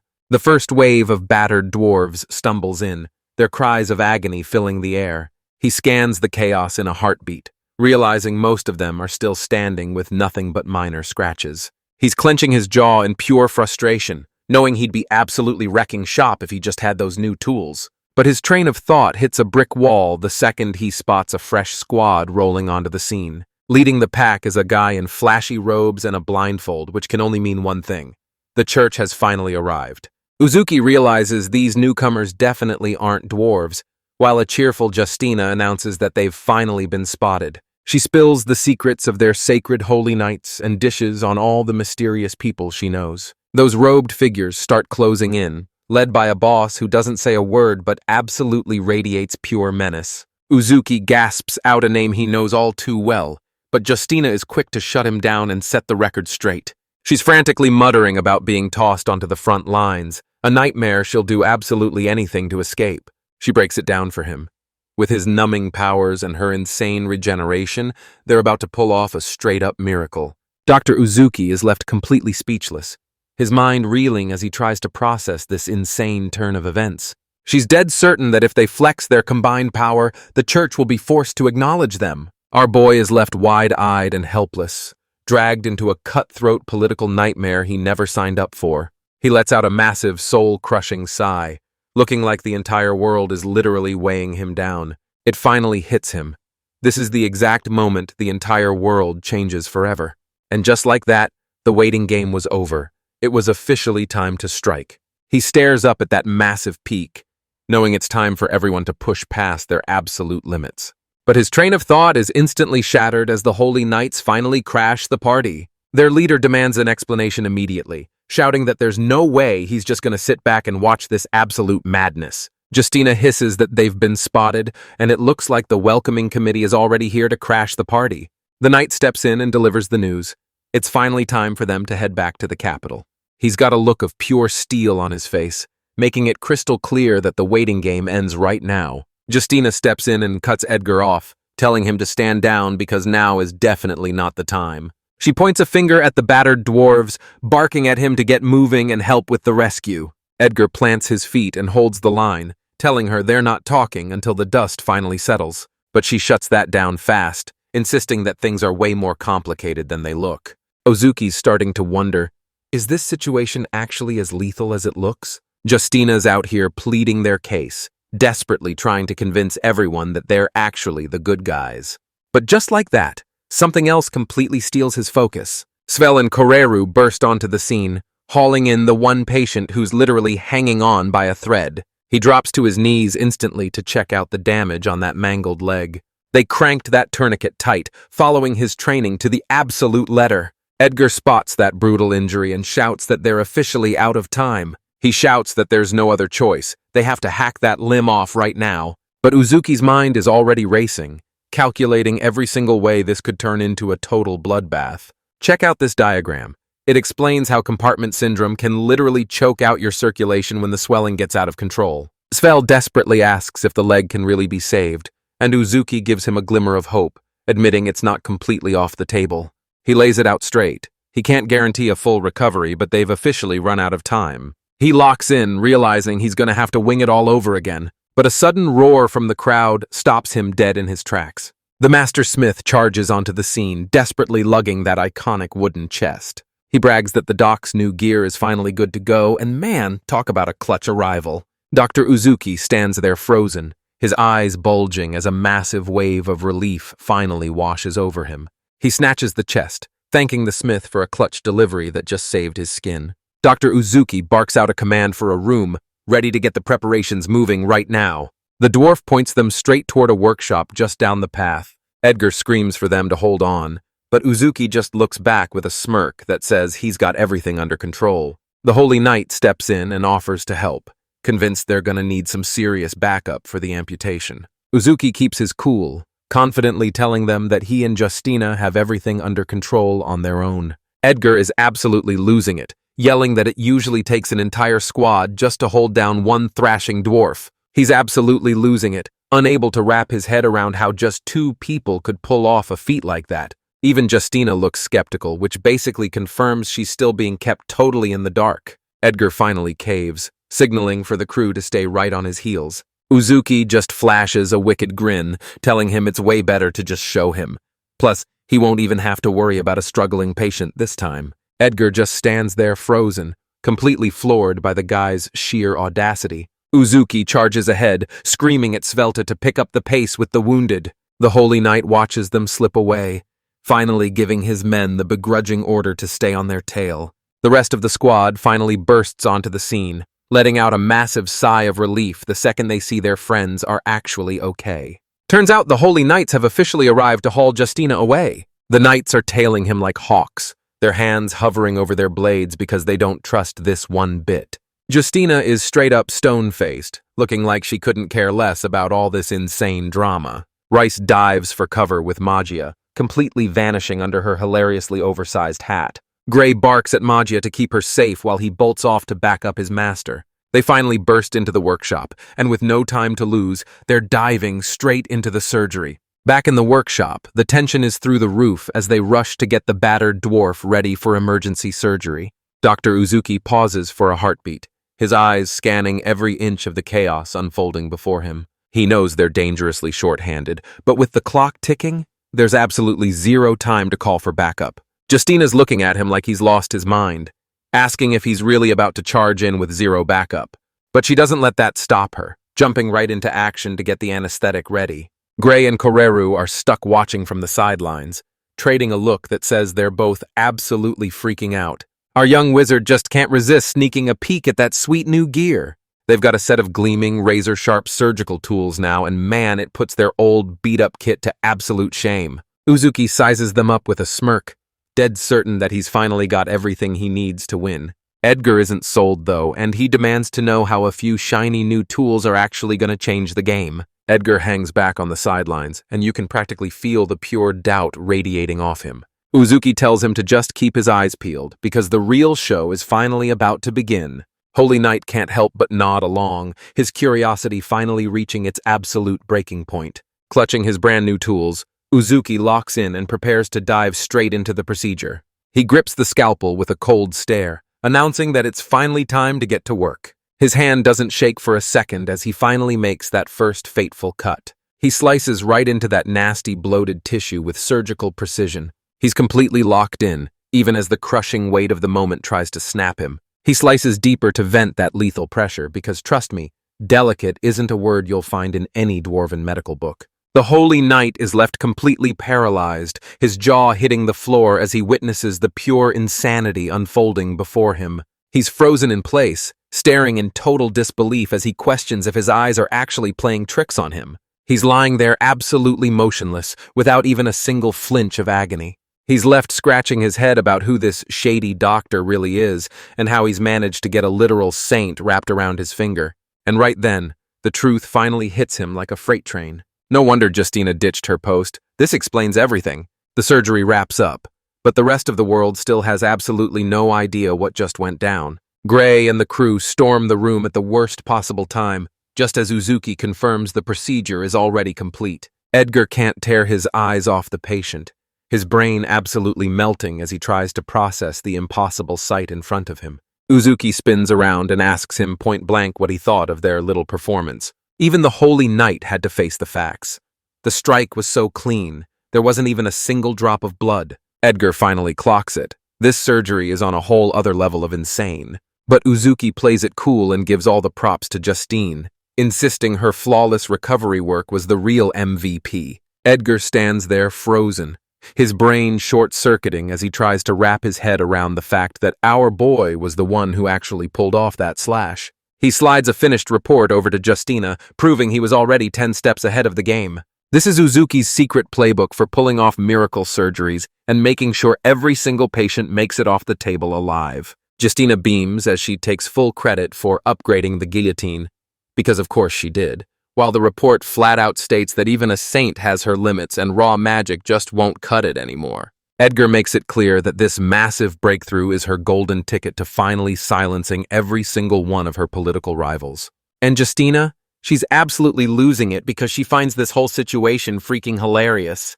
He warns her to watch her step, because those greedy nobles are just waiting for any excuse to tear her apart. Edgar breaks the news to Justina, telling her she's got to head back to the capital for the time being. She's in, confessing that this wild new surgery is the only thing keeping her from a total demotion. She wheels around to the squad, ready to drop the details on her genius new strategy. Out of nowhere, two dwarves scramble over, practically vibrating with excitement as they shove official quest forms into Asgray's hands. Justina lays out the plan. They're going to use her name to stack up points as they charge toward the capital. Dr. Izuki actually gives the green light, leaving Asgray absolutely stunned. He breaks it down for them. Once they get the recognition they deserve, they'll finally have the power to save way more people. Asgray warns them that the shortcut is a total death trap, proving there's no such thing as an easy stroll in this world. Out of nowhere, Edgar turns to the young mage and drops a total bombshell, calling him Asgray. Asgray stands there frozen, his mind spinning as he tries to figure out how the heck this knight even knows his name. Edgar reveals that Gerald's been blowing up his mailbox with letter after letter. He told us about a student who was dead set on reaching the rank of a saint. Edgar then turns to the group and asks if they've actually heard the legendary tale of the hero. Uzuki flashes back to the village, remembering how everyone used to treat Asgray like a total hero. But Edgar reveals the truth. Back in the day, the saints actually hand-picked a legendary hero. He was banking on Asgray following in those exact same footsteps. That one realization hits him like a truck, leaving our young mage completely lost in his own head. The knight finally admits it. He's betting big on Asgray's massive potential. But Justina? She's ditching the mission for a massive sugar detour because, hey, priorities are priorities. And just like that, both squads head their separate ways. But you know this isn't the last time their paths will cross. Justina and Edgar mount up and take to the skies on the back of a colossal winged beast. Koreru gives a final, upbeat wave as they go zooming off into the horizon. Gray watches them fade into the distance, finally admitting that she was a total handful right until the very end. He tells the crew it's time to pack it in and head back to the inn for some much-needed shut-eye. With that, the crew treks back to crash at their home base deep in the dwarven village. Asgray figures Magia and Race are probably already inside, catching some much-needed rest. But the moment he swings that door open, he's hit with a bone-chilling silence that tells him something is dead wrong. Inside, this massive white beast is literally chomping down on a dazed victim. Talk about one hell of an entrance. Reese is standing there in total shock, his brain short-circuiting just as hard as everyone else's in the room. Then, in the blink of an eye, the monster just melts right into a shadow on the floor. Dr. Uzuki and Asgray are left absolutely paralyzed, their jaws hitting the floor in total disbelief. Out of nowhere, a book manifests straight from the shadows, and it's a full-on plant encyclopedia. He grabs it, his mind racing as he stares at this bizarre new gift. But then, one specific illustration stops him dead in his tracks because it looks hauntingly familiar. He turns to Race, eyes wide as he realizes they've finally stumbled upon the legendary cinchona tree. This is the legendary plant that holds the secret to curing malaria. Race is left absolutely reeling as this massive bombshell drops. The cat finally hacks up the book and dumps her straight onto the floor. Man, this feline delivery service is absolute trash. Gray asks to see the book while that cat is just chilling right behind him like it's no big deal. He scans the description, immediately spotting the striking contrast of blood-red branches and vibrant green leaves. Gray's eyes widen as he realizes that exact tree only grows deep within the Ankoselka region. But there's one tiny detail that slips right past Dr. Uzuki's radar. Gray drops the news that their next big beast hunt is going down right on the doorstep of that very region. Uzuki stands there frozen, her jaw hitting the floor at the sheer impossibility of this coincidence. Race grumbles that they're being played like a fiddle because, let's be real, a magical cat dropping the perfect solution in your lap is just way too suspicious. Asgray steps in, arguing that even if it's a total trap, this is a golden opportunity they simply can't walk away from. But serious doubts start creeping in. Is it really a good idea to scrap their entire plan this fast? Gray whips around to Svel, asking if malaria is a name everyone actually recognizes in this world. Svel backs it up, revealing that the older generations were absolutely ravaged by it. Just like that, Asgray declares that hunting down this cure is a way more legendary mission than simply becoming a saint. Race reveals the real reason she's backing them up. It's all part of a secret bargain she struck with Uzuki. She shuts them down fast, making it crystal clear that this is a cold business deal, not a charity case. But out of nowhere, Kororu catches her off guard by lunging into a massive hug, thanking her for being so incredibly kind. Rice is a total blushing mess, while Dr. Uzuki just watches the chaos unfold with a gentle smile. She's desperately begging for anyone, literally anyone, to pry this clingy archer off of her. But Uzuki just shrugs it off, saying it's great to see them bonding. Yeah, he's clearly not lifting a finger to help. He wheels around to Asgray, itching to see the details for their next big mission. With the whole crew finally together, he points them straight toward their next big destination, Koselka Village. They've got a two-part mission: slaughter those monsters and track down the legendary herb that's basically a miracle cure. With one massive roar, the whole crew accepts the challenge and dives headfirst into their next mission. It's only been 24 hours since they left the dwarven village behind, but the adventure is already in full swing. The trek to Ankoselka Village turns out to be a total breeze. Sveltang is absolutely blitzing the camp setup, but she's just standing there, looking completely unimpressed. She whips around, shouting at the top of her lungs to alert the rest of the squad. Kuroeru struts back from the hunt, proudly showing off the massive feast she just secured for them. She slams her fresh catch onto the dirt with a heavy thud. But hold on. Spell's face just instantly shifted into pure worry. He catches sight of a tick, and Uzuki's chilling warning about those parasites instantly flashes through his mind. Koreru lays it out straight. She's gonna flash freeze the entire surface and wipe them off the face of the earth. With a blinding flash of magic, the carcass is instantly purified. Talk about a literal cheat code for meal prep. Race locks her sights on Magia next, dropping a brand new mission right in her lap. She hauls the witch away, insisting that Kororu is next in line for a serious scrub down. Gray asks if the team can handle the messy butchering, but Svel just gives a cocky nod, making it clear they've got it under control. Kororu wastes no time, hoisting up the night's catch to get it ready for the feast. She whips out her blade, her eyes locked in with absolute lethal focus. Our young marksman dives right in, skillfully carving up his prize with total precision. Check out this diagram that breaks down the art of monster butchering. It's basically a masterclass in anatomy and making some serious bank. Svel steps up to handle the messy skinning work, and Kuraru is more than happy to let him take the lead. He wastes zero time and jumps straight into the job, moving with the kind of speed and precision that's honestly terrifying. A new diagram pops up to show that if you don't skin the beast with surgical precision, you're basically flushing a fortune in high-grade leather down the drain. Svel's having a blast getting ready together, but looking at Kororu's face, the feeling is definitely not mutual. But Asgray's face says it all.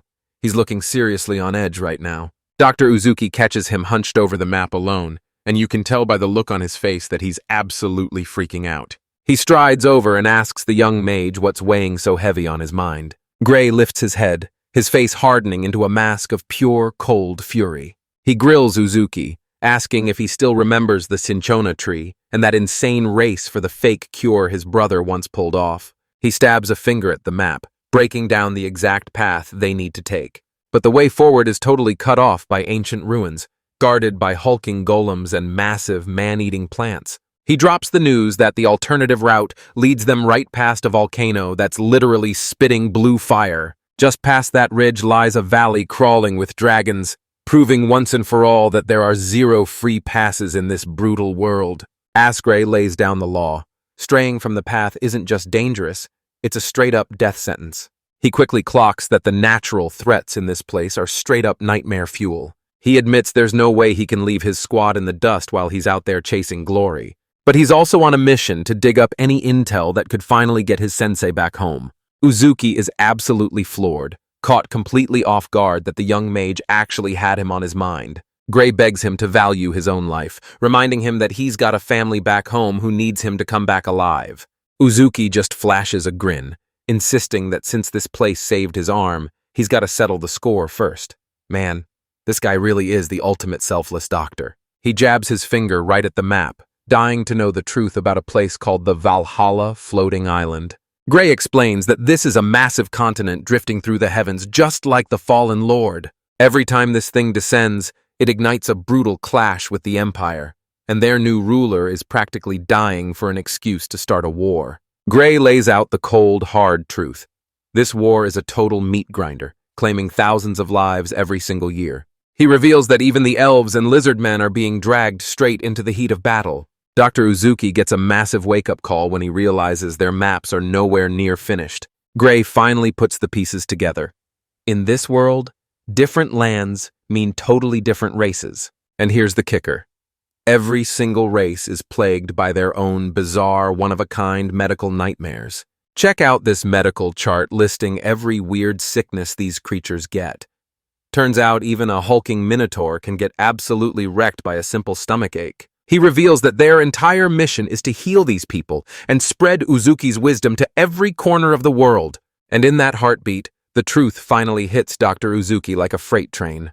It finally clicks. Maybe his entire life was just leading up to this one moment, his destiny to save the world. Asgray just flashes a cocky smirk, telling him his grand plan is way too half-baked to actually work. Uzuki steps in to set the record straight, breaking down those cryptic warnings about the Lord who met his end. One single detail drops, and it leaves Asgray absolutely spiraling. He breaks it down, revealing that the fallen Lord is actually seeding the entire world with new life. Race just scoffs at the rules, demanding to know why they're being told to hold back instead of just leveling the place. She presses him, demanding to know if Uzuki was actually granted the power to slay the Demon King. But our guy just flashes a grin, admitting that's way above his pay grade. Rice notices his massive heart and realizes he's the type of guy who'd try to save every last one of them.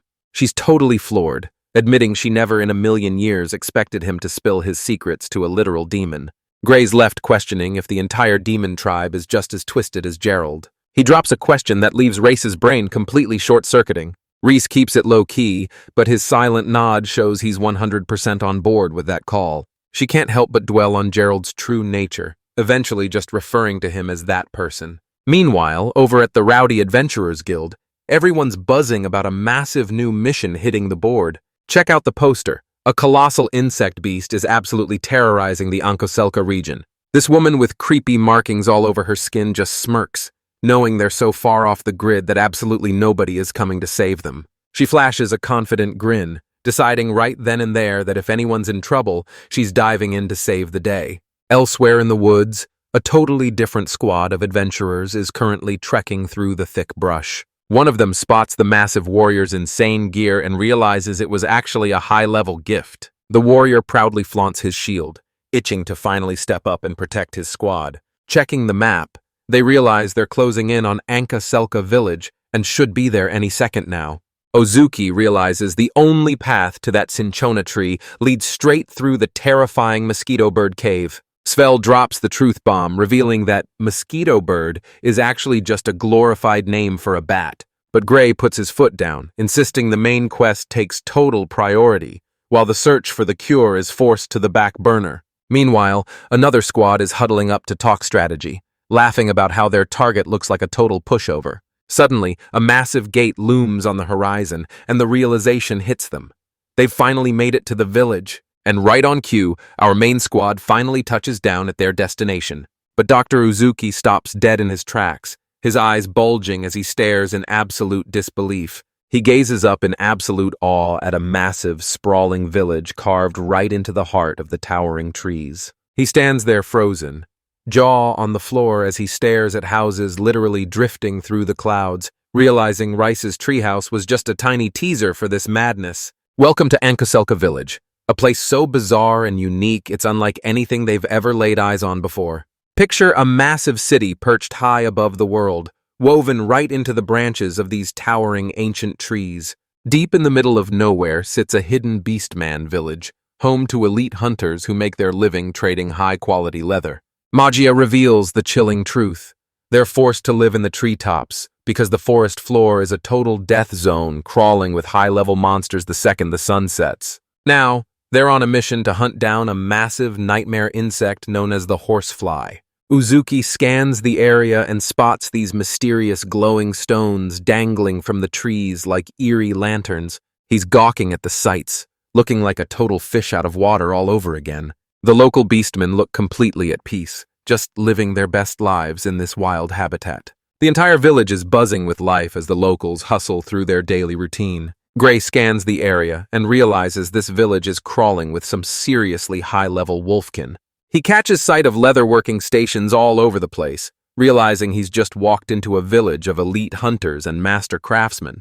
But just then, Gray picks up on a vibe that tells him something is seriously off about this village. Rice breaks it down, revealing that this place is actually a legendary hub for elite hunters and cold-blooded mercenaries. This immediately sets off alarm bells for Asgray, making him wonder why a group like this would ever need to hire outside help.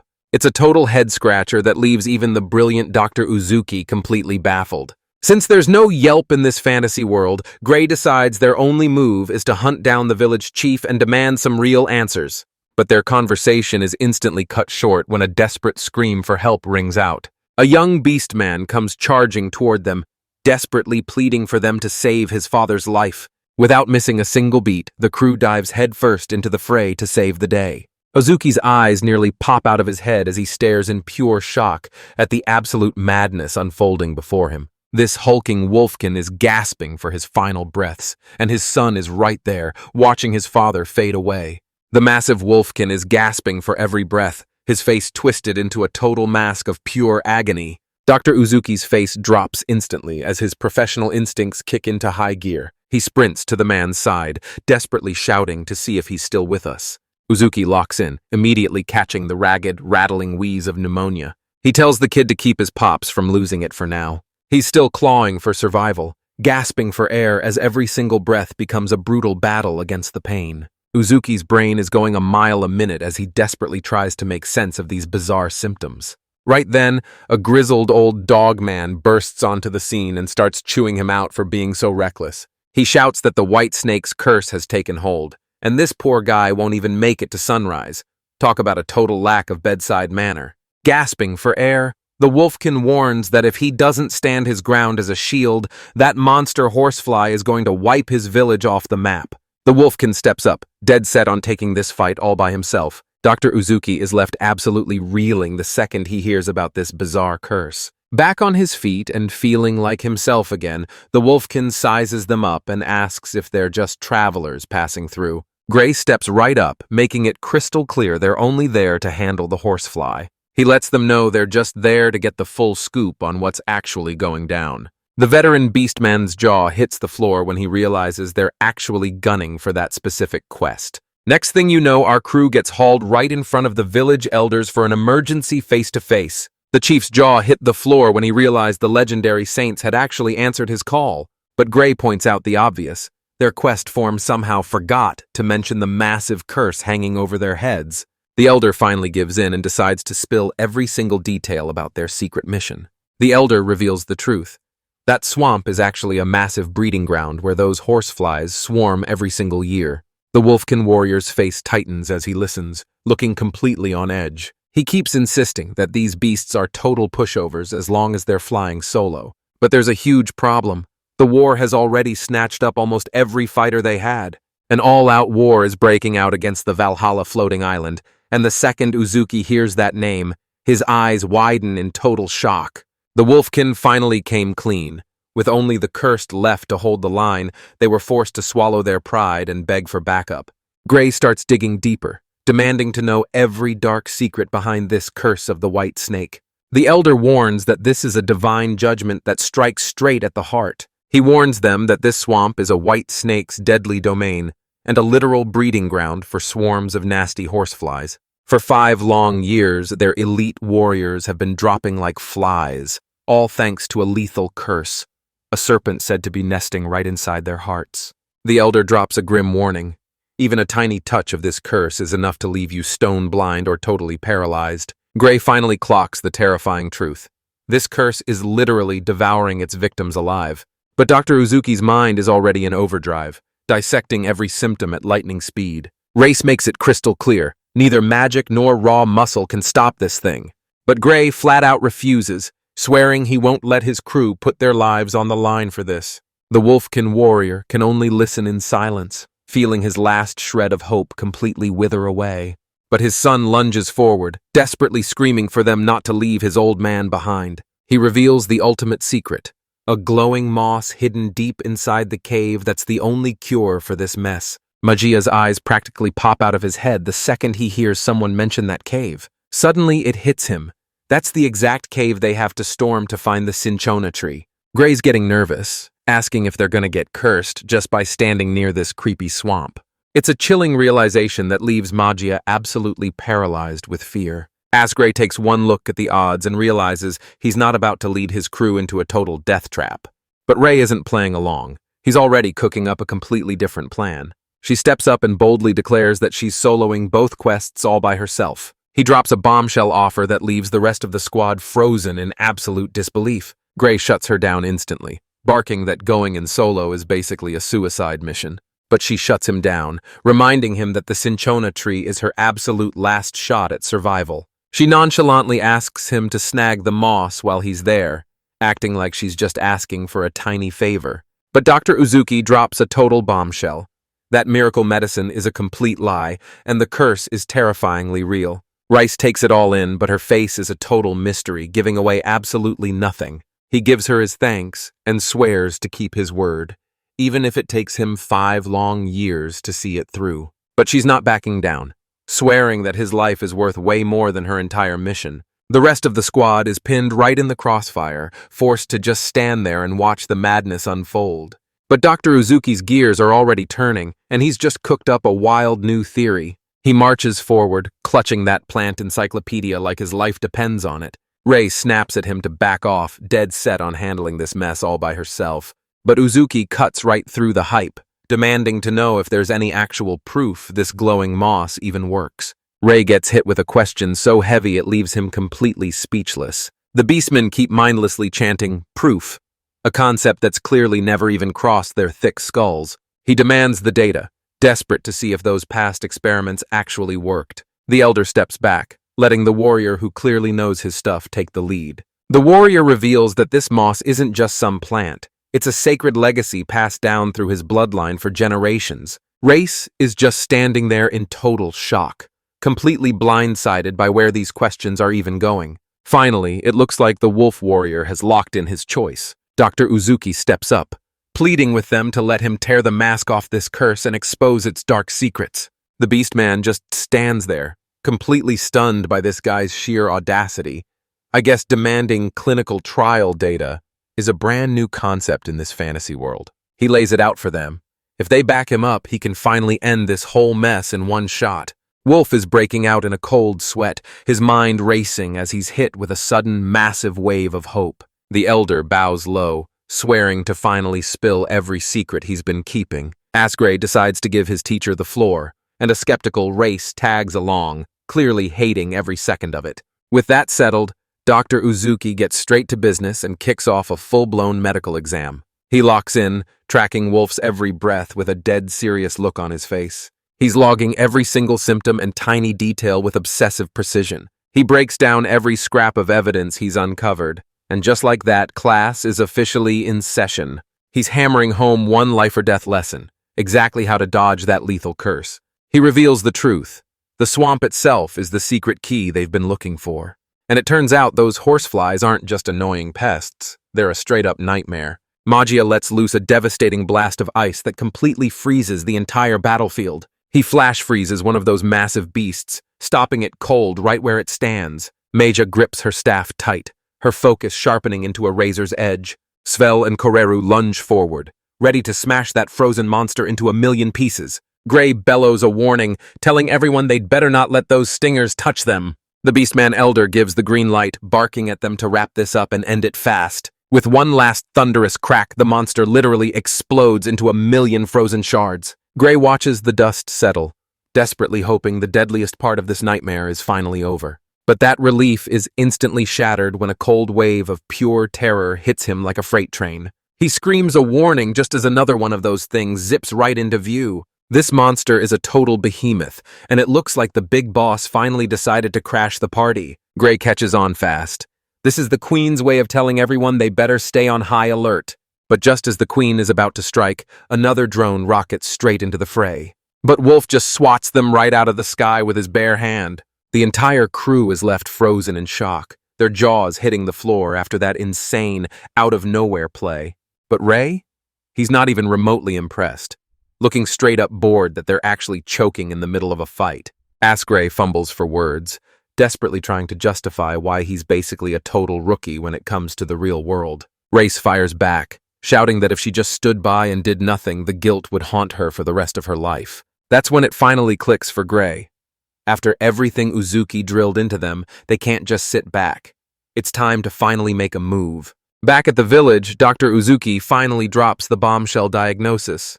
It's filariasis. That one word leaves the Beastman warrior looking absolutely clueless and totally lost. A quick breakdown reveals the gross truth. These parasites spread through insects, just like horseflies. He reveals the horrifying truth. The wolf's condition is actually being caused by worms devouring his heart from the inside. Check out this handy little chart showing how these parasites literally choke off the blood flow. Who knew science could be this brutal? Wolf's jaw drops as the horrifying truth hits him. This isn't some magical curse, it's a full-blown infestation.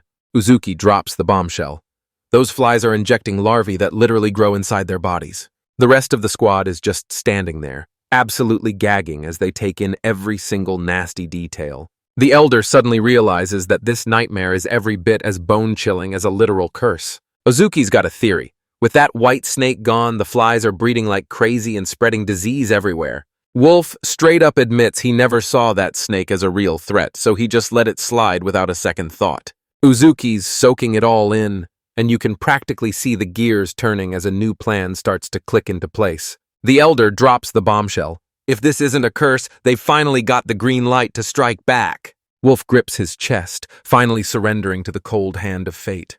But Dr. Uzuki stands tall, refusing to let him throw in the towel. He lays it out straight. There's only one treatment left that has a prayer of working. He breaks out his gear and starts a high-stakes surgery to rip those nasty worms right out. But just as he's about to spill the truth, a sudden pounding at the door cuts him off mid-sentence. Suddenly, a scarred-up woman and a massive dude with an eye patch pop in to offer a hand. Guess that do not disturb sign finally fell off. Uzuki is left completely paralyzed, staring in shock as the woman starts talking right to him. He's got absolutely no clue who these new faces even are. She's barely holding it together, stifling a laugh at how absolutely bizarre this whole situation is. This leaves our boy absolutely floored, his brain short-circuiting as he tries to wrap his head around her wild behavior. She gets dangerously close, taking a deep whiff of his neck and instantly picking up that familiar plant-like scent. Uzuki's completely losing his cool, stammering about some race while he still keeps calling her by her brother's name. She bursts out laughing, realizing Race is way too cautious to just blurt out his real name. Our boy is totally stumped, racking his brain trying to figure out who this mysterious stranger even is. She spins around with a clever smirk and asks the one question on everyone's mind. Who exactly are you? That hulking guy with the eye patch yanks her back while Uzuki stands there, his brain still trying to process the chaos. He clocks that Race is totally on edge, acting exactly like a cornered cat. She reveals the real reason. She's just hypersensitive to everyone else's energy. Uzuki knows that if he drops his guard for even a heartbeat, it's game over. She straight up asks if he's hitting on her, because apparently this guy has never heard of a personal bubble in his life. She gets a total kick out of his bewildered face, while he snaps back at her for being so shamelessly bold. Our boy's brain is absolutely spinning as he tries to wrap his head around who these mysterious newcomers actually are. These two are looking way too relaxed for guys standing right in the eye of the storm. Suddenly the door groans open, cutting their bizarre introduction short. The young beast man looks up, totally second-guessing if he should have let these guys in at all. Uzuki quickly steps in to calm him down, betting that these guys are just friends from the same race. And for some reason, she's getting a total kick out of that. She reveals that this isn't just about patching up cuts, it's a desperate mission to save her soul too. That bombshell leaves Dr. Uzuki completely paralyzed, his jaw hitting the floor in total shock. Eye-patch guy finally drops an apology for that absolutely chaotic entrance. The eye-patched stranger suddenly shouts Wolf's name, proving he knows exactly who he's dealing with. He flashes a tattered old quest form, asking Wolf if he still remembers standing shoulder to shoulder in Battle 10 long years ago. That's when the name drops. The man, the myth, the legendary mercenary king. Wolf's jaw hits the floor because he was sure the mercenary king was already 6 feet under. But Guest just smirks, proving the rumors of his death were nothing but a lie. Uzuki is left totally speechless, his mind reeling as he tries to wrap his head around this sudden reunion. Whipping around to face him, the scarred woman demands to know exactly where Forn is hiding. The mercenary king shoves the quest poster in her face, looking absolutely gutted that they missed out on the hunt. She wheels back toward Uzuki, leaning in to spill a juicy secret just to kill the time. She admits she's a total handful to deal with, but begs him to just stick with her a little longer. She confesses that her icy distrust is actually just a wall she built to keep everyone at arm's length. Dr. Uzuki just stands there paralyzed, realizing he's way out of his league. The scarred woman just flashes a wicked, "I know exactly what's up," smirk.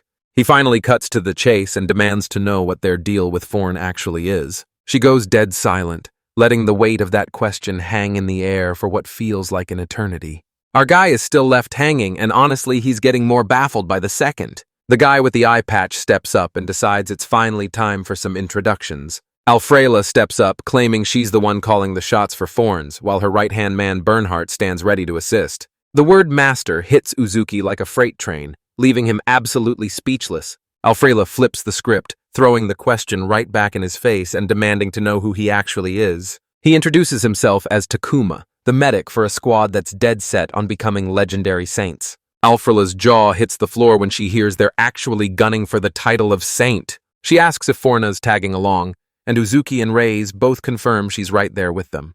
That revelation drops, and both she and Bernhardt absolutely lose it, doubling over in a fit of laughter. She flashes a wicked grin, declaring that this is about to be a total blast. But she immediately pivots to Uzuki, barking at him to quit stalling and get back to his patient right now. Our boy's focus snaps right back to the Wolfkin, who's still caught in a desperate fight for survival. Wolf is gasping for his life while his son lets out a bone-chilling cry of absolute terror. Alfrela realizes the curse has hit its absolute endgame, and man, things are looking beyond dire. The horrifying reality finally hits Dr. Uzuki. They're staring down the barrel of a total catastrophe. Without saying another word, he shuts his mouth and dives right back into his investigation. Bernhardt commands Uzuki to stay locked in on the patient, vowing that he'll handle the root of the problem himself. But our boy is so locked into the exam that he doesn't even hear a single word. He strains his ears, only to realize the nightmare is real. Those worms have completely choked off the right ventricle. We get a quick breakdown of exactly how these parasites trigger an instant lethal heart attack. Usuki's hit with a wave of trauma as he remembers a dog from his childhood that died in this exact same way. Wolf is clawing for every breath, fully aware that if he doesn't get medical help right now, he's a dead man. The son whips around to Alfreda, his voice trembling as he begs to know what's going to happen to his old man. She reaches out to shield the little guy's eyes, making sure he doesn't see a single thing. He tells him to get his final goodbyes in while his old man's still clinging to life. Guess that legendary lack of bedside manner is genetic. The kid looks up and the absolute soul-crushing terror on his face is enough to break your heart. The kid completely loses it, screaming through tears as he begs his dad not to leave him behind. He's left reeling, unable to wrap his head around why they're being put through this absolute hell. Alfreda spells out the grim truth, revealing the heartbreaking reality of what this curse actually does. Wolf grinds his teeth, finally accepting the brutal truth that he's reached the end of the line. She makes it crystal clear that he's past the point of no return, and there's absolutely no way to save him now. But out of nowhere, Ray shouts for them to hold on. Dr. Uzuki strides forward, dropping the bombshell that he's actually found a cure. That single sentence hits Alfreda like a freight train, leaving her absolutely shell-shocked. He whips around and stares her down, asking if she even realizes how insane the stakes actually are. She yells back the truth. This entire curse is actually powered by parasitic worms squirming inside the heart. Uzuki listens closely, quickly realizing this woman is definitely hiding some major secrets. She's dead certain that cracking open a man's chest is a one-way ticket to the afterlife. Race finally admits that even a saint's legendary magic has its breaking point. Uzuki is absolutely floored. How the heck does Alfreda know the disease's real name? He turns to her with total confidence, casually dropping the bombshell that they won't even need to crack the patient's chest open. He boldly claims that his medicine, his tools, and his pure talent are all he needs to pull this off. That revelation hits Alfreda like a freight train, leaving her jaw on the floor and her mind completely blank. He whips back to Wolf, admitting there's absolutely no time for a full explanation. He's practically on his knees, begging the warrior to go all in on this one final gamble. Wolf just stands there gasping, the soul-crushing weight of this impossible choice written all over his face. Dr. Uzuki is practically begging Wolf to just take a leap of faith and trust him. This hulking beast of a warrior is left wheezing, desperately clawing for even a single breath. His eyes shot wide, trembling with a lethal cocktail of fear and total desperation. With one last shaky nod, he finally gives the green light for the procedure. Uzuki flashes a small, relieved smile, finally letting all that tension melt away. He whips around and barks orders for everyone to get that surgery room ready right now. Alfreda just stands back and takes it all in, a mysterious smirk spreading across her face. She's clearly vibing with Uzuki's insane guts, and let's just say he's officially front and center on her radar. He whips around to her and Bernhardt, desperate for them to back him up. Bernhardt wastes no time seizing command, barking out everyone's roles for the high-stakes surgery ahead. Bernhardt turns to Alfreda, double-checking if she's actually ready to go all in on this insane plan. She just smirks, admitting that this chaos is way too much fun to walk away from now. Uzuki gives them a quick shout-out for the assist, and Bernhardt confirms they're officially ready to roll. But Race cries out to him, her face absolutely twisted with worry. Wolf's son is losing his mind, desperately begging them to save his father's life. Dr. Uzuki just flashes a small, cocky smirk right back at them. He vows to go all out, putting every single ounce of his soul into this fight. And just like that, the race to gear up for the chaos ahead officially kicks off. Deep inside the eerie silence of the workshop, this ragtag surgical squad finally gears up for the operation. They slam the mask onto Wolf's face, and just like that, the operation kicks off. Alfreda's jaw hits the floor over the anesthetic, but she's still skeptical. How exactly is he supposed to pull something out of a literal heart? Uzuki jumps right into his lecture, breaking down the exact way blood surges through the neck. Alfreda compares it to blowing an enemy's head clean off. A bit dark, sure, but she totally gets the vibe. He breaks out a diagram to walk everyone through his crazy plan to tie off the jugular vein. He's gonna slide a tool straight into the vein and yank those worms out manually. Alfreda eyes the gear with total doubt, wondering if she's actually got what it takes to pull off this miracle. She's absolutely blown away, realizing his insane knowledge isn't just for show, it's forged from years of raw experience. Uzuki finally admits that, in his own twisted way, he's already lived a hell of a long life. He sucks in a breath, dials his focus to 100, and makes the first cut with a hand steady as a rock. With ice in his veins, he gingerly slides the retractor right into the incision. He delicately peels back the tissue, laying that vital vein completely bare. Bernhardt's stunned by the move, but Uzuki explains he's actually being surgical to make sure those vital nerves stay untouched. He points straight at the exposed vessel, calling it out as the jugular vein. Alfrila's jaw drops, realizing his pinpoint accuracy is every bit as lethal as a master assassin's. He snatches up a long, specialized tool, locking in as he gears up for the next big move. With surgical precision, he slides the tool right into the vein, steering it through that massive journey straight into the patient's heart. Alfrila's jaw hits the floor as she watches this insane operation, realizing that high-stakes heart surgery definitely wasn't on her mercenary resume. Just like that, he starts yanking those parasites right out of the guy while he's still wide awake. Alfrida stands there completely paralyzed, her eyes wide as she finally accepts the insane reality of what she just witnessed. The diagram shows the tool plunging deep into the heart to yank those parasites right out. It hits her like a ton of bricks. With this insane technique, he can pull off the impossible without even cracking that chest open. Uzuki calls out that the first phase is officially over, and now they've got to do whatever it takes to keep the patient stable. Alfrida pipes up, asking if he actually managed to wipe every last one of them out. But our boy just shuts them down, dangling those nasty extracted worms right in their faces. He explains that his current gear is a total bust. It just can't reach those parasites burrowed deep inside the pulmonary artery. He finally admits he's hit his absolute limit, realizing they've got to cook up a way more versatile weapon if they're gonna survive. Alfrila is absolutely floored that he's already plotting his next big play. Right then, Asgray bursts into the doorway and shouts for his teacher. The moment Asgray touches down, Uzuki wastes no time calling him out. He barks an order to his student to get that wound stitched up immediately. Then, with a blinding pulse of magic, the wound stitches itself shut instantly. Fast forward a bit, and we're back at the treehouse, where things have finally settled down into a peaceful silence. Wolf finally snaps awake, slowly clawing his way back to health after that intense procedure. The son breaks down in tears of pure relief, knowing his father is finally out of harm's way. Alfrida leans in to inspect those writhing parasites, finally staring down the source of the so-called curse. Meanwhile, the girls are absolutely gagging in pure disgust, because let's be real, this guest's biology is enough to turn anyone's stomach. Alfrida just flashes a smug grin, looking like she's already 3 steps ahead of everyone. She spins around to start the sprint, her eyes practically screaming for an explanation. Reese gets right in her face, demanding to know what business she has even showing up. Alfrila just flashes a casual smile, playing it off like she's just doing her usual rounds of being a hero. But Race isn't having it. He fires back, claiming that Alfrida's twisted idea of helping is the real disaster here. Alfrila quickly shifts gears, asking where on earth they found Uzuki since the guy is clearly an absolute beast.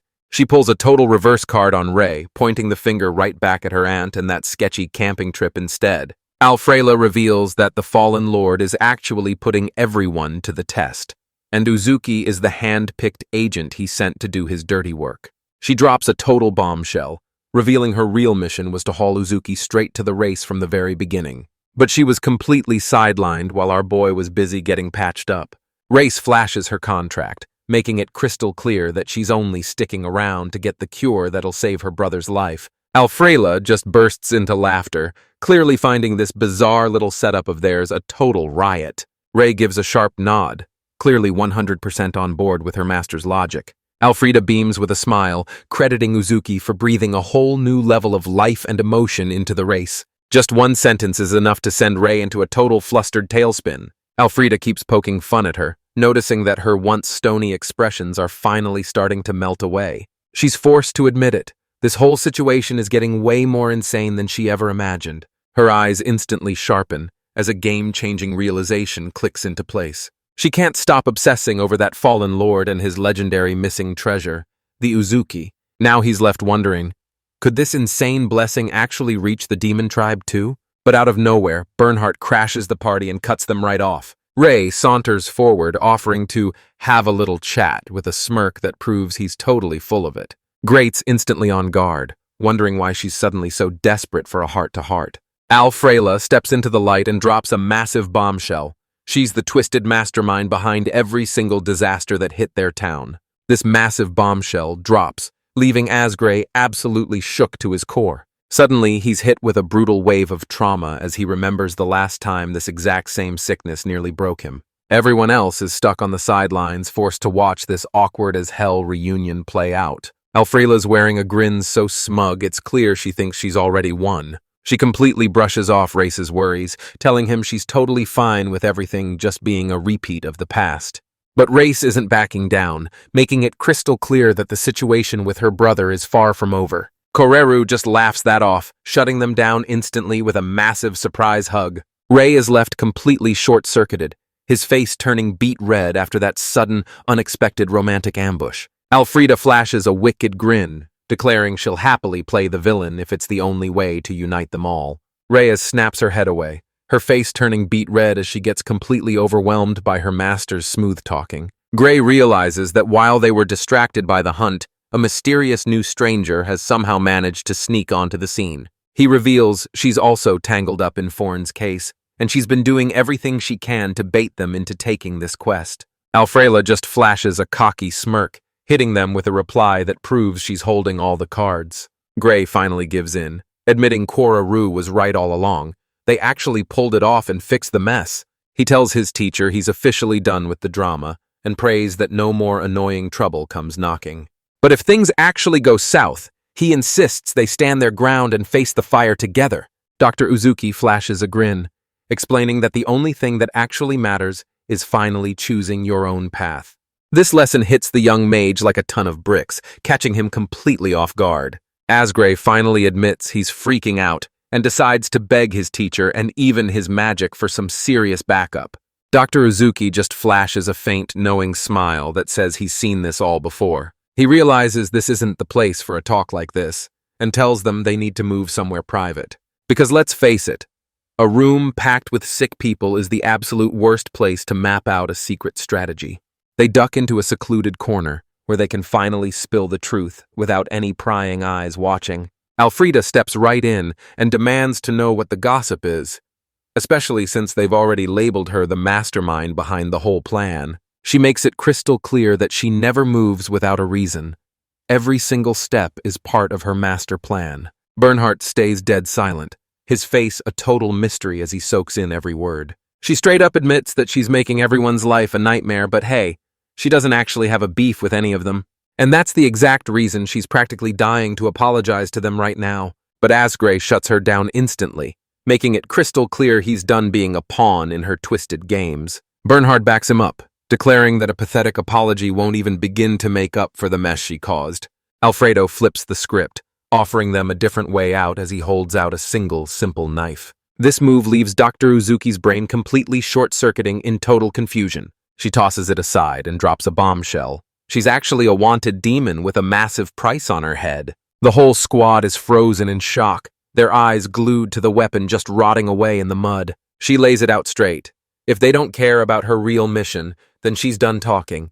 They're ready to claim her head for a massive payday, and man, things just went from 0 to 100 real fast. Gray and Uzuki are left dead silent, their jaws hitting the floor at her terrifyingly dark proposal.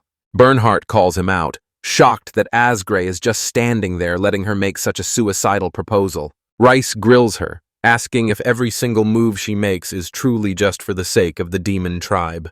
Alfreda just flashes a smug, "I told you so" smirk that confirms everything. Dr. Uzuki is sweating buckets, completely drowning in a conversation he can't even begin to follow. Gray brushes off her twisted offer, demanding to know what she's actually plotting. Alfreda drops her gaze, letting the silence stretch as she carefully weighs his massive request. She drops a massive bombshell, warning that if things don't change immediately, the entire world is going up in flames. That one sentence drops like a bombshell, leaving both Asgray and Uzuki absolutely floored. She makes it clear. Whether it takes a few years or a few centuries, she's going to stop that tragic fate from ever coming true. Our boy is left completely stunned, his mind racing as he tries to wrap his head around this sudden doomsday bombshell. Alfreda's face turns stone cold as she locks in, her determination now completely unbreakable. She drops a bombshell. That nightmare in their town was nothing but a twisted test run for this exact reason. Uzuki's scratching his head, wondering how the world could even be wiped out. Is a massive meteor about to come crashing down or what? She admits she's in the dark about the exact method, but she's found two specific triggers that set the whole thing off. First up is a lord who's fallen from grace, and joining him is a tribe of demons being hunted to the brink of extinction. This bombshell hits Dr. Uzuki so hard he's left completely frozen in shock. Gray calls it out immediately. This is a whole new disaster they're dealing with. But Alfrela warns that some high-tier demon might just hex the entire world out of pure petty spite. Asgray hears this wild theory, and honestly, he's not buying it for a second. She gives him a nod, confirming that his wild theory is actually spot on. This revelation hits like a freight train, leaving our young mage's jaw on the floor. Alfrela drops the bombshell that her words were actually just the trigger to set everything in motion. The real threat that's going to end the world? It's a new breed of demons, literally birthed from the ashes of pure tragedy. Basically, he's destined to be either the world's greatest savior or its most terrifying demon king. This massive bombshell drops, leaving Asgray completely frozen in shock. Dr. Uzuki is breaking into a cold sweat, his brain absolutely melting as he tries to process this bombshell. The rest of the crew is just as clueless, their brains completely short-circuiting from the shock. But Rice? He sees right through it and knows exactly what's going down. Alfrela looks Wolf dead in the eye and asks if he's ever heard of a demon so monstrously powerful that people actually mistake it for a god. She drops a total bombshell. Demons are actually just humans who unlock their insane powers after staring death right in the face. Turns out, they aren't spawned by nature's fury, but are forged straight from the soul-crushing tragedies of war. She makes it crystal clear. After a nightmare like this, the only thing left to live for is stone-cold revenge. That chilling realization hits Magya and the others like a ton of bricks, leaving them absolutely paralyzed with fear. But Race? He knows this soul-crushing feeling all too well. She finally comes clean, admitting she's fueled by that same cold, unforgiving rage toward the monsters who tore her home apart. Uzuki and Asgray are left speechless as the crushing weight of her agony finally hits home. He reminds her that her dark past is the whole reason they're here, and her brother's salvation is finally right within their grasp. Race flashes a daring little smirk, telling Takuma that she's putting all her bets on him, and Dr. Uzuki doesn't hesitate for a heartbeat, instantly locking in that trust. She tells him to leave everything to her, swearing she'll find a cure even if she has to move heaven and earth to do it. And honestly, Alfrela is getting a massive kick out of watching this whole mess unfold. Alfreda breaks it down for us. Demons are forged in absolute tragedy, leaving them with hearts fueled by nothing but pure vengeance. The more soul-crushing the tragedy, the deadlier the demon that crawls out of the wreckage. She's certain this endless loop is dragging the entire world straight toward a total apocalypse. Bernhard admits it's all just a numbers game. As long as tragedy haunts this world, these monsters are a mathematical certainty. That's when it finally clicks for Uzuki. She's witnessing the birth of a legendary hero, or the rise of a god-tier demon king. But Alfrela stops them cold, raising a finger to remind everyone about the second trigger, the Fallen Lord. She warns him that this power is a literal magnet for disaster, packing enough raw destruction to wipe entire cities off the map in an instant. She jabs a finger at the map, tracing the path of total destruction left in its wake. Wolf is forced to just stand there and listen as the soul-crushing reality of their world finally starts to sink in. Alfreda finally drops the bombshell. She turned the entire town into a lab just to get inside the Fallen Lord's head. Asgray lets out a long, frustrated sigh as it finally hits him. He's been caught right in her web. Alfrela reveals her true motive. She shields the demon tribe because she refuses to let any more tragic souls end up like Forn. Race's face turns to stone, and it's dead obvious she isn't buying her master's weak excuses for a second. Alfreda warns that people who charge headfirst into revenge are the ones who actually trigger the ultimate disaster. And to finally achieve world peace, these miserable demons have to be wiped off the face of the earth. She stares him down with eyes of pure ice, finally exposing the brutal logic behind her dark world view. She lunges down and snatches her fallen blade right off the ground. She makes it clear that this is her true calling. And trust me, she has zero plans of dying a martyr. She thrusts the knife forward, demanding to know how they're gonna judge her now. Now Asgray's left clutching the steel, forced to make a choice that's as silent as it is impossible. Asgray stands there frozen, letting her bone-chilling ultimatum hang heavy in the silence. His knuckles turn white as he death-grips the hilt of his blade. He looks over at his squad and it finally hits him.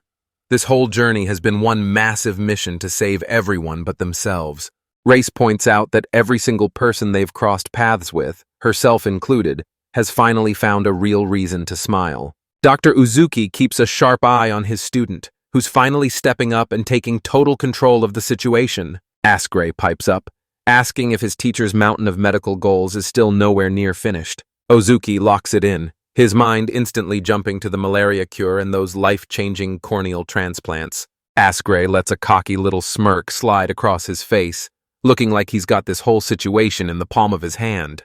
He shouts that their epic adventure starts right now. Their goal is to save every single soul in need, and trust me, they're just getting started. He whips around to Alfreda and shuts her down, making it clear he doesn't need her twisted deal. She can only look on in silence, her face a complete mystery that gives absolutely nothing away. He's holding that blade with a chillingly steady hand, but strangely enough, there's not a single drop of killing intent behind it. He shoves it right back at her, coldly snapping that nobody asked for her help in the first place. Alfreda just flashes a knowing smile, insisting that all they really want is to live in peace and keep their world from going up in flames. The beastmen are just standing there like deer in headlights, totally baffled by all this high-level mental gymnastics. Uzuki admits that seeing her flash that blade definitely gave him a heart attack, but he's just stoked the whole ordeal is finally over. But the way she's dodging any talk of destruction definitely rings some major bells. Out of nowhere, the robed man's chilling warning about the fallen lord flashes back into his mind.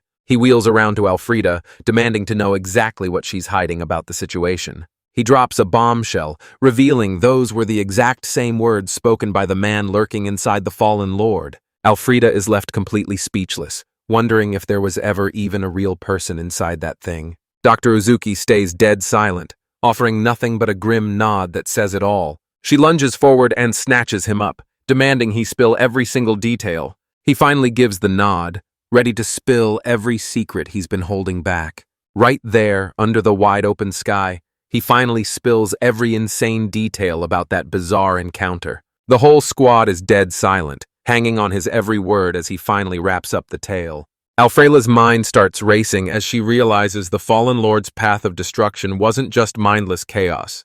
He's actually playing a much deeper game. Bernhardt realizes this intel flips the script, forcing Alfreda to put her entire master plan on ice. Koreru reminds Uzuki that even if his destiny is to stop the destruction, at the end of the day, he's still just a doctor who saves lives. Alfreda lunges forward and seizes him, her eyes wide with a totally unhinged, manic energy. She looks him dead in the eye and declares that their paths are now one and the same. Our boy is just left staring back, looking like he's completely and utterly out of his depth. She reveals that the fallen lord handpicked him, and there's a calculated reason why she was the only one left alive. If they keep this up, they're practically guaranteed to dodge total annihilation. Uzuki breaks into a cold sweat, frantically asking what the hell any of that is even supposed to mean. Reese keeps it simple. He's just here to save anyone who needs saving. Our boy is looking absolutely clueless because, let's face it, saving the entire world definitely wasn't on his resume. Alfreda suddenly lunges forward and grabs his hands,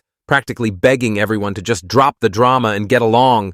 Uzuki can only choke out a terrified yes while everyone watching is frozen in absolute horror. Gray finally fesses up that he's totally lost, but honestly, it's too late, because they've already been sucked right into the heart of this chaos. Dr. Uzuki marches right up to Wolf, looking like he's dying to get some answers. The beast man leans in, asking if he's ever actually dared to set foot inside the infamous demon ruins. Alfreda drops a major flex, revealing she's trekked across nearly every inch of the continent during her massive lifespan. Wolf looks her in the eye and asks if she'll share her wisdom to make sure they survive the journey ahead.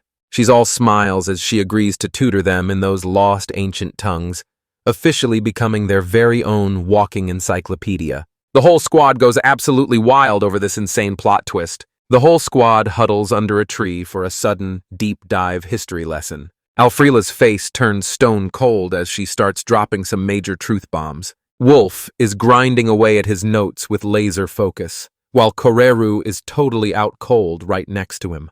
Dr. Uzuki is left totally speechless, his jaw on the floor as he realizes she's way more brilliant than he ever imagined. The rest of the squad is totally locked in, hanging on every single word as the lesson rolls on. Gray's watching from the sidelines, thinking her being this thorough is honestly starting to look a little sketchy.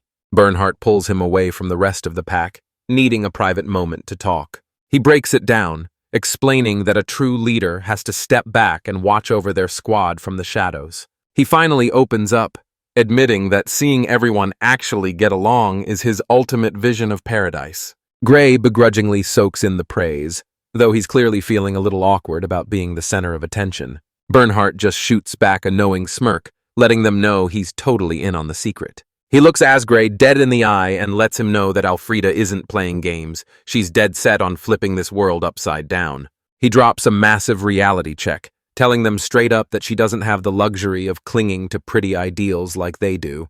Asgray stares him down, questioning if he's actually for real about stopping the entire world from being wiped out. Bernhardt makes it crystal clear. If the words are coming from Alfreda, he's taking them as absolute gospel, no questions asked. But he's got to be real with us. Every once in a while, though, he's sweating bullets, realizing their tiny squad just doesn't have the manpower to save the entire demon race. Gray's forced to just stand there and take it, feeling the massive weight of those words finally crash down on him. Bernhardt pours his heart out, revealing his ultimate dream is to find a savior who can bring them all home without a single drop of blood being spilled. He turns on his heel and walks away, throwing a final vow over his shoulder that their paths will definitely cross again. With that heavy talk finally in the rear view, the squad gears up to head their separate ways. But Dr. Uzuki shouts out, desperate to get one last word in before they leave. He's got no clue if he can actually stop the carnage, but he's dead set on saving every single soul he can. He wheels around to Race, announcing that he's got one last crazy idea he's dying to try. Her jaw drops as she asks if he's finally cooked up some genius master plan. Gray marches right up to his teacher, demanding to finally know what the plan is. Dr. Uzuki just flashes this tiny, confident smirk, like he's already 3 steps ahead of everyone. Race lays it out straight. Since she's the one in charge, her power is absolutely off the charts. Alfreda doesn't even say a word, but her silent reaction pretty much confirms the truth. Uzuki steps up and asks if he can put that insane power to the ultimate test. He's convinced that with her by his side, they can cook up a miracle cure that makes the medicine from his old world look like child's play. Race just stands there wide-eyed, his brain completely short-circuiting at such a wild proposal. Just like that, Alfreda explodes with a tidal wave of raw power to show everyone she isn't playing around. She funnels her absolute mountain of power into a simple cup sitting on a tree stump.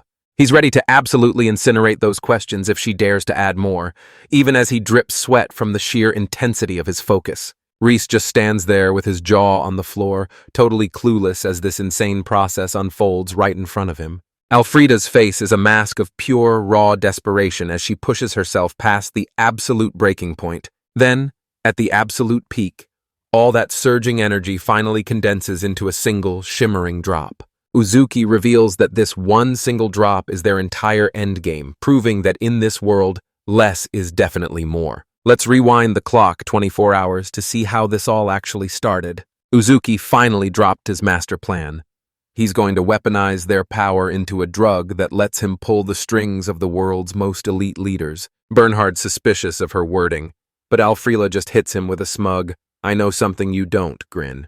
Uzuki shuts them down immediately, making it clear that this isn't some simple poison, but something way more twisted. He declares that the only way to finally kill the world's hate for the demon tribe is through the power of real medicine. He's planning to harness their insane powers to forge a squad of healers unlike anything the world has ever seen. He's dead certain it'll work, reminding everyone that there's already a proven track record for this. This one detail leaves Bernhardt standing there, his brain completely short-circuiting in confusion. Race points the finger at Justina, a literal demon that humans find it way too convenient to label as a saint. Uzuki just smirks, confirming that's exactly what he was planning all along. Suddenly, his promise echoes in her head.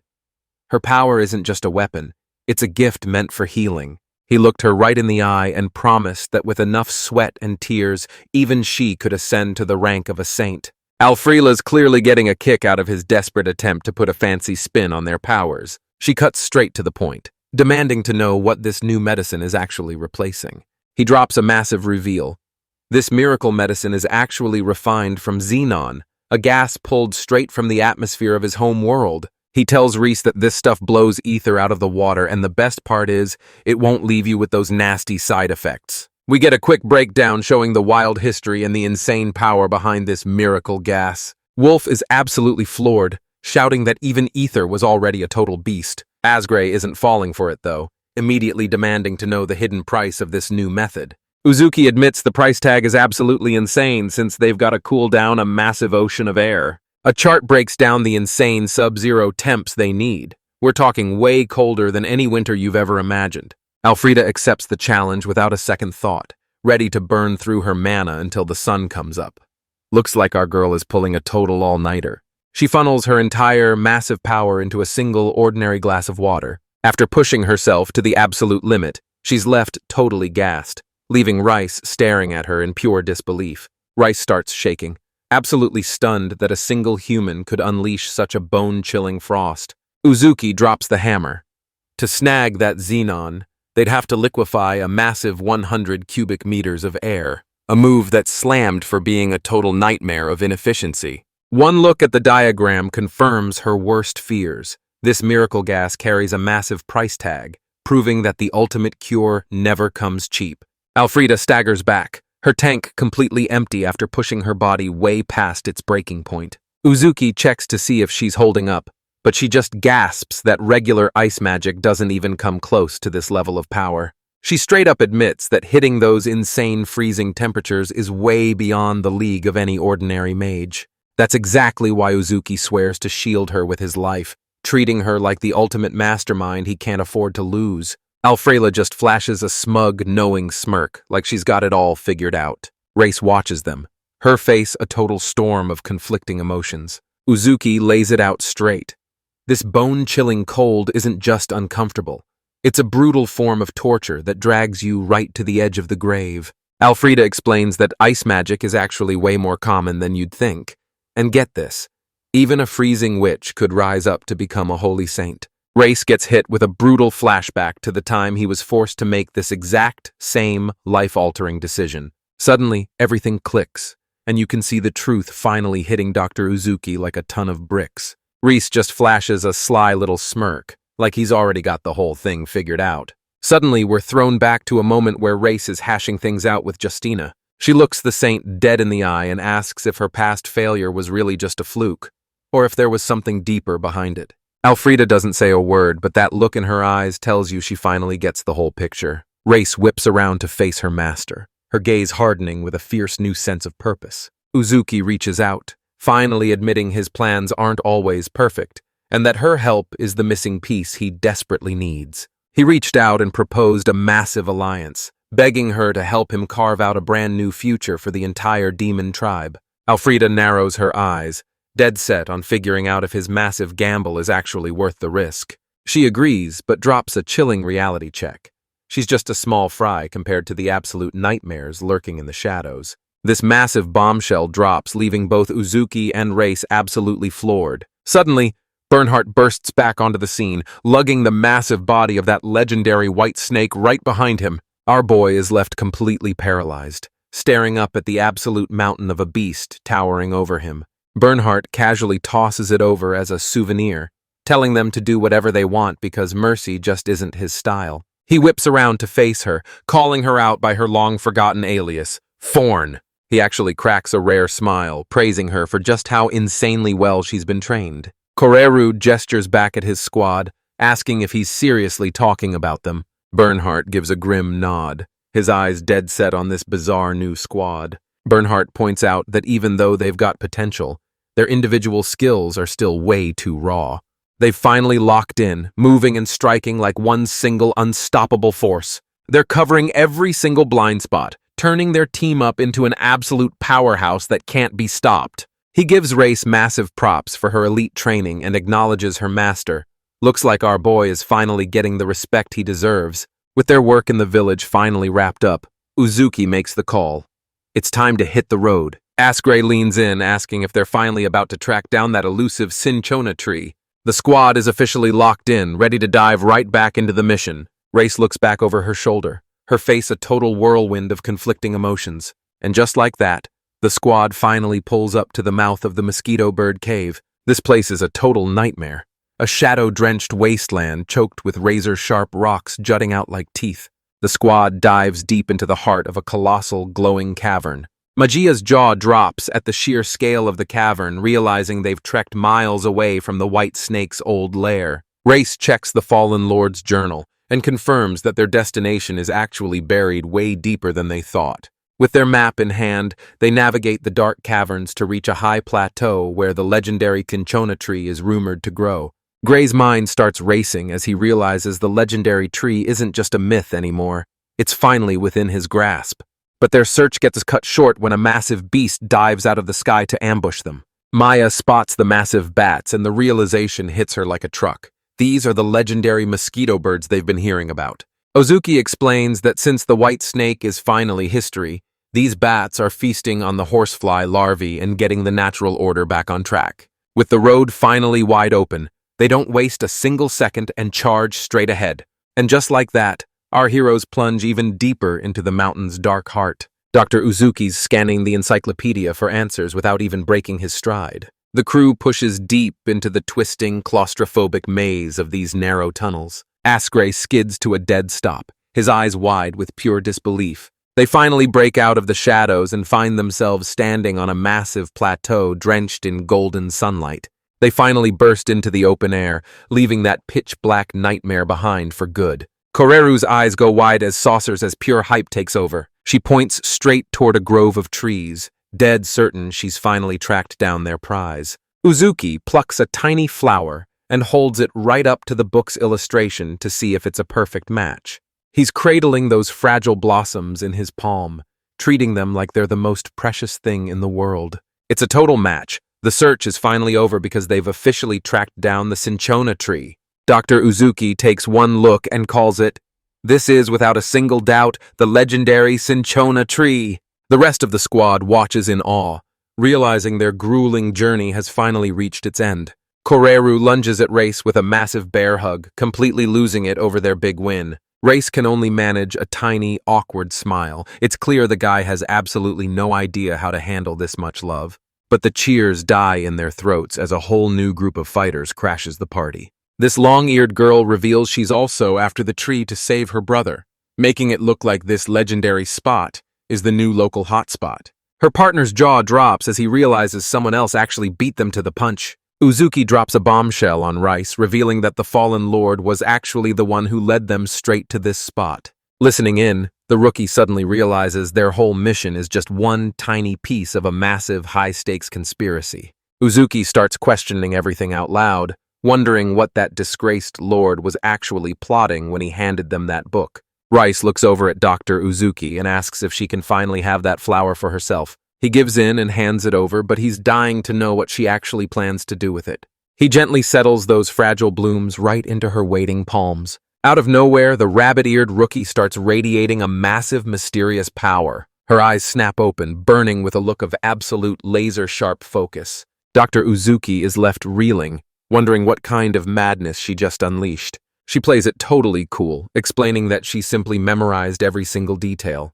With a blinding flash of magic, a massive cinchona tree literally erupts from the dirt, making regular farming look like total child's play. Ozuki's jaw hits the floor as he stares at a sight that absolutely defies reality. She reveals she can sprout an infinite supply now and asks point blank, which part is the actual medicine? Rice lays it out. This is a trial, so they can't just settle for average. They need to brew a medicine that's straight up legendary. Dr. Ozuki's all in, swearing he'll pull out every stop to make this a reality. This rabbit-eared girl is tracking their every move, a mysterious, curious smirk playing on her lips. The other rookie just shoots back a cocky smirk, acting like she's already in on the secret. Ozuki spins toward her and drops a bombshell. He's got a masterstroke to wipe out both their problems in one fell swoop. She insists they make a quick pit stop at the Nardis Chapel while they're on the road to the capital. Uzuki's left totally blindsided, wondering why the heck anyone is bringing up a chapel. Her partner explains that this is where they trap everyone inside until a new pope is finally chosen. Sounds like a real blast, doesn't it? It hits Ozuki like a ton of bricks. This whole situation is a carbon copy of the conclaves from his own world. She confirms the nightmare, revealing that while they've been wasting time in endless debates, a deadly plague has already started tearing through the population. We get a quick breakdown of the conclave, a system that's carrying some seriously dark historical baggage. Uzuki realizes the election is popping off right this second, and Elfrida confirms he's exactly right. She realizes this is the golden opportunity to field test their new cure and force the church to owe them a massive favor. She's calling this the absolute perfect move to level them up on their holy path to becoming saints. Dr. Uzuki weighs her options and has to admit this plan is actually a total game changer. And just like that, he makes the call. Their next move is officially locked and loaded. Alfreda heads off to find her brother, but leaves the group with one final command. Meet her in the capital.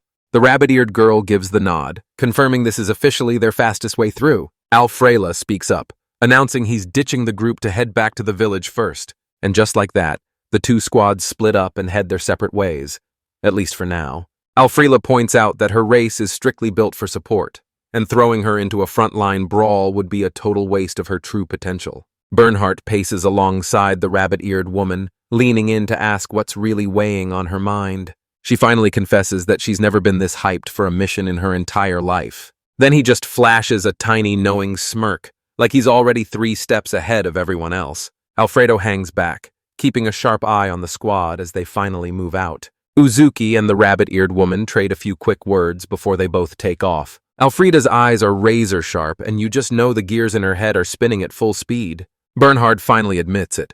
After hundreds of years, he's actually seeing a real spark of hope.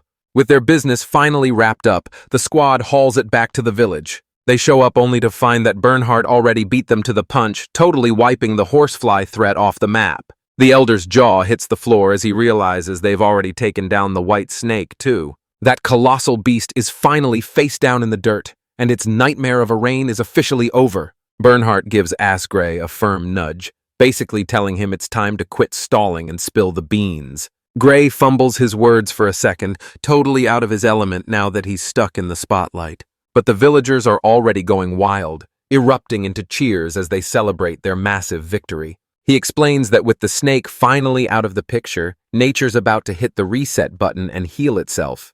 Uzuki checks to see if he's finally connecting the dots, and Race confirms that his theory is 100% spot on. He shouts that the white snake's curse is finally shattered, so it looks like the local legends are going to need a serious rewrite. The beastmen are absolutely losing it, cheering at the top of their lungs for these legendary saints in the making. The elder bows low in total gratitude, realizing he's now carrying a debt he could never pay back in 100 lifetimes.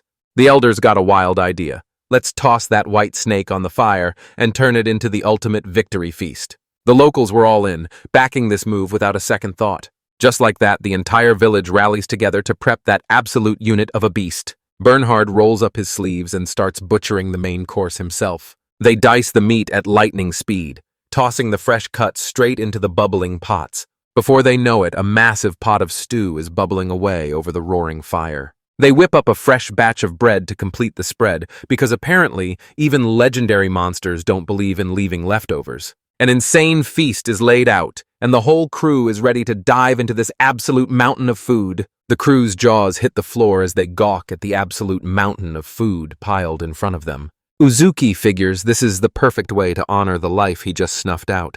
Uzuki's low-key panicking about bacteria and parasites, desperately hoping they didn't leave that meat raw. A quick infographic breaks down how these snakes are basically crawling with parasites. Yeah, talk about some wholesome family fun. But the beastmen aren't budging. They're hunkering down and going wild over their hard-fought victory. Rei is having the absolute time of her life, but Uzuki is watching her with the deep, uneasy dread of a doctor who knows something's wrong. Bernhardt, Rice, and Asgray sit down to knock back some drinks, but Rice looks like he'd rather be literally anywhere else. In the blink of an eye, every last plate is licked clean, and it's official. This feast was a total knockout. The whole village erupts into a massive celebration now that they're finally free from that nightmare. And as the sun finally peaks over the horizon, a brand new day kicks into gear.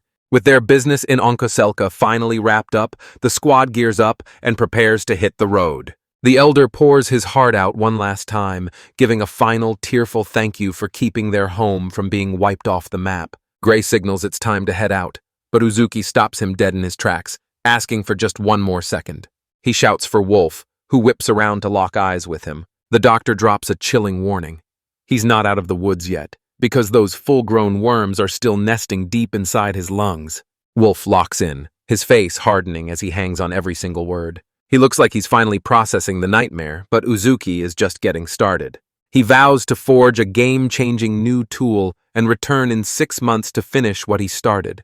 Talk about one hell of a follow-up appointment. The massive warrior is left speechless by the doctor's news, realizing Uzuki didn't just save his life, he completely shattered the curse hanging over the entire village. He drops into a deep bow, confessing that there aren't enough words in the world to show how grateful he truly is. Dr. Uzuki just flashes a tiny, confident smirk right back at them. Wolf's son vows he's going to become a legendary warrior, following right in their footsteps. The elder smiles, knowing this epic tale will light a fire in the hearts of the next generation. Gray plays it cool and humble, telling them they were just checking another mission off the list. With that settled, the crew locked in and started prepping for the madness waiting at Nardis Chapel.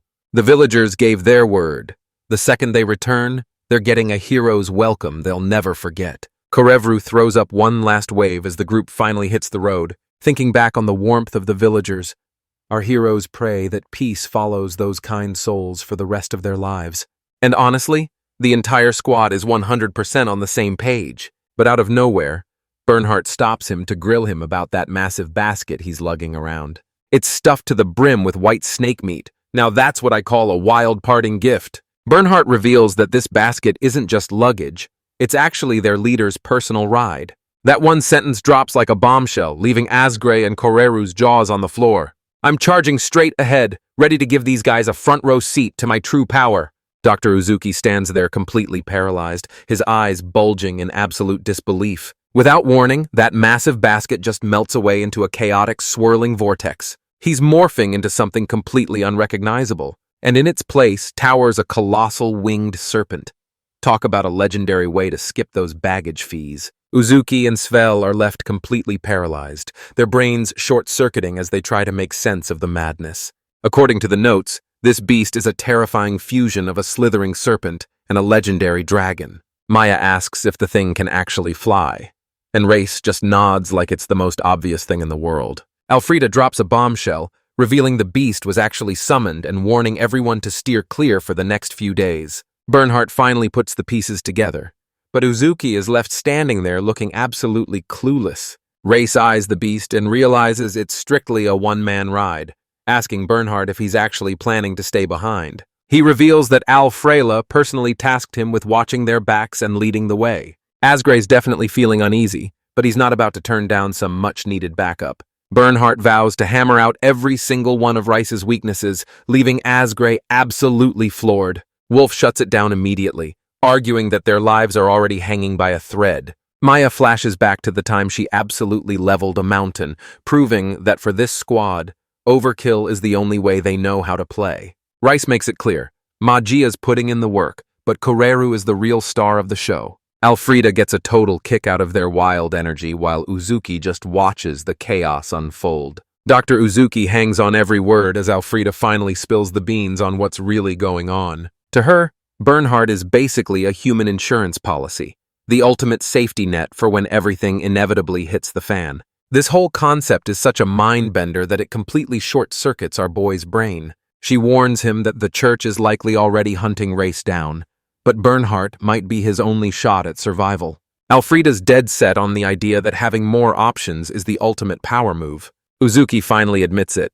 Having the mercenary king in their corner is a massive weight off his shoulders. Race reminds him that the demon tribe is totally cut off, living in complete isolation from the rest of the world. Alfreda practically begs him to hold the line and back them up for as long as he can possibly stand. Uzuki flashes a sharp, determined grin and gives the green light. She tells him she's putting her life in his hands as the squad pushes forward on their journey. Alfreda takes off to find Rice's brother, telling the crew to meet her back at the capital. With one last wave, she blasts off into the sky on the back of her summoned beast. Watching her soar away, Gray can't help but admit that a flying mount would be a total game-changer. But he knows the real threat isn't some villain, it's the brutal path they're forced to walk. He's sweating bullets over the massive trek ahead, knowing his sensei's gas tank is basically on empty. But Bernhardt just brushes it off, telling him to chill because everything is totally under control.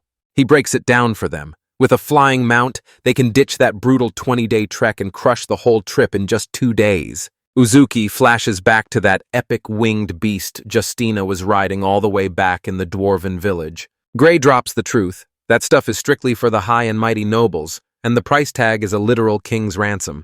Our boy's head is spinning, because the only things this fast in his world were bullet trains and freaking airplanes. Bernhardt drops a reality check. Crafting that cure isn't happening without the right gear and a massive chunk of time. Magia gets a sudden brain blast, realizing he's already cooked up the perfect scheme to bankroll their entire project. She's seriously doubting they can pull off a medical miracle in just under a month. But the bunny-eared girl steps in and tells Dr. Uzuki he's got absolutely nothing to worry about.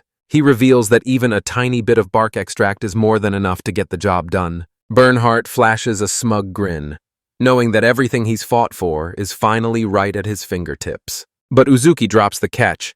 This medicine is so insanely bitter it'll make your face turn inside out. A slick diagram breaks down how that bitter taste birthed the legendary gin and tonic, proving that history can be absolutely delicious. The bunny girl shuts him down instantly, totally rattled by his sudden, bizarre tangent. She quickly shuts him down, warning him that bringing up the history of cocktails around dwarves is a recipe for disaster. Bernhardt's eyes suddenly lock onto that gin and tonic, and he wastes no time demanding Uzuki whip one up for him.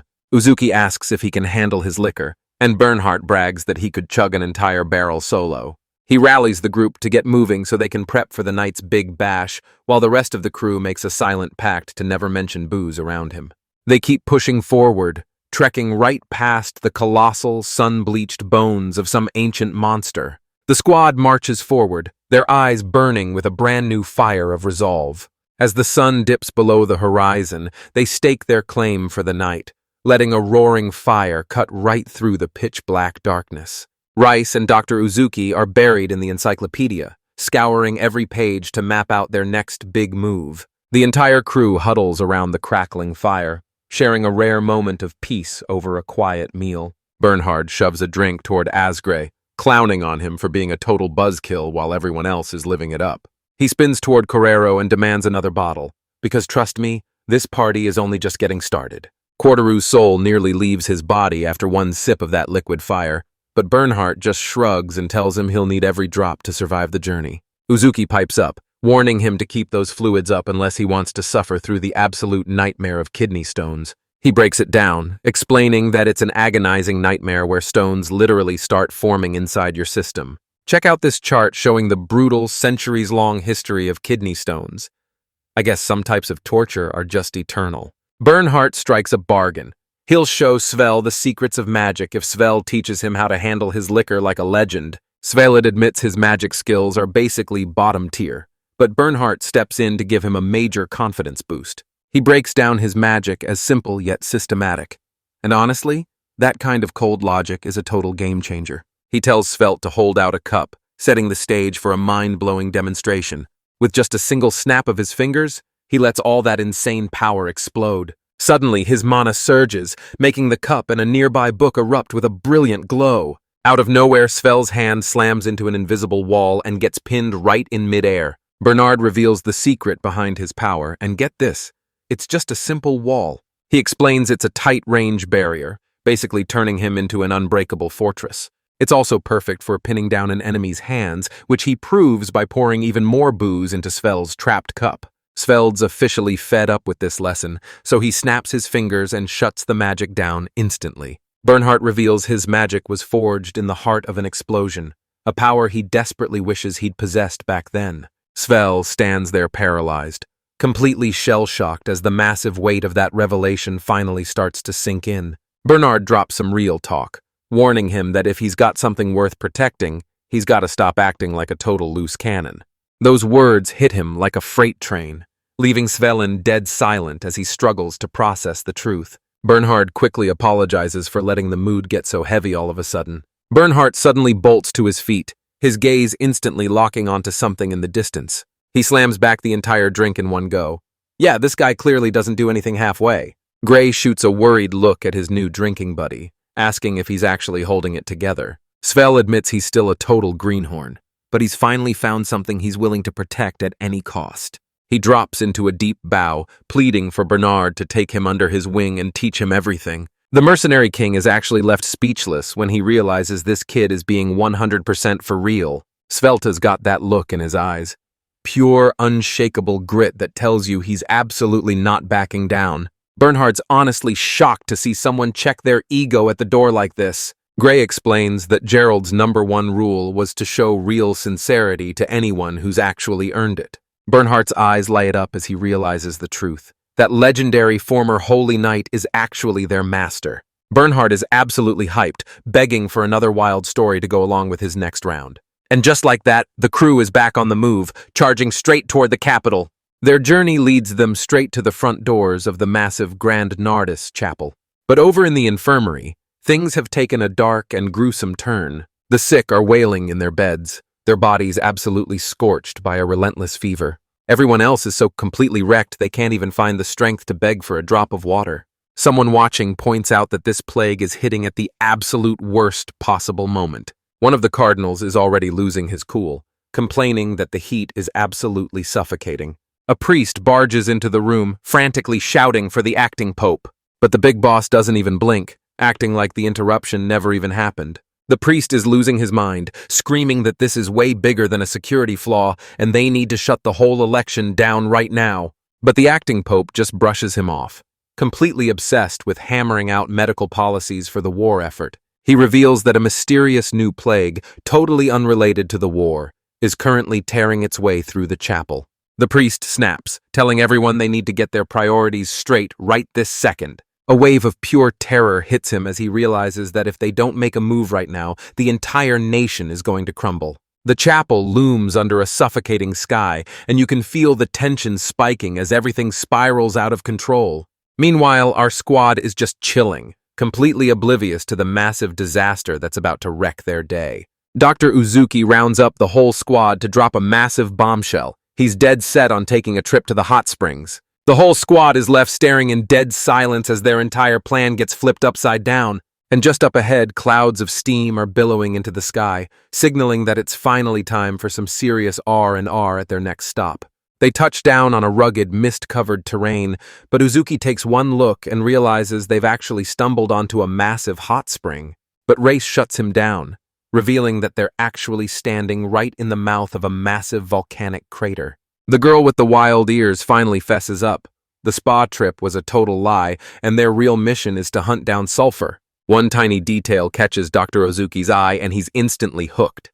They stumble upon a group of frantic miners and quickly learn the worst. A massive landslide just buried their friends alive. Magia's face instantly drops as pure worry washes over him. Race warns her to keep her magic on standby, because if the mountain starts sliding again, they're gonna need her spells to save their skins.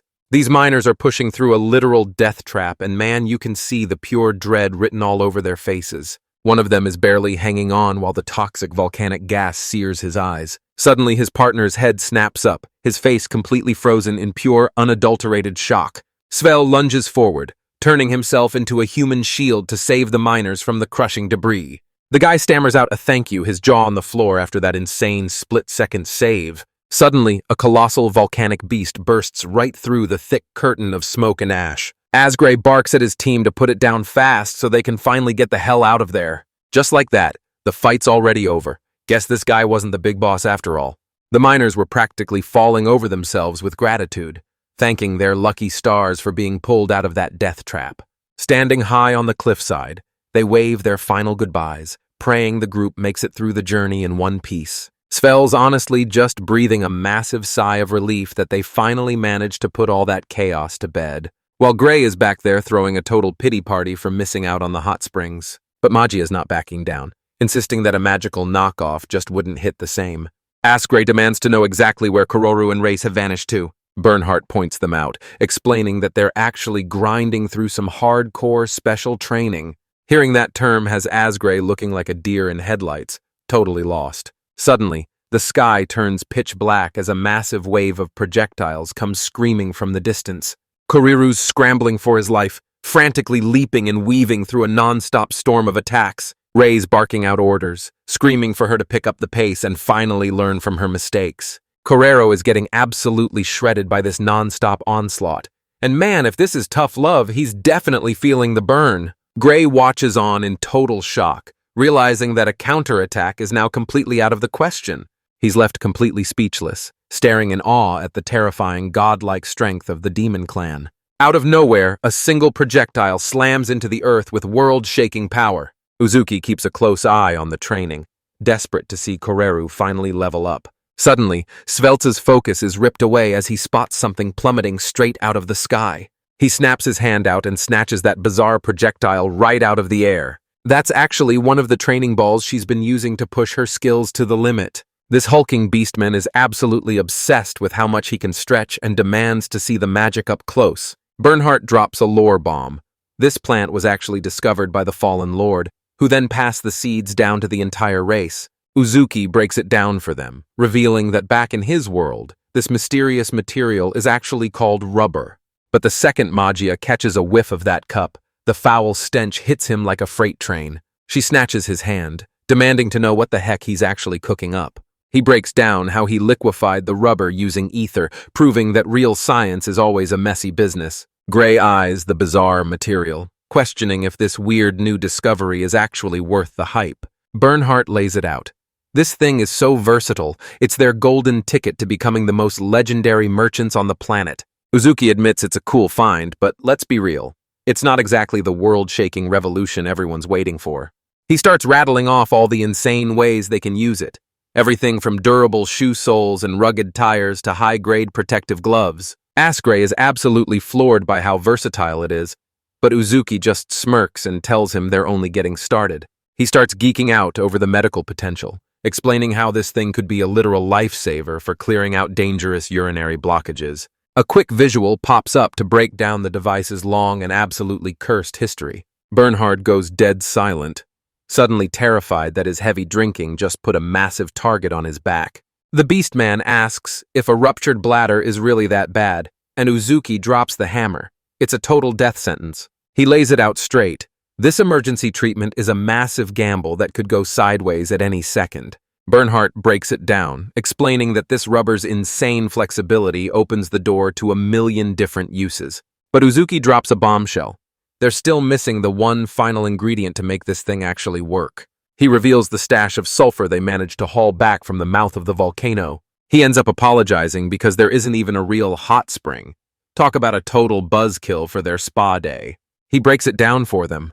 Adding sulfur is the ultimate secret to unlocking the rubber's true god-tier power.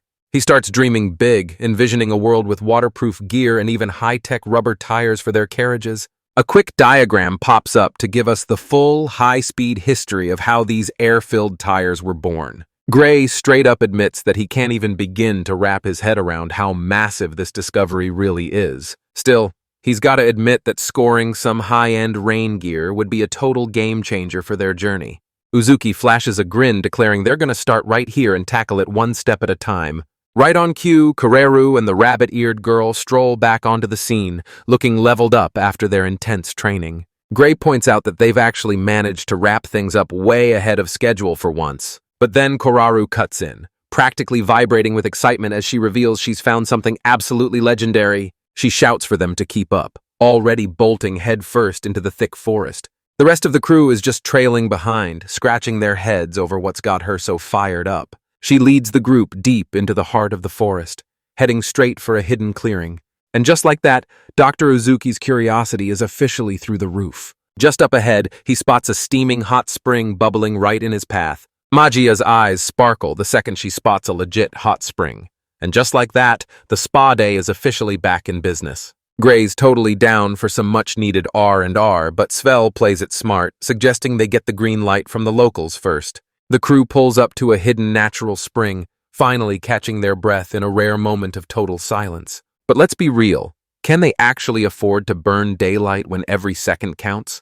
The rabbit-eared woman tries to calm her down, but then she drops a total bombshell by calling her by her old secret name. Uzuki tells them he's got the medicine covered, insisting that it's high time they all just took a breather and relaxed. He coaxes her to come over, insisting she at least dip her toes in the water. For the first time ever, our fierce beast-eared warrior is totally flustered, her face turning a rare, bright shade of red. She just stands there frozen, her face turning beet red as she completely loses her cool over the sudden invitation. While the rest of the crew gears up for a soak, Magia kills the mood by pointing out the guys have their own separate spring. So much for a co-ed spa day. After trekking for miles, they finally stumble upon a massive, sprawling metropolis that stretches as far as the eye can see. Welcome to the holy capital Nardis, the massive powerhouse where the church's absolute authority and medical miracles collide. A whole week has already flashed by since they first rolled into the holy capital. The whole squad assembles at the local adventurers guild, ready to kick things into high gear. Maya drops a bombshell. Their research budget is officially hitting rock bottom. Svel breaks down the game plan.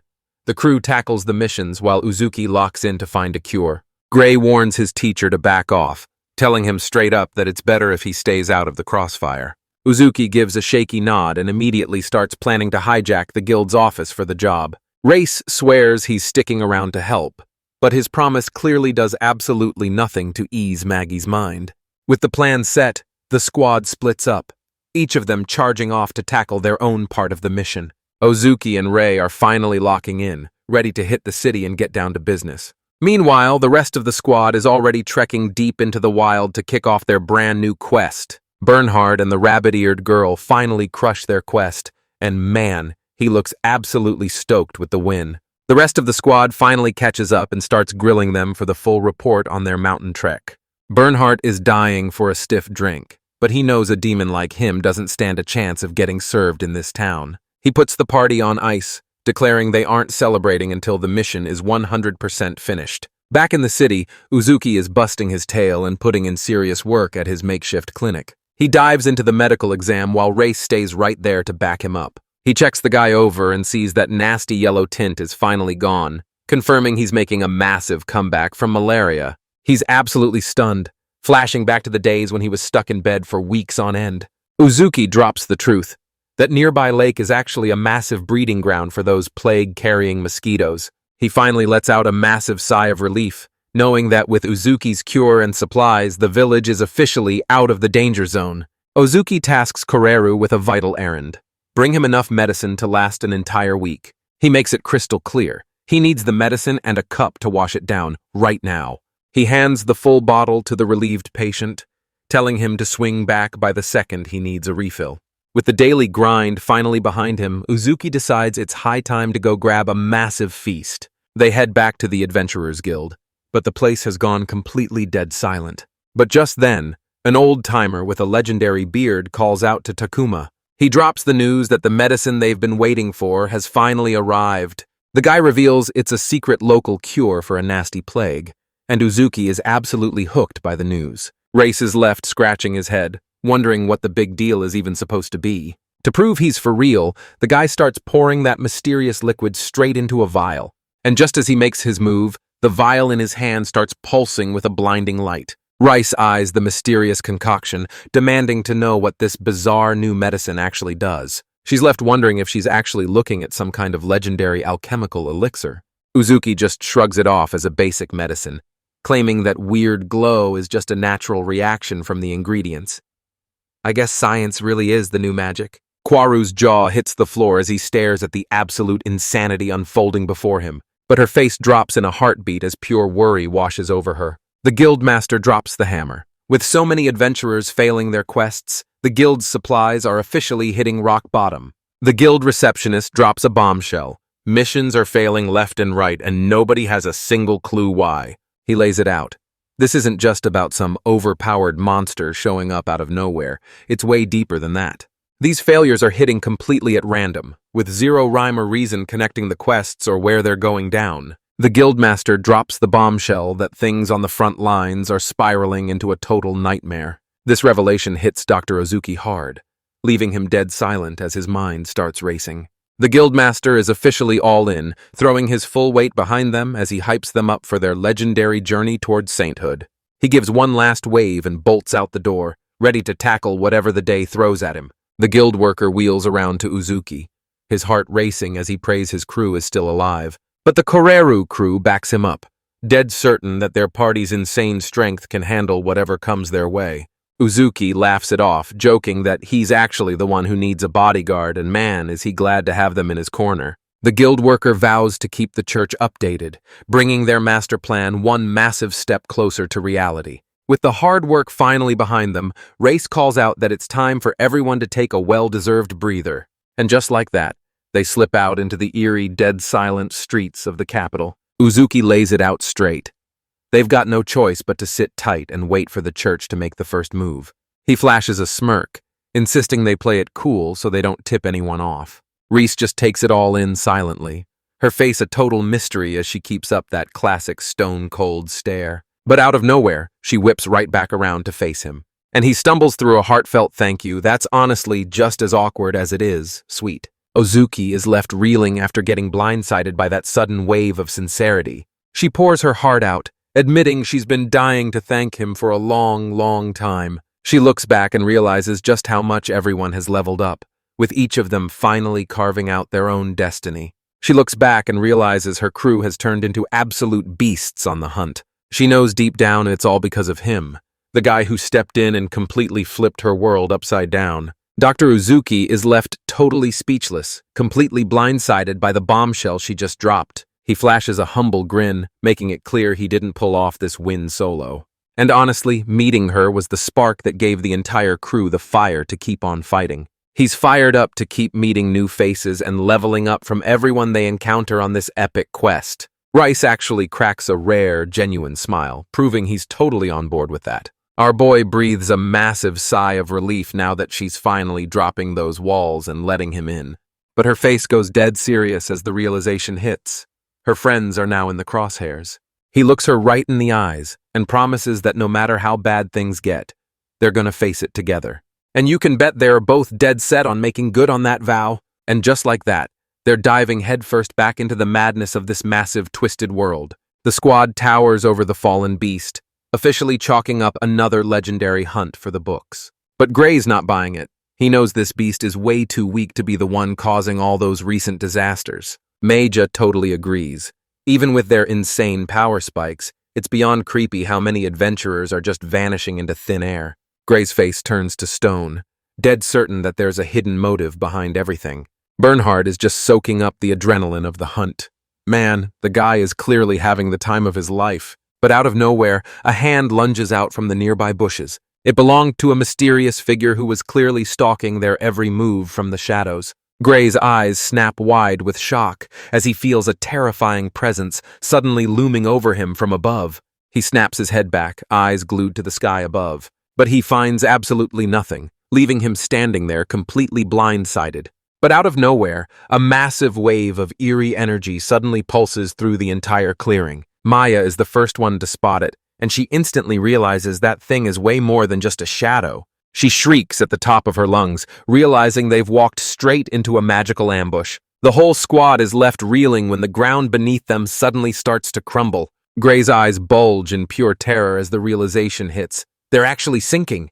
The ground beneath them liquefies into a pitch-black swamp, dragging them straight into the abyss. He's screaming at the top of his lungs, desperate for them to find a way to shut this madness down. He reaches out, but his hands slam into an invisible wall, trapping him right in the heart of the spell.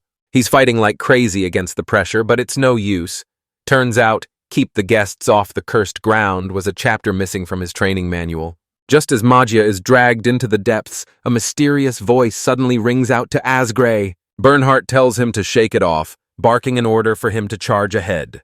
Gray realizes the caster is lurking right under his nose, and he's not stopping until every one of his friends is safe. He gives the nod, his gaze locked onto the pitch-black heart of the forest. Bernhardt gears up to shatter his restraints with pure, raw power, proving that even top-tier magic traps are nothing but a minor nuisance to him. Gray tears through the murky shadows of the swamp. They're tearing through the canopy, hunting for the shadow that just ambushed them. Out of nowhere, he catches sight of a mysterious figure whose entire body is literally disintegrating into a whirlwind of leaves. The caster whips around the second Asgray shouts, realizing his cover is officially history. He grits his teeth, bracing himself for the brutal showdown he knows is coming. Gray's closing the distance, dead set on ending this fight in a heartbeat. The caster reels back in total shock, completely blindsided by a move they never saw coming. Meanwhile, Gray is absolutely dismantling them with terrifying precision. He whips them into a whirlwind before slamming them down with a massive takedown. He drives the guy straight into the dirt, pinning him down before he can even react. The caster is left gasping for breath, completely crushed by this insane power. Asgray barks at them to kill the spell right now. And yeah, it's safe to say he's officially done talking. He winds up for the finishing blow, but something stops him dead in his tracks. He finally gets a good look at his enemy, only to realize he's staring down a kid from the demon tribe. Gray freezes dead in his tracks, his jaw hitting the floor as that insane revelation finally sinks in. The kid glares right back, demanding to know if he's really going to go through with this, even if it means his friends pay the ultimate price. He tells the kid straight up that taking them down is their only real move. And right as he makes his move, the shadow trap finally shatters into nothingness. Finally, the rest of the squad snaps out of it, breaking free from the spell's grip. Gray shouts out to them, a huge wave of relief hitting him the second he sees his friends are safe and sound. Every single eye in the group is now locked dead on the kid they just captured. Gray gets right in their faces, demanding to know if they're the ones making people vanish into thin air. The kid is completely paralyzed, staring back with a face that's a total mask of pure, heart-stopping terror. Now that they're pinned down by that racial magic, the interrogation turns into a total pressure cooker. Gray's patience has officially hit zero, and he barks at them to start talking before he completely snaps. The kid finally breaks his silence, dropping a total bombshell. If they hand him over, he's as good as dead. The kid's face is frozen in a look of absolute bone-chilling terror. They're forced into total silence, completely paralyzed by the magic of their own bloodline. Bernhardt drops a total bombshell, revealing that both he and the kid are actually full-grown adults of the demon tribe. The kid desperately pleads for a moment to explain the absolute mess he's caught up in. But Race shuts them down with a cold reality check. Their lives were forfeit the very second they were outed as demons. This cold, brutal reality hits the kid like a freight train, leaving him absolutely paralyzed with shock. Bernard warns that if they speak up now, they're getting handed over on a silver platter. He weighs their final moves, his face tightening as he realizes just how bad things have gotten. He lays it out plain and simple. Either they start talking right now, or he's handing them over to the knights for a one-way trip to the executioner. He offers a lightning-fast shortcut instead because, let's face it, this guy is absolutely allergic to paperwork. The kid is left absolutely stunned, his voice stolen by that terrifying proposal. But they finally found their nerve, firing back that if that's really how it's gonna be, they're literally betting their lives on the hope that one of their own will actually show them some mercy. Then they make a move that leaves everyone absolutely paralyzed with pure, bone-chilling terror. The rest of the squad is left frozen on the sidelines, forced to watch in horror as this chilling deal plays out. The kid hangs his head, his face a silent mask of total crushing defeat. Rice tracks their every move, her face a complete mystery that gives absolutely nothing away. Suddenly, it all clicks. She's been here before, back when Alfrela forced her into this exact same impossible spot. Bernhard and Rice's partner close the distance, barking at the kid to stay exactly where he is. But right as the finishing blow is about to land, that magical bond suddenly starts to unravel. Gray starts second-guessing her choice, warning that this kid is just waiting for the perfect moment to strike back. But his partner isn't having it, arguing that helping someone under a threat is just plain wrong. That heavy realization stops both Asgray and Bernhardt dead in their tracks. The kid just stares up in total disbelief, completely floored by this sudden change of heart. She pops her knuckles with a smirk, dead certain she can crush any sneak attack they throw her way. She reaches out to help, but the kid recoils in pure terror, trembling at her very touch. But she doesn't strike. She just reaches out and tenderly rests it right on their head. She warns them that if they keep rotting in this damp hole, they're all gonna end up sick as dogs. The kid's eyes go wide, his guard totally melting away under her pure kindness. Her eyes go soft as she's hit with a sudden, heartbreaking memory of another child who suffered just like this. She leans in with a gentle smile, asking the little guy for his name. The young demon whispers his name under his breath, Klein. As she repeats the name, all that hardness in her eyes just completely melts away. She stares them down and demands to know exactly who's pulling the strings. Klein finally hits his breaking point, and the crushing weight of it all sends him spiraling into tears. They reveal the gut-wrenching truth. An Imperial soldier was actually holding their mother's life hostage. Gray and the squad are left absolutely reeling as this massive bombshell drops. Bernhardt catches on instantly, realizing the Empire is just pulling from their same old dirty playbook. The Beastman flashes back to the brutal war with Valhalla, racking his brain to figure out how it all ties together. Klein breaks it down, revealing their orders were dead simple: hunt down the adventurers and nothing else. The Major is instantly suspicious, wondering what the hell an Imperial soldier is doing so far away from the front lines. Bernhardt hangs on every word as the gears in his head finally start clicking together. The rabbit-eared woman's eyes snap wide as she realizes they've actually managed to sneak a spy right under her nose. Bernhardt finally pieces it all together. Their true mission is to assassinate the papal candidates. This massive bombshell leaves Magia and the Beastmen completely floored, proving once again that the Empire doesn't do subtle. But Asgray isn't taking any chances because he knows the capital is just too important to lose. Bernhardt demands to know what he thinks, and right then, all the pieces finally start clicking for Asgray. He reveals the shocking truth. The Church has a total stranglehold on the entire nation's healthcare. They're laser-focused on battlefield casualties, especially the ones left mangled by devastating magic. Bernhardt drops a bombshell. The entire tide of the war is finally starting to shift. May drops a total bombshell, suggesting they stop playing games and launch a direct assault on the Church. But Asgray scoffs at the plan, claiming it's a total suicide mission with the place locked down that tight. Bernhardt reveals the Empire's cold-blooded strategy: bait the knights into the open and pick them off one by one. This move is so twisted it leaves Magia and Svel absolutely paralyzed with horror.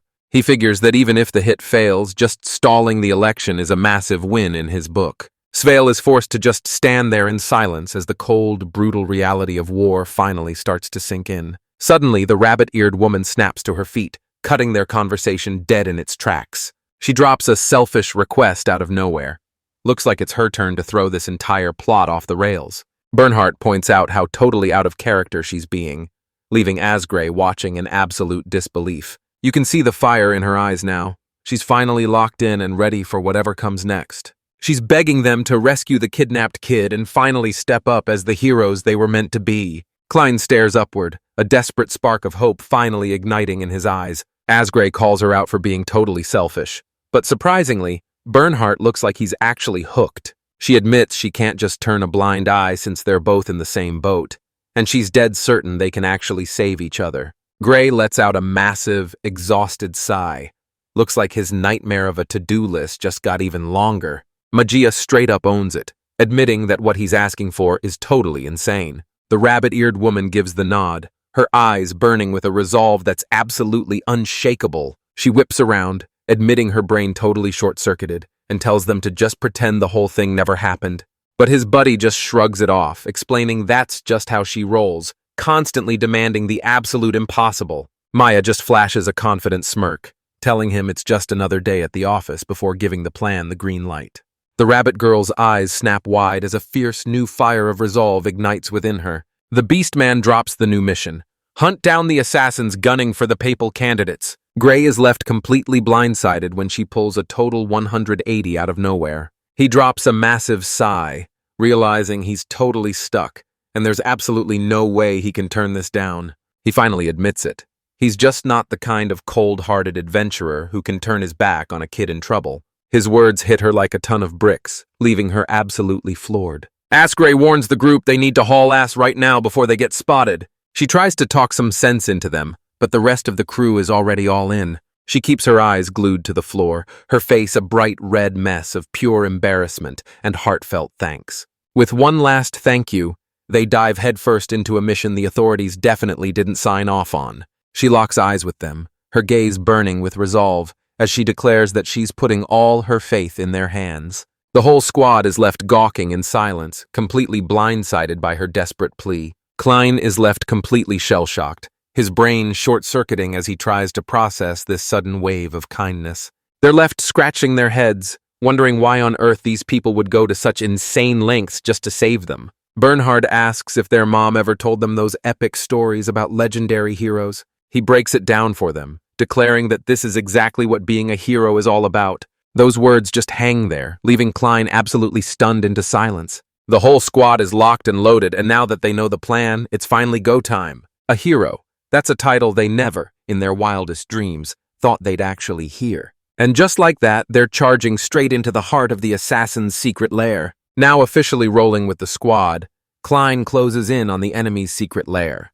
They're staring down those colossal gates, locked in and ready to play their part in the madness. The young demon steels his resolve, knowing full well that everything is on the line. They gaze up at the massive fortress, only to spot a mysterious figure staring them down from the very top. Back with the crew, Bernhardt's gears are turning as he plots their next big play. Klein sucks in a sharp breath, bracing himself to step out and play the dangerous role of live bait. They lunge forward, their shadow snaking across the ground as the infiltration mission officially kicks off. A soft tap echoes at the door, and just like that, they've officially made their entrance. The door groans open, and standing right there is one of the Empire's soldiers. He waves them inside, totally clueless that he's walking straight into a massive trap. Klein watches the scene unfold, his face practically screaming that he's having second thoughts. The soldier marches them straight into a room crawling with the Empire's elite. These guys are just staring him down, their faces looking stone cold and totally unwelcoming. Klein steels his resolve, eyes burning with focus as he stares down the path ahead. The soldier barks an order to follow, leading the group deep down a flight of stairs. They plunge into the lower levels of the base, realizing the real welcoming committee is waiting for them deep in the basement. The guy clearly running the show looks up right as they close the distance. He clocks their arrival, his expression looking colder than a winter storm. Klein's eyes go wide as a wave of pure, bone-chilling horror finally washes over him. And right there, shackled to the wall of a cold cell, is the hostage they've been searching for, Klein's own mother. Klein stands there completely paralyzed, his mind absolutely short-circuiting from the madness unfolding right before his eyes. The boss boots a hostage out of his path and bellows a challenge at our heroes. He barks out a sharp command, waving them forward like he's totally lost his patience. Then, 2 more adventurers are dragged into the light, bound tight and looking completely broken. The leader just scoffs, realizing he's surrounded by total amateurs. Man, his recruitment team is definitely getting fired after this. He flings the cell door open, revealing Klein's mother while he mocks them with a wicked grin. The mother can only choke out an apology, her heart absolutely shattering for her child. She flashes a pained, bittersweet smile, clearly feeling the guilt of dragging Klein into this mess. Klein lunges toward her, desperately clutching her through the frigid iron bars. But even in the depths of despair, Klein clings to that one flickering promise. A hero is coming to save them. Klein's mom is left completely frozen, her jaw hitting the floor in total shock. The leader whirls around and snaps that Klein's time in this game is officially up. He hoists his blade, ready to silence the final witness and end this once and for all. But out of nowhere, a pitch-black shadow whip lashes out and coils right around his leg. He stares down in pure disbelief, his mind racing as he tries to process what's even happening. The shadow at his feet suddenly erupts, yanking him straight into the abyss. His eyes snap wide as the sheer terror of the situation finally sinks in. He's being sucked straight into the floorboards, proving once and for all that karma is a literal drag. Another soldier just stands there, his brain completely short-circuiting as he tries to make sense of this insanity. Just like that, the darkness lunges out and devours the leader whole. The soldier completely loses his cool, realizing he's totally cooked if he doesn't call in the cavalry immediately. He throws his jaw open, desperate to scream a warning before it's too late. But out of nowhere, an invisible force slams his mouth shut. The moment he touches that eerie magic, his voice completely vanishes, proving Bernhardt's spells are good for way more than just trapping Svel. Gray lunges forward, wasting no time as he tears through the rest of the guards. And with one massive, bone-shattering strike, the fight is instantly over. With the bottom floor finally locked down, the squad circles back up to catch their breath. Gray warns that the upper floors are still crawling with enemies, and trust me, the real nightmare is only just beginning. This rabbit-eared lady marches right up to the cell, ready to bust Klein's mom out of those bars. With one quick twist of the key, the lock clicks open and the hostage is finally out of that nightmare. Klein's mom struggles to find her voice, her head still spinning from that absolute miracle of a rescue. But the rabbit-eared girl just shushes her with a gentle smile, letting her know she's finally safe. His mom is left completely frozen, her jaw hitting the floor as she tries to process the absolute madness that just went down. With the hostages finally out of danger, the rabbit-eared girl steps up and declares that the situation is officially locked down. She spots a massive opening. The walls might be solid stone, but the floor and ceiling are nothing but flimsy wood. She shoots a grin at Magia, telling him this is going to be a total breeze compared to leveling a mountain. Looks like guest demolition is officially their new specialty. Tears start flowing as Klein and his mom finally reunite, desperately reaching for each other through those cold iron bars. Tears are streaming down her face, but she still flashes a heartbreaking smile while gently stroking her child's hair. Maya pipes up, suggesting they don't actually need to be this ruthless with the surviving soldiers. But Asgray and Svel aren't buying it, their faces turning cold as they decide that today, mercy is officially off the table. Maya slams her staff into the dirt, her mana surging as she prepares to let loose. She sucks in a sharp breath and decides to bet everything she's got on this one final play. She screams for everyone to dive for cover before the blast vaporizes everything in its path. Meanwhile, on the other side of town, a solitary wagon rumbles through the ghostly quiet streets. The driver's face tightens, and you can tell he's sensing some major trouble ahead. A massive blast echoes from the distance, leaving the group wondering if someone just unleashed a high-level spell. His partner doesn't even blink, claiming it's just the guards doing their thing. Apparently, massive explosions are just part of the local vibe. But the first guy flashes a bottle, screaming that they're out of time and need to move now. And just like that, they vanish into the shadows, pushing their bizarre quest deep into the dead of night. Fast forward to the clinic, where Race finally hands over every bit of that hard-earned cash. Uzuki wraps up with another patient, leaving them absolutely overflowing with gratitude. But that peaceful clinic vibe is instantly shattered when a squad of knights suddenly barges through the doors. Their leader shoves a familiar bottle in his face, demanding to know if Uzuki is the doctor behind it all. Our boy realizes it's the real deal, but he's still left wondering, who the heck are these guys? This knight reveals he's the church's elite security and begs our hero to lend a hand. Uzuki's professional instincts kick into high gear as he immediately grills them for an update on the patient's condition. The knight reveals the shocking truth. These patients are actually the papal candidates, and because of that, the entire election is dead in the water. Uzuki realizes right then, this is the massive opening they've been hunting for. Meanwhile, the rest of the squad is gearing up and getting ready to move out. Asgray heads out, but not before charging Koraru with protecting their master while they're gone. Gray rushes back to the clinic, only to find the entire place has been left completely deserted. He's demanding to know exactly what went down, but Koraru tells him he needs to cool his jets. She drops the news that the church knights actually showed up to beg his master for help. She remembers them dragging Uzuki off to save the patients who were literally on their deathbeds. Svela confirms that was the master plan all along, and now that Uzuki's cover is blown, he's finally in the clear. But Asgray is sweating bullets, terrified of the absolute chaos that'll break loose if his teacher is left to his own devices. Maya's just standing there picturing him getting snatched by some random beast. Yeah, she's definitely not lifting a finger to help. Cortero suggests slapping a collar on Race just to make sure he can keep tabs on her every move. Gray admits that even though this plan is a total suicide mission, it's probably the only move they've got left. But for now, they're stuck playing the waiting game until their sensei finally gives them the signal. Koraru immediately starts grilling them about the quest, demanding to know what's taking them so long. Gray doesn't even blink as he coolly confirms that the danger is officially history. She keeps digging for the truth, but he finally caves and admits the whole situation is a total mess. He breaks the news that they finally cracked the case of the disappearances and hauled the culprit straight to the knights, but he's clearly holding back, acting like the full story is a secret he's just not ready to drop yet. He warns her that things are way deeper than they look and she needs to keep her lips sealed. She nods along like she gets it, even though she's actually completely clueless. He breaks down the plan to report it on the down low and snag that bounty, proving that even the flashiest heroes can't escape the nightmare of paperwork. Now all eyes are locked right back on the Grand Nardis Chapel. Inside, Dr. Uzuki is already locked in, grinding away on his latest report. Back in the chapel, Edgar's scanning the reports, and it's official. The local medicine is a total joke. That's when it hits him. These cures are a total scam, and they're actually tearing his body apart. He's left wondering how Gerald would have handled this mess, finally admitting that the weight of leadership is starting to crush him.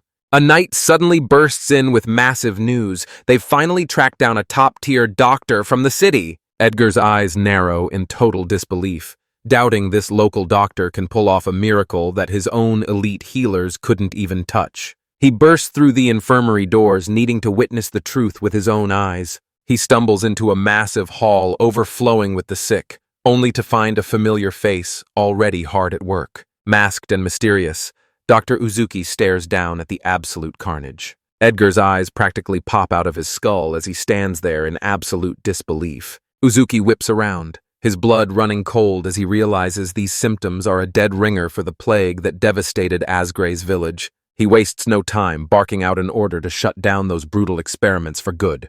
He went on a total mission to scrub the place spotless and make sure every single patient was finally eating like royalty. Edgar's lurking right in the doorway, and man, his timing is absolutely legendary. The knight steps forward and gives our boy one hell of an intro, calling him the legendary top-tier doctor from the big city. Suddenly, it clicks for Edgar. They actually have a real shot at winning this. He lunges for Uzuki as the realization finally hits. This guy is actually Takuma. He shoves the report forward, demanding to know if he's the mastermind who actually cooked up that glowing medicine. Uzuki confirms the truth, revealing he actually had an alchemist harvest those vital ingredients. He drops the bombshell on Edgar. He's already turned in the full report on everything he discovered. Edgar's face turns bright red as he admits he totally whiffed on the author's name. I guess reading that fine print actually matters after all. Uzuki's confident that with Edgar finally on the scene, this whole mess is going to be a total breeze. He drops the bombshell.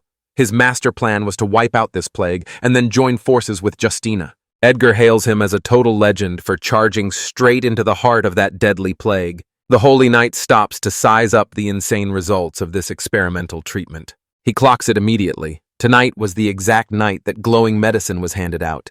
And just like that, the sickly yellow tint on his skin is already starting to vanish.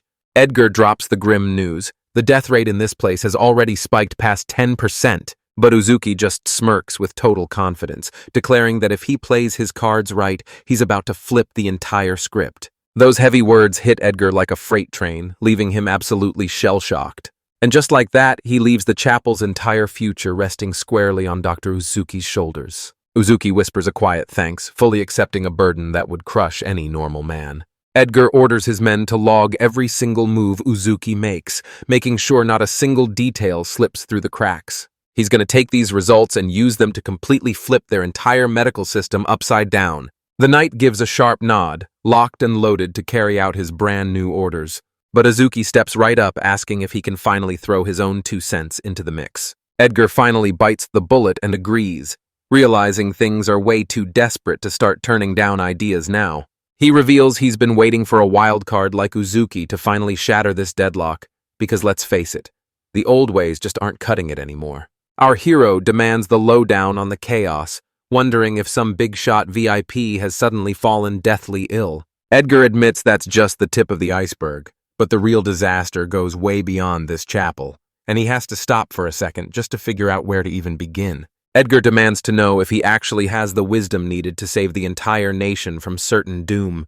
Uzuki stands there completely floored, second-guessing if he's actually the right guy for a mission this big. He starts tripping over his words, panicking that a total nobody like him just isn't built for this kind of pressure. The sheer weight of that request hits him like a freight train, leaving him absolutely reeling. Suddenly, the fallen lord's final words echo in his mind, right alongside Alfrijla's terrifying prophecy. And just like that, every single piece of the puzzle finally snaps into place. He squeezes his fist tight, finally realizing that this is the one golden shot he's been waiting for. He's haunted by the thought of all those innocent people suffering through a hell they don't deserve. He looks Edgar dead in the eye, demanding to know if this medicine is actually the miracle they need to stop the disaster. He's ready to put everything on the line to save this world, and let's just say the Guests Do No Harm crew just got a massive power-up. He finally swallows his pride and admits he's hit his limit solo, but with the squad backing him up, he's ready to give it everything he's got. Edgar is absolutely stunned by the sheer, unbreakable force of his determination. Uzuki breaks into a cold sweat as the crushing weight of his promise finally starts to sink in. The Holy Knight drops the formalities and offers a simple, deeply heartfelt thank you. He whisks Uzuki away, teasing that there's a mystery person they absolutely have to meet. They finally reach these massive, intimidating doors that look like they're guarding something legendary. Edgar gives the door a polite rap, letting everyone know he's officially arrived. He pulls Cardinal Dilska aside, asking if he can steal just a moment of his time. A voice from inside beckons them in, and as Edgar swings the door open, they're finally about to come face to face with the big bosses. Once inside, a man sporting a legendary beard bellows out, demanding to know who's come to pay him a visit. Edgar steps up and reveals that Uzuki is actually the doctor Justina flagged in her report. The Cardinal is busy dwelling on Justina's wild stunts, but Edgar flips the script by revealing he's already come face-to-face with Uzuki. He drops a bombshell. Uzuki is the secret weapon they need to finally shatter this deadlock. Our boy starts grilling them for the truth about the war and the total disaster the country is facing. Valhalla just plummeted from the clouds, and its arrival has officially ignited a massive war. Edgar leans in, grilling our boy on what he thinks is about to go down next. Uzuki is dead serious when he says this discovery is just as world-altering as the invention of gunpowder back home. A quick diagram breaks down how this discovery completely revolutionized war and medicine. I guess some lessons are just universal. It finally clicks. Those magical explosions would leave behind the exact same kind of messy, jagged wounds. The Cardinal is visibly stunned by how he just nailed that analysis with lightning speed and perfect accuracy. Edgar's actually blown away, admitting that Uzuki read the entire situation like a total pro. He lays out the grim reality. With more mages flooding the front lines, hacking off limbs has become a brutal necessity for survival.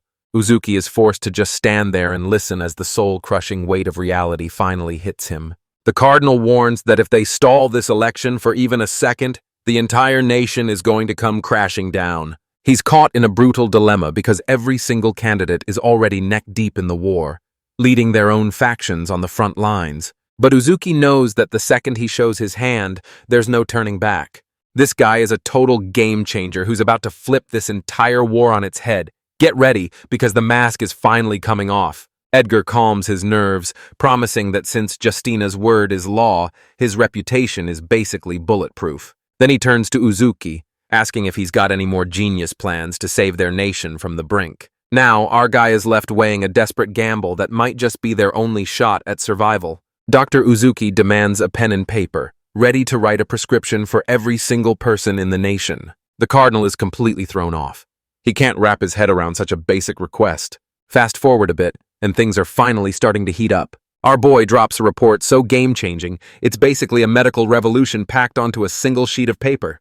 The Cardinal scans the page, and his jaw practically hits the floor in total shock. Edgar's just standing there, sweating bullets, knowing his entire career is officially on the chopping block. His jaw hit the floor as he realized these medical techniques were unlike anything the world had ever seen. He makes it clear that this intel is light years ahead of anything their entire nation has ever seen. He finally admits that Uzuki's plans are way more solid than anything the current four saints can cook up. Those words hit our boy harder than a literal punch to the gut. Dr. Uzuki is just standing there, totally stunned as all that praise hits him like a freight train. The Cardinal cornered him, demanding to know exactly how he'd gotten his hands on such insane information. But Uzuki played it cool, asking for a quick second to huddle up with his squad first. The Cardinal weighs the offer, his interest spiking the moment he hears about those mysterious allies. He looks down at his desk, his eyes locking onto the report that's about to flip the whole world upside down. This one document was about to flip the entire world of medicine completely upside down. He gives a single silent nod, finally locking in his choice. He orders Uzuki to round up the entire squad and bring them straight to the chapel. This insane proposal hits him like a freight train, leaving our boy completely frozen in shock. He calls BS on the order since the whole place is on total lockdown, but hey, apparently some rules are just made to be broken. The Cardinal drops a truth bomb. The public rules are just a smokescreen, and there's always a secret game being played in the shadows. Edgar lays it out plain and simple. This is a cutthroat political game, and at the end of the day, raw power is the only thing that actually counts. That's when the gravity of this meeting finally hits Dr. Uzuki. He realizes the stakes are way higher than he ever imagined. The Cardinal finally fesses up to his brutal, no-filter attitude. He's putting all his chips on Uzuki's crew, convinced they're the only ones with the raw power to finally flip the script.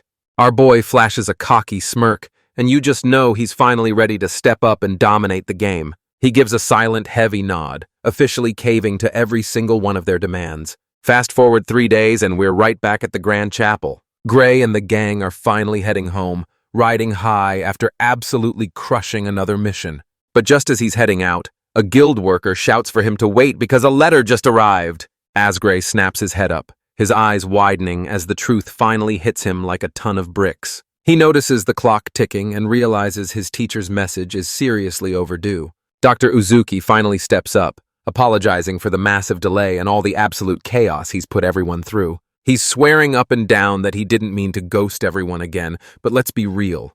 Old habits die hard for a reason. Gray leans in, wasting no time as he gets straight to the point. He corners his teacher, demanding to know the truth about what really went down inside that chapel. Uzuki finally starts breaking down the absolute insanity of how everything just flipped on its head. He drops a massive bombshell. Even the cardinal admits his knowledge is on a whole different level than the four saints. The entire group is left frozen in shock, their brains completely short-circuiting as they try to wrap their heads around this. But Koraru steps in to remind them, this is the payoff for every single ounce of blood, sweat, and tears they've poured in. Gray finally admits the truth. This nightmare has spiraled way out of their league. Dr. Uzuki just listens, his face a total stone-cold mystery. Asgray finally drops the act and confesses that, at this point, he couldn't care less about becoming a saint. He makes it clear, now that he finally gets the hell the demon tribe is going through, his entire mission has completely flipped. Then he whips around to face Race's rabbit-eared companion. He's looking totally clueless now that the spotlight has been suddenly slammed right on him. Uzuki reveals he was thinking the exact same thing and was actually looking to pick her brain about it. He calls out to Four, desperately pleading for her to jump in and help. He drops a massive bombshell declaring that she needs to become a saint so she can save every single soul in sight. That bombshell of a suggestion leaves her completely floored. I guess a sudden career pivot wasn't exactly on her radar.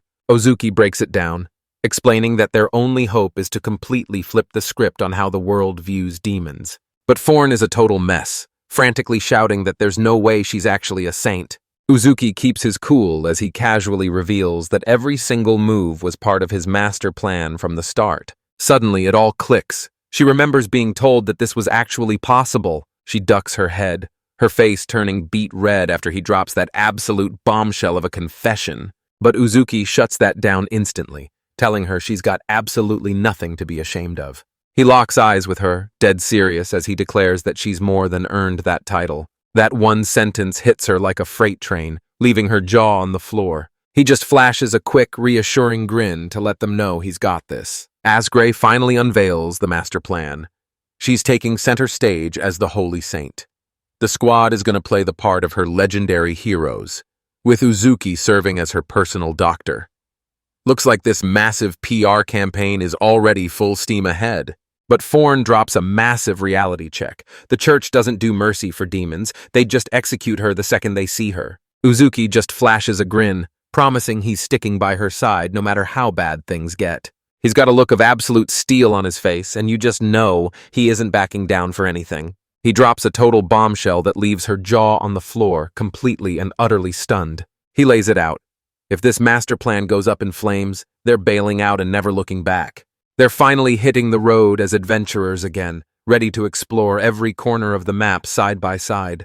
But deep down, she's still haunted by the crushing fear that she'll never actually find a place to call home. So he throws out one final insane gamble. They're going to find a way back to his world, and they're doing it together. He flashes a warm, comforting grin to let them know everything's going to be okay, and she's left absolutely shook, her brain short-circuiting from that proposal.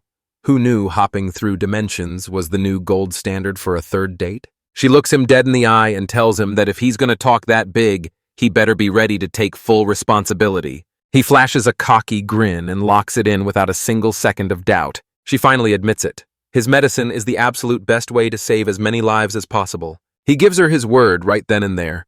He's going to do whatever it takes to make sure she finds her own happy ending too. That one sentence hits her so hard it completely short-circuits her brain. She snaps her gaze away, her mind spinning at 100 miles an hour just to process what's happening. She immediately shuts him down, telling him to quit it with that kind of talk, before she finally throws her hands up and lets him do whatever the heck he wants. He grabs her hands, swearing that no matter which path she takes, he's sticking by her side.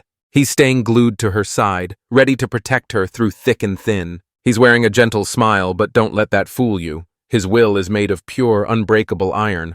Forney's heart hammers against her chest as she's forced to look away, unable to bear the sight for another second. Gray fires up the squad, shouting that it's finally time to settle this election drama once and for all. Dr. Uzuki gives a subtle nod, radiating the kind of quiet confidence that tells you he's already 10 steps ahead. Still a blushing mess, she finally accepts her new destiny.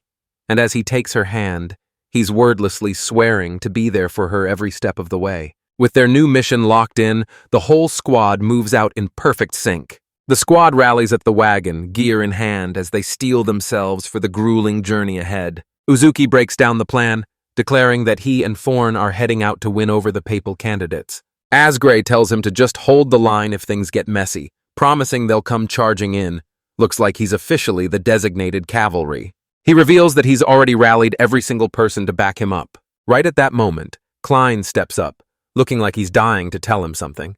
The young demon bows low in gratitude, swearing to back them up with everything they've got. Hearing those words, Uzuki's face completely lights up with a smile that's just overflowing with gratitude. Just as they're gearing up to head out, Forn breaks down the dark truth about what the demon tribe is really all about. And just like that, the long trek to the chapel finally kicks off. She hits them with the cold truth, claiming their lives are nothing but a never-ending cycle of resentment and pure agony. But she finally caves and admits that life just hits different with him around. Guess our boy is basically a human shot of pure serotonin. Her words hit like a ton of bricks, leaving Dr. Uzuki dead silent as he sinks into deep thought. She doesn't say a word, but you can tell she's totally on the same page as they keep pressing forward. She reveals that he's the secret weapon they need to keep their entire world from going up in flames. That realization hits home, and Uzuki just lets out a tiny, knowing smirk like he's got it all figured out. He finally fesses up that he's got zero clue what the Fallen Lord is actually plotting, but more than anything, he's dreaming that his skills can finally bring a smile to every single face in this world. Finally, the crew pulls up to the Grand Nardis Chapel, dead set on flipping the script and changing history forever. Once inside, Cardinal Diltska is left wondering if our boy has officially lost his mind. His assistant backs him up, scoffing that a demon saint is completely unheard of. Guess these guys aren't exactly fans of breaking the status quo. But Uzuki stays eerily calm, doubling down that he's actually completely sane. He makes it crystal clear that he's here to handle business, and he's not stopping until the job is finished. The Cardinal is left speechless, totally hooked by the doctor's absolutely insane plan. The Cardinal finally admits that with treatments this insane, the demon tribes have to be behind it. He drops the bombshell that he's been tracking the Empire as they unleash demons to sabotage the entire election. He whips around to face Forn, demanding to know what her real endgame is. His assistant lets out a massive sigh of relief, thrilled to finally be dealing with someone who actually makes sense. But Forn jumps right into the middle of it, shouting that everyone's got the wrong idea. This bombshell revelation leaves the Cardinal completely frozen in total disbelief. The assistant sets the record straight. All that mayhem was just a targeted hit on them, and there's absolutely no grand master plan behind it. The Cardinal's calling foul. Why on earth would they try to become a saint after all that? Yeah, looks like someone definitely lied on their application. Forn stays perfectly chill as she drops a massive truth bomb. She never actually signed up for this saint life. Uzuki steps into the spotlight, making it crystal clear that if they're hunting for the truth, he's the only one with the answers.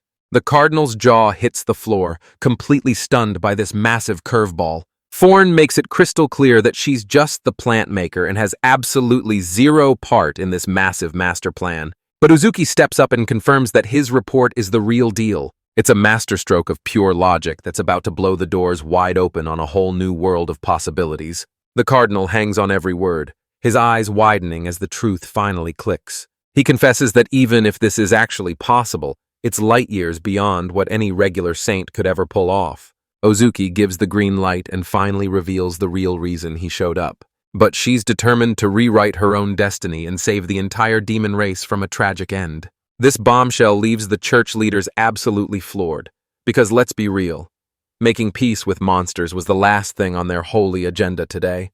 The Cardinal isn't taking any chances, screaming that demons are just too lethal to live with and could level an entire city in the blink of an eye. Forn is left speechless and paralyzed, his mind reeling from the Cardinal's savage verbal assault. He admits these saints are pulling their weight for now, but warns that the whole game could flip in a heartbeat. That tiny possibility is all it takes for a sharp, confident smirk to creep across Uzuki's face. The Cardinal drops a brutal deadline, They have until tomorrow's meeting to win over the candidates. But there's a massive catch. But out of nowhere, Edgar shouts for them to stop right in their tracks.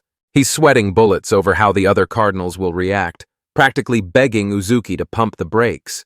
The assistant folds, terrified that if Justina is the target, Forn is definitely next on the chopping block. Edgar's staring down a dark reality that he just can't run from anymore. The cardinal just brushes off their panic, telling Uzuki that this is his big moment to step up and prove what he's really made of.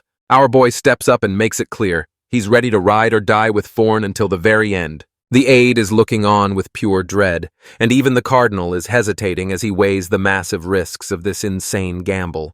The aide bows his head in apology, insisting that Uzuki shouldn't be the one forced to shoulder this weight alone. He's terrified that if Uzuki gets dragged into their messy power games, his legendary potential will be lost for good.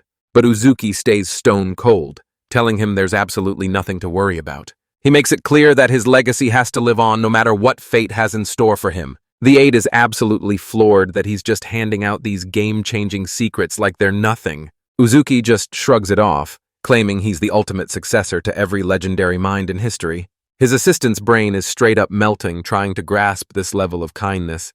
I guess copyright laws just don't exist in this world. Uzuki keeps it real, telling them he's just gonna do whatever he can within the reach of his own power. He lays it all out, declaring that whatever he can't handle himself, he's putting his full faith in his friends to finish. If every single person just takes one brave step forward, this whole world is going to change for the better. He stands his ground, shouting that no one should ever have to shoulder the crushing weight of being a hero all on their own. His pure and selfless outlook leaves those high-ranking church leaders absolutely floored. Our boy just flashes a cocky little smirk right back at him. The cardinal lets out a low, knowing chuckle, like he's already 3 steps ahead of everyone else. And just like that, he explodes into a massive, gut-busting laugh. He confesses that after years of drowning in dirty politics, Uzuki's honesty is a total breath of fresh air. He's already joking about ditching everything to become a wandering poet, and honestly, it looks like he's finally found his true calling. That one suggestion hits Dr. Uzuki like a freight train, leaving him absolutely speechless. The cardinal gives Uzuki the green light, swearing he's got his back every step of the way. Our boy is completely stunned that this absolute powerhouse just dropped in out of nowhere to back him up. The cardinal is banking on this move to finally kill their constant bickering once and for all. Uzuki pours his entire heart into a thank you, absolutely buzzing that he finally got this massive chance. And just like that, the fateful day of the massive summit is finally here. The top cardinals and papal candidates all crowd together, waiting to hear a proposal that sounds straight up impossible. Everyone's calling cap, wondering if these insane new tactics are even humanly possible. Cardinal Dilska shuts them down, pointing out that half the room is only alive because of Uzuki's medicine. And honestly, nothing's more convincing than a miracle you've seen with your own eyes. The rest of the squad froze in disbelief as they scanned the report, hit with the shocking truth about high-tech knockouts and illegal eye transplants. It finally hits them just how dangerous the demons are, and that all this suffering is about to birth a nightmare of a king. One of the cardinals finally speaks up, noting that the big issue they've all been dodging is finally center stage. One onlooker realizes that Cardinal Dilska is putting an insane amount of faith in this total stranger. Dilska boldly proclaims that this move makes every single one of their past arguments look like a total joke. Even the skeptical cardinal has to face facts. The demon army's numbers are absolutely exploding. He's pushing the idea that since their power is spiraling out of control, wiping them out is the only way to stop a total disaster. Cardinal Dilska listens in silence, his face a total stone wall that gives absolutely nothing away. Another guy starts reminiscing about the Golden Age, back when holy saints shielded the world and demons were barely even a thing. Dilska shoots Uzuki a knowing look, handing him the spotlight. And just like that, it's showtime. Our boy clears his throat, locking in to deliver the argument of a lifetime. He breaks it down for them. Blindly hunting the demon tribe is a losing game that's only going to end in a total bloodbath for everyone. He challenges them to imagine a world where even a complete outsider is finally hailed as a holy saint. Forn just takes it all in silently, her expression locked behind a total stone-cold poker face. The cardinals are looking at this insane proposal like he's absolutely lost his mind. He starts breaking down the massive perks of everything from top-tier anesthetics to these game-changing medicinal plants. Then he drops a bombshell. Only the demon tribe can pull off these miracles, meaning they've got a total monopoly on the overpowered stuff. The cardinals are left dead silent, completely paralyzed by the sheer weight of his logic. He actually admits the plan is so world-shaking that he doesn't blame them one bit for being terrified. But another voice pushes back, shouting that it's way too early to just crown her as a saint. So a new deal is struck, a trial by fire to see what they're really made of, all under Justina's watchful eye. They're on a desperate mission to stop a medical catastrophe from wiping out the entire floating island of Valhalla. The cardinals mull over the plan, their eyes widening as they realize this crazy gamble might actually pay off. The silence in that room is so heavy you could practically cut it with a knife. And at long last, Cardinal Dilska finally pulls the trigger on his massive decision. He lays it out straight. Dealing with the Valhalla situation is their absolute #1 priority. Dr. Uzuki can only stand there in silence, forced to listen as the massive weight of his choices finally comes crashing down on him. He shuts down the election on the spot and hands full command over to Dilska. This mission is everything because the results will crown the next pope and saint. And get this, their new voting system is a literal trial by fire. To the outsider's absolute shock, not a single soul steps up to challenge the plan. It hits her like a ton of bricks.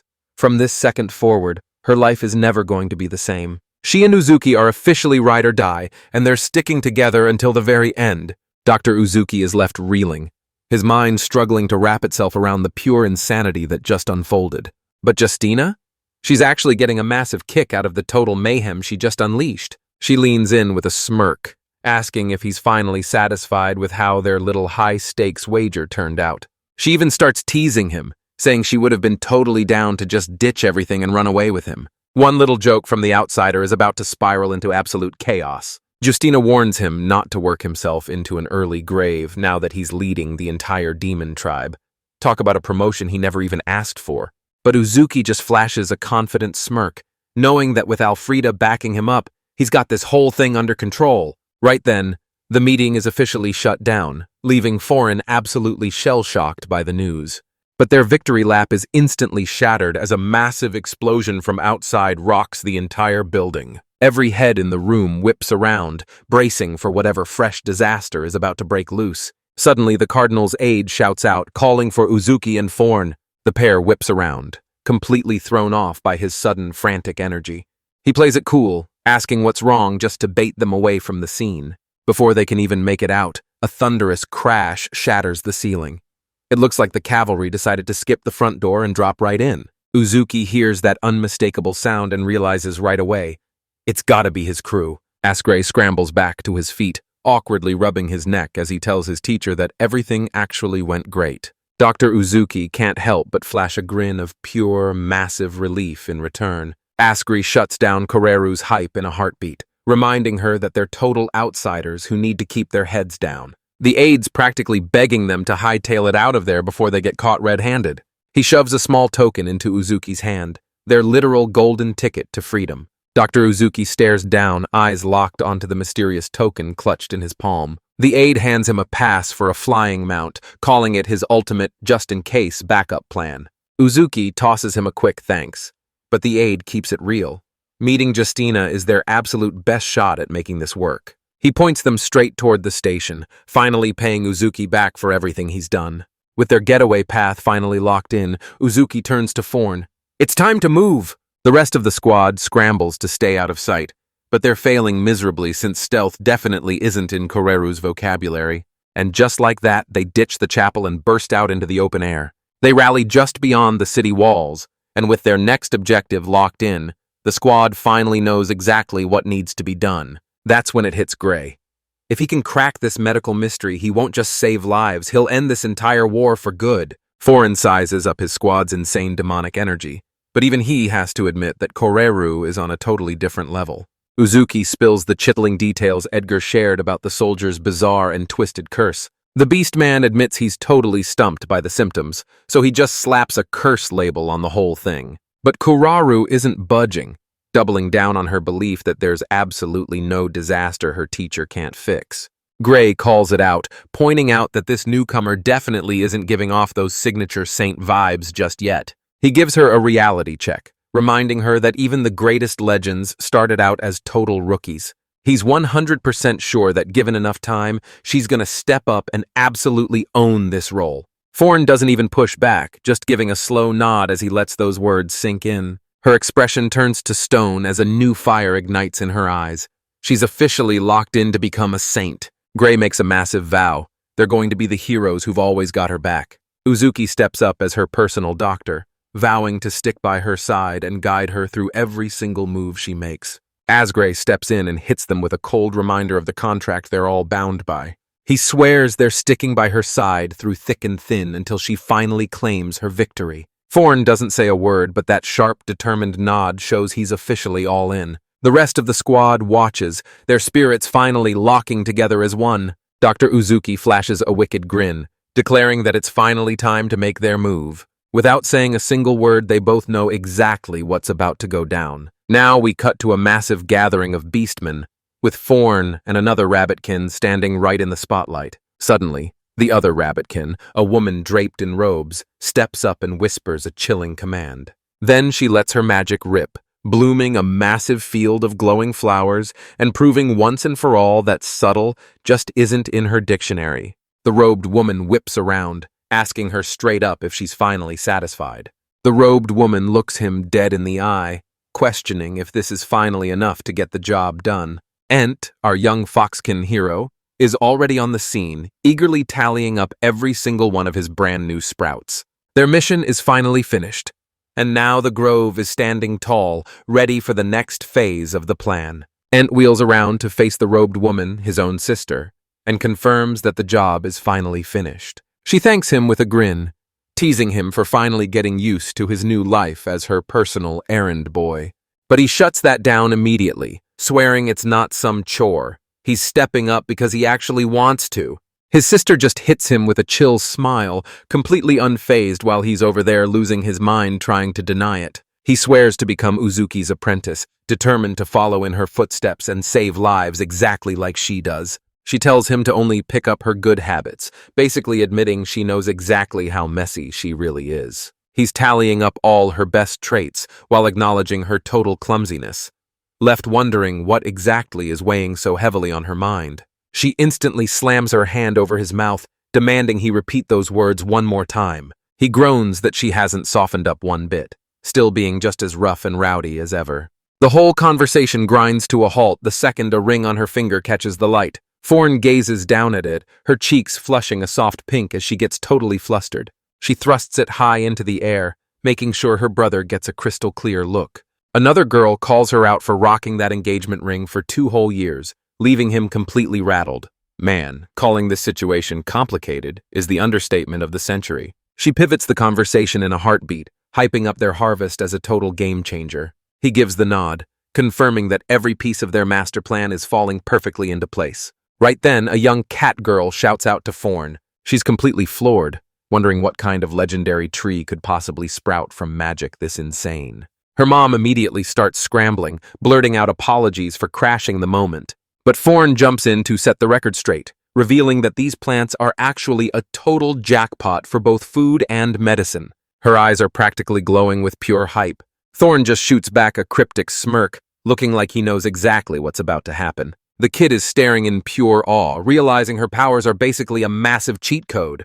She sprints right up to Forn, shouting out for her big sister. She's dying to know if Forn is some legendary saint, and wonders if she's got what it takes to become one too. Her eyes are absolutely brimming with a hope so pure it's almost blinding.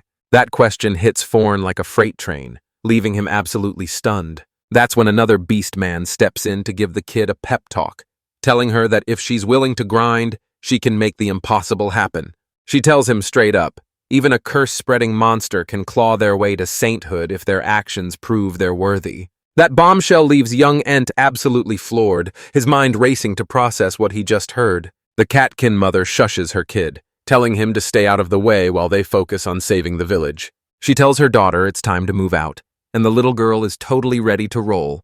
With one last wave, they turn back and disappear into the heart of the village. The girl with the cheek mark waves back, but her expression shows she's already deep in thought. Forn nods along, totally backing her up on that call. She gazes out at the village, admitting that the whole place feels just like the home they left behind. The other woman just soaks it all in, her face a total unreadable mask. Foreign gets a sudden flashback, realizing his own hometown was just as shut off and isolated from the rest of the world. She looks back at her tragic past, realizing that every scar she earned is exactly what gives her the power to save everyone today. She turns to her partner, declaring that there's nothing more noble than reaching back to save those trapped in the same hell they once lived through. Her friend is totally stunned, realizing that Foreign has seriously leveled up and grown into a whole new person. Foreign just flashes a knowing smirk, chalking it all up to the hard-earned wisdom he's picked up on their long journey. She gazes out over the village, finally admitting that this whole journey was actually a total blast. Her words hit him right in the feels, leaving him visibly shaken and fighting back tears. A village elder wanders over, his jaw hitting the floor when he sees the legendary medicinal garden they've managed to grow. He makes it official right then and there. She's the only one truly worthy of being called the saint of the medicinal garden. Foreign drops the news that the church is already sending an overseer to take control of their new hall. The elder is left totally speechless, his heart practically bursting with gratitude for everything they just did. Her friend can only stare in pure shock, her jaw hitting the floor at Foreign's sudden and totally unexpected burst of wisdom. The village elder steps up, pulling her aside for an urgent talk. He checks in, desperate to know if the treatment is actually saving the sick. Foreign finally lets it slip that she's freaking out, especially since her friends are still nowhere in sight. And for the patients knocking on death's door, the battle to save them is far from over. Inside that desperate makeshift clinic, they're just slapping on bandages while the real nightmare keeps rotting away underneath. The victims lay bedridden, their bodies completely withered and drained of life by the sickness. The rest of the crowd is completely paralyzed, too drained to even lift a finger. Dr. Uzuki is grinding non-stop, pushing his limits while Ent and the crew back him up every step of the way. Foreign realizes that even with the whole squad backing him up, they're still light years away from finding a real-deal cure. Foreign is totally skeptical, asking if it's even possible to save these patients while they're just sitting in chairs. Her companion points out the grim reality. For someone this sick, even the smallest tasks are a brutal struggle. A quick diagram breaks down the brutal reality of dialysis. A high-stakes, desperate fix for when your kidneys finally call it quits. The village elder stands there speechless, the crushing weight of their nightmare finally hitting him like a ton of bricks. But there's no rest for our hero, because another villager rushes in with a brand new crisis.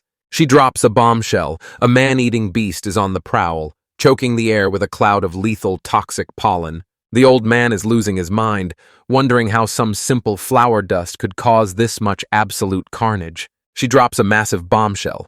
Those lilies are straight-up lethal to carnivores, making a simple allergy look like a walk in the park. She puts the pieces together and realizes this new beast is just as lethal as the last one. Fournet finally faces the brutal reality.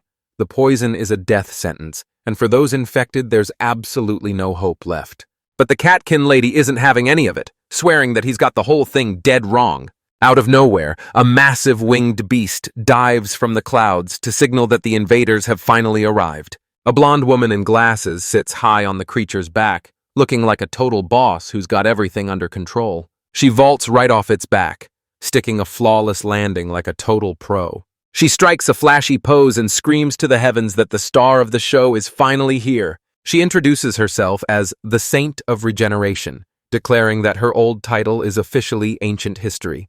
With a confident smirk, she lets them know she's already heard every single detail about their little disaster. He snaps that they're way too late because the poison has already turned the patient's kidneys to total mush. She drops a bombshell.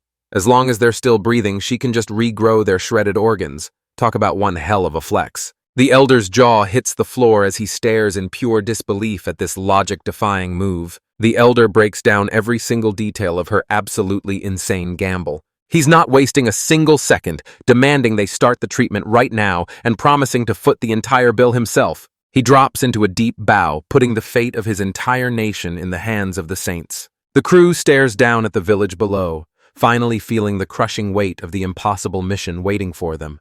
The catkin woman speaks up, realizing Foreign didn't waste a second and has already bolted ahead. But out of nowhere, Justina just faceplants from total exhaustion, proving that even a holy saint has a breaking point. Her partner shuts her down, reminding her that a real saint doesn't go around whining in front of the sick. She's finally reached her breaking point, snapping at Uzuki that he's pushing her way too hard and needs to learn how to actually share the workload. The catkin woman just shakes her head and sighs, realizing what a total nightmare she's dealing with. Justina strides up to her colossal mount and tells the massive beast to sit tight for just a second. The catkin woman snaps at Alfrila, venting her frustration that all their hard work has been a total waste of time. She points out that he's basically become a total saint ever since he started getting close to Uzuki.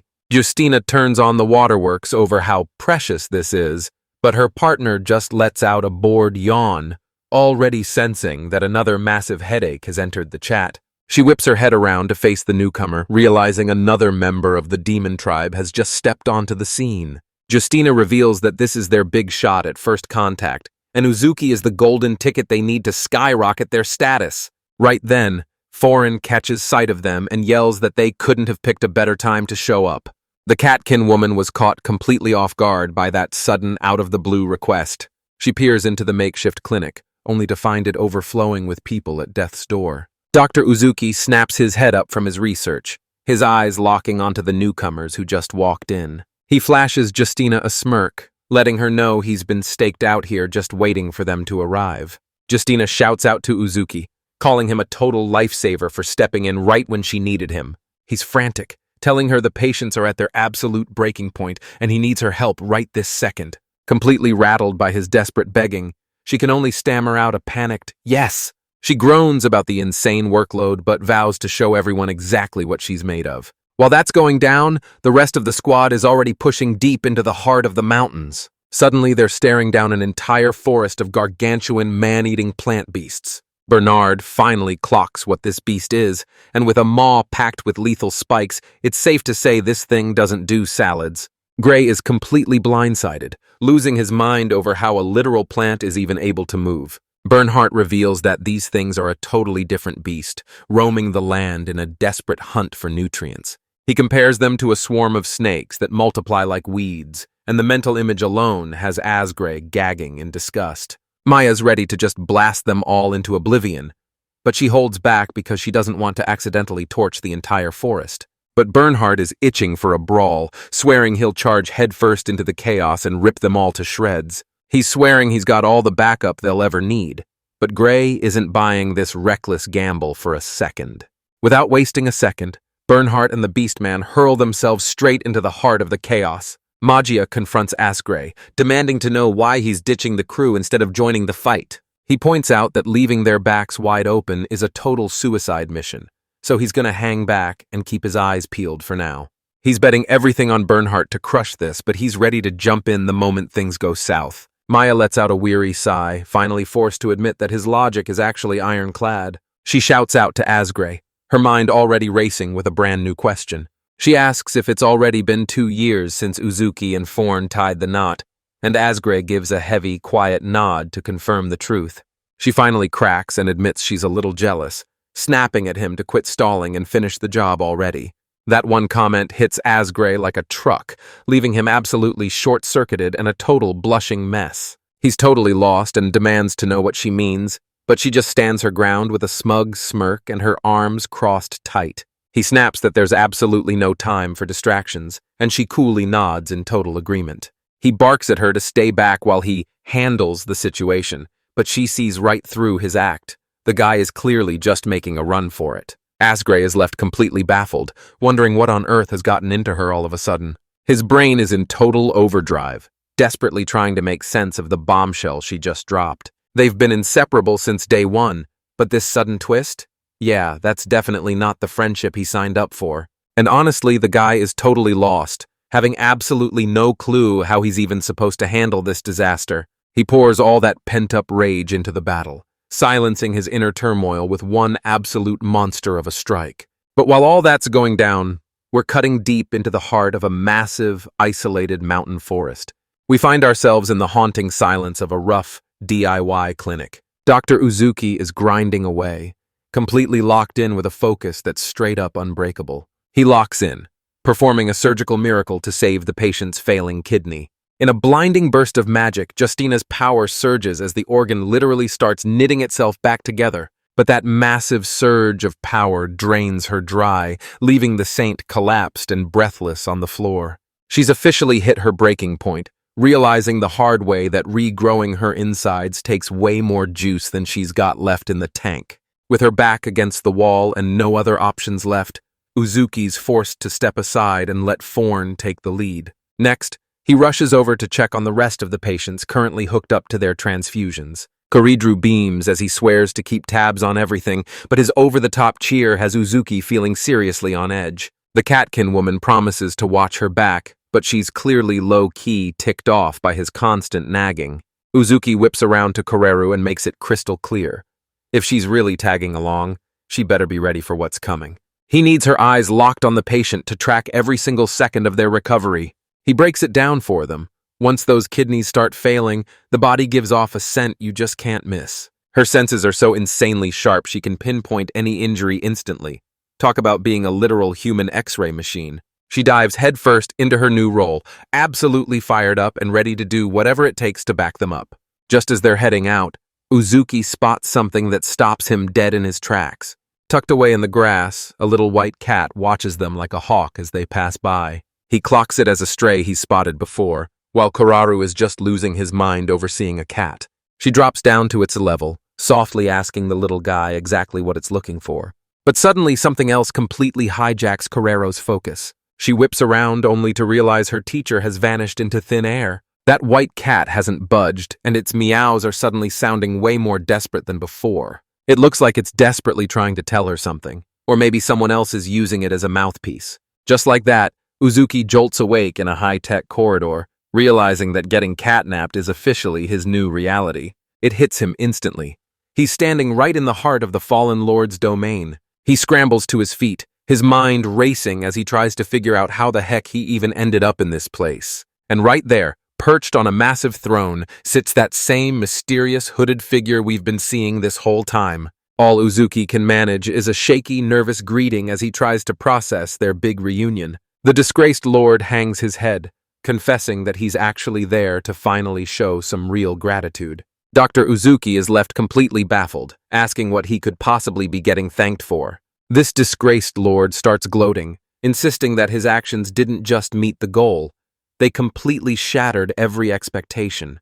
And just like that, the demon tribe's long era of agony might finally be over. It finally clicks for Uzuki. The path they chose wasn't just a gamble, it was the winning move all along. This mysterious robed guy actually offers to warp him back to his own world as a reward. And honestly, he's more than earned it after finally dragging this world back from the brink of total chaos. Uzuki refuses to quit, claiming his work is just getting started. Looks like this guy isn't punching out anytime soon. That comeback leaves the disgraced lord absolutely shell-shocked and questioning everything. He drops the bombshell that it's only been 2 short years since he first arrived. And let's be real, that's nowhere near enough time to pay back the world for the literal miracles he's pulled off. The ruined lord just cracks a subtle grin, carefully calculating exactly what he's about to say next. He actually apologizes for the sudden ambush and agrees to send Uzuki right back where he came from. But hold on, our boy stops him in his tracks because he's got one last burning question. He flips the script entirely, looking down at the broken lord and asking if he's the one who needs a medic now. That one single question hits like a freight train, leaving this absolute powerhouse completely shook. Uzuki's dead certain that being dragged here wasn't some freak accident. There's a massive reason behind it all. The disgraced lord just sits there in dead silence, his face a total mask as he soaks every word in. Our guy suspects this whole mess is personal, so he's calling in the gods for a divine checkup. The mysterious robed man straight up admits he doesn't have the patience to deal with the twisted rot eating away at the demon tribe. Uzuki stands there speechless, forced to listen as every piece of this twisted puzzle finally snaps into place. Uzuki flashes a subtle smirk, looking like he knows exactly what's about to go down. He confronts the fallen lord, dead, certain that there's a much bigger secret hiding beneath the surface. He points out that the fallen lord is carrying a massive weight by watching over them, and he can actually feel the pain deep in the man's heart. That single sentence hits like a freight train, leaving the god-tier monster standing there in absolute shock. He promises to swoop in for a house call whenever they're in trouble. And get this, even the visiting gods are hooked up with full health insurance. The defeated lord just stands there frozen, his head spinning as he tries to wrap his mind around that insane offer. He squeezes his eyes shut, letting the weight of the doctor's words finally sink in. He gives his word. If things ever go sideways, he's calling him in for backup. He sends our boy off with a final wave, wishing him a safe trip back home. Just like that, Uzuki snaps awake, crashing right back into the real world. Kortaru breathes a massive sigh of relief the second she sees her teacher finally back from his little getaway. Uzuki plays it totally cool, acting like he was just having a casual little heart-to-heart with the fallen lord. But Magia crashes the party out of nowhere, announcing that it's officially time for a girls' night. She hauls Koreru away, leaving the guys to fend for themselves. The Beast Man demands to know what's going on, already sensing that Gray is the one behind all the chaos. Gray's forced to just stand there and watch, his face twisted with pure dread. He lets out a long, defeated sigh, finally caving in because he knows they're 100% right. Suddenly, he's clutching his heart and howling for his teacher. Looks like all that teenage angst is finally hitting a boiling point. He's practically begging Uzuki for some life wisdom, but to keep his cool, he tries to frame the whole thing as a high-stakes strategy meeting. With that, the trio marches off for a dead-serious man-to-man, heart-to-heart. Asgray finally breaks his silence, laying out the whole wild situation with Magia to the rest of the gang. The Beastman points out that while the whole world leans on her for her insane strength, Gray is the only one who's ever actually been there to support her. Gray finally admits that their whole vibe hasn't changed a single bit since they were little kids. He finally admits the crushing truth. After all that struggle, absolutely nothing has actually changed. The Beastman gives the nod, and Dr. Uzuki is hanging on his every word. But as Great turns around, he confesses that's the one person he just can't wrap his head around. It's his own teacher, and he's pointing a finger dead set on a completely baffled Uzuki. He calls Uzuki reckless for ditching his home and diving straight into a marriage in a whole new world. Man, our boy really is speedrunning his entire life story. Dr. Uzuki just cracks up, admitting that he's literally never thought of it like that. But Gray's face instantly hardens as a chilling new thought crosses his mind. He fires back, making it clear that he wasn't just being reckless. Every single move was a cold, calculated part of his master plan. Those words hit Asgray like a freight train, leaving his brain completely short-circuiting in total confusion. Uzuki finally comes clean, admitting that back in his world, he was nothing more than a disposable gear in a massive, heartless machine. He's just one face in a sea of 300,000 others who could do his job without breaking a sweat. And compared to the rest of those monsters, he saw himself as nothing more than a total scrub. Gray's left reeling, completely blindsided by that sudden, brutal gut punch of honesty. But in this world, the rules were completely flipped on their head. In this place, he was the only one who could pull off what needed to be done. This bombshell hits our young mage like an absolute freight train. He breaks it down. Forn was exactly the same, a pure heart drowning under a label she never deserved. He was convinced that only Uzuki, a man from a whole different world, could ever truly give her the happy ending she deserved. Dr. Uzuki just hits them with a tiny, knowing smile, like he's totally in on the secret. He breaks it down, explaining that this world is a far cry from the one he used to call home. He was the only man on the planet with the power to pull off these impossible feats, and that's exactly why he's standing his ground with zero regrets, fully embracing the wild path he's decided to walk. Those words hit Asgray like a freight train, forcing him to stop dead and rethink his entire reason for existing. Uzuki breaks it down, admitting that his bond with Magia follows that exact same pattern. Asgray starts to wonder if there's a missing piece to their bond, realizing that being childhood friends is far from the final form of this relationship. We cut to Magia, and she's rocking a smug smirk that says she knows exactly what's about to happen. Right then, Asgray's eyes snap wide as the terrifying truth finally clicks. Gray steps up and declares he's finally going to go have a word with her. Dr. Uzuki just flashes a knowing smirk, letting everyone know he's totally in on the secret. The young mage locks in, finally ready to go head-to-head with the trial of his life. He finally confesses that anyone who can pull off a stunt like that is the definition of a true hero. That sudden praise catches Zuki completely off guard, leaving her absolutely stunned. Uzuki cracks a joke about being the hero's personal doc, swearing he'll stitch him back together no matter how bad things get. He looks Asgray right in the eyes and swears that everything is going to be just fine.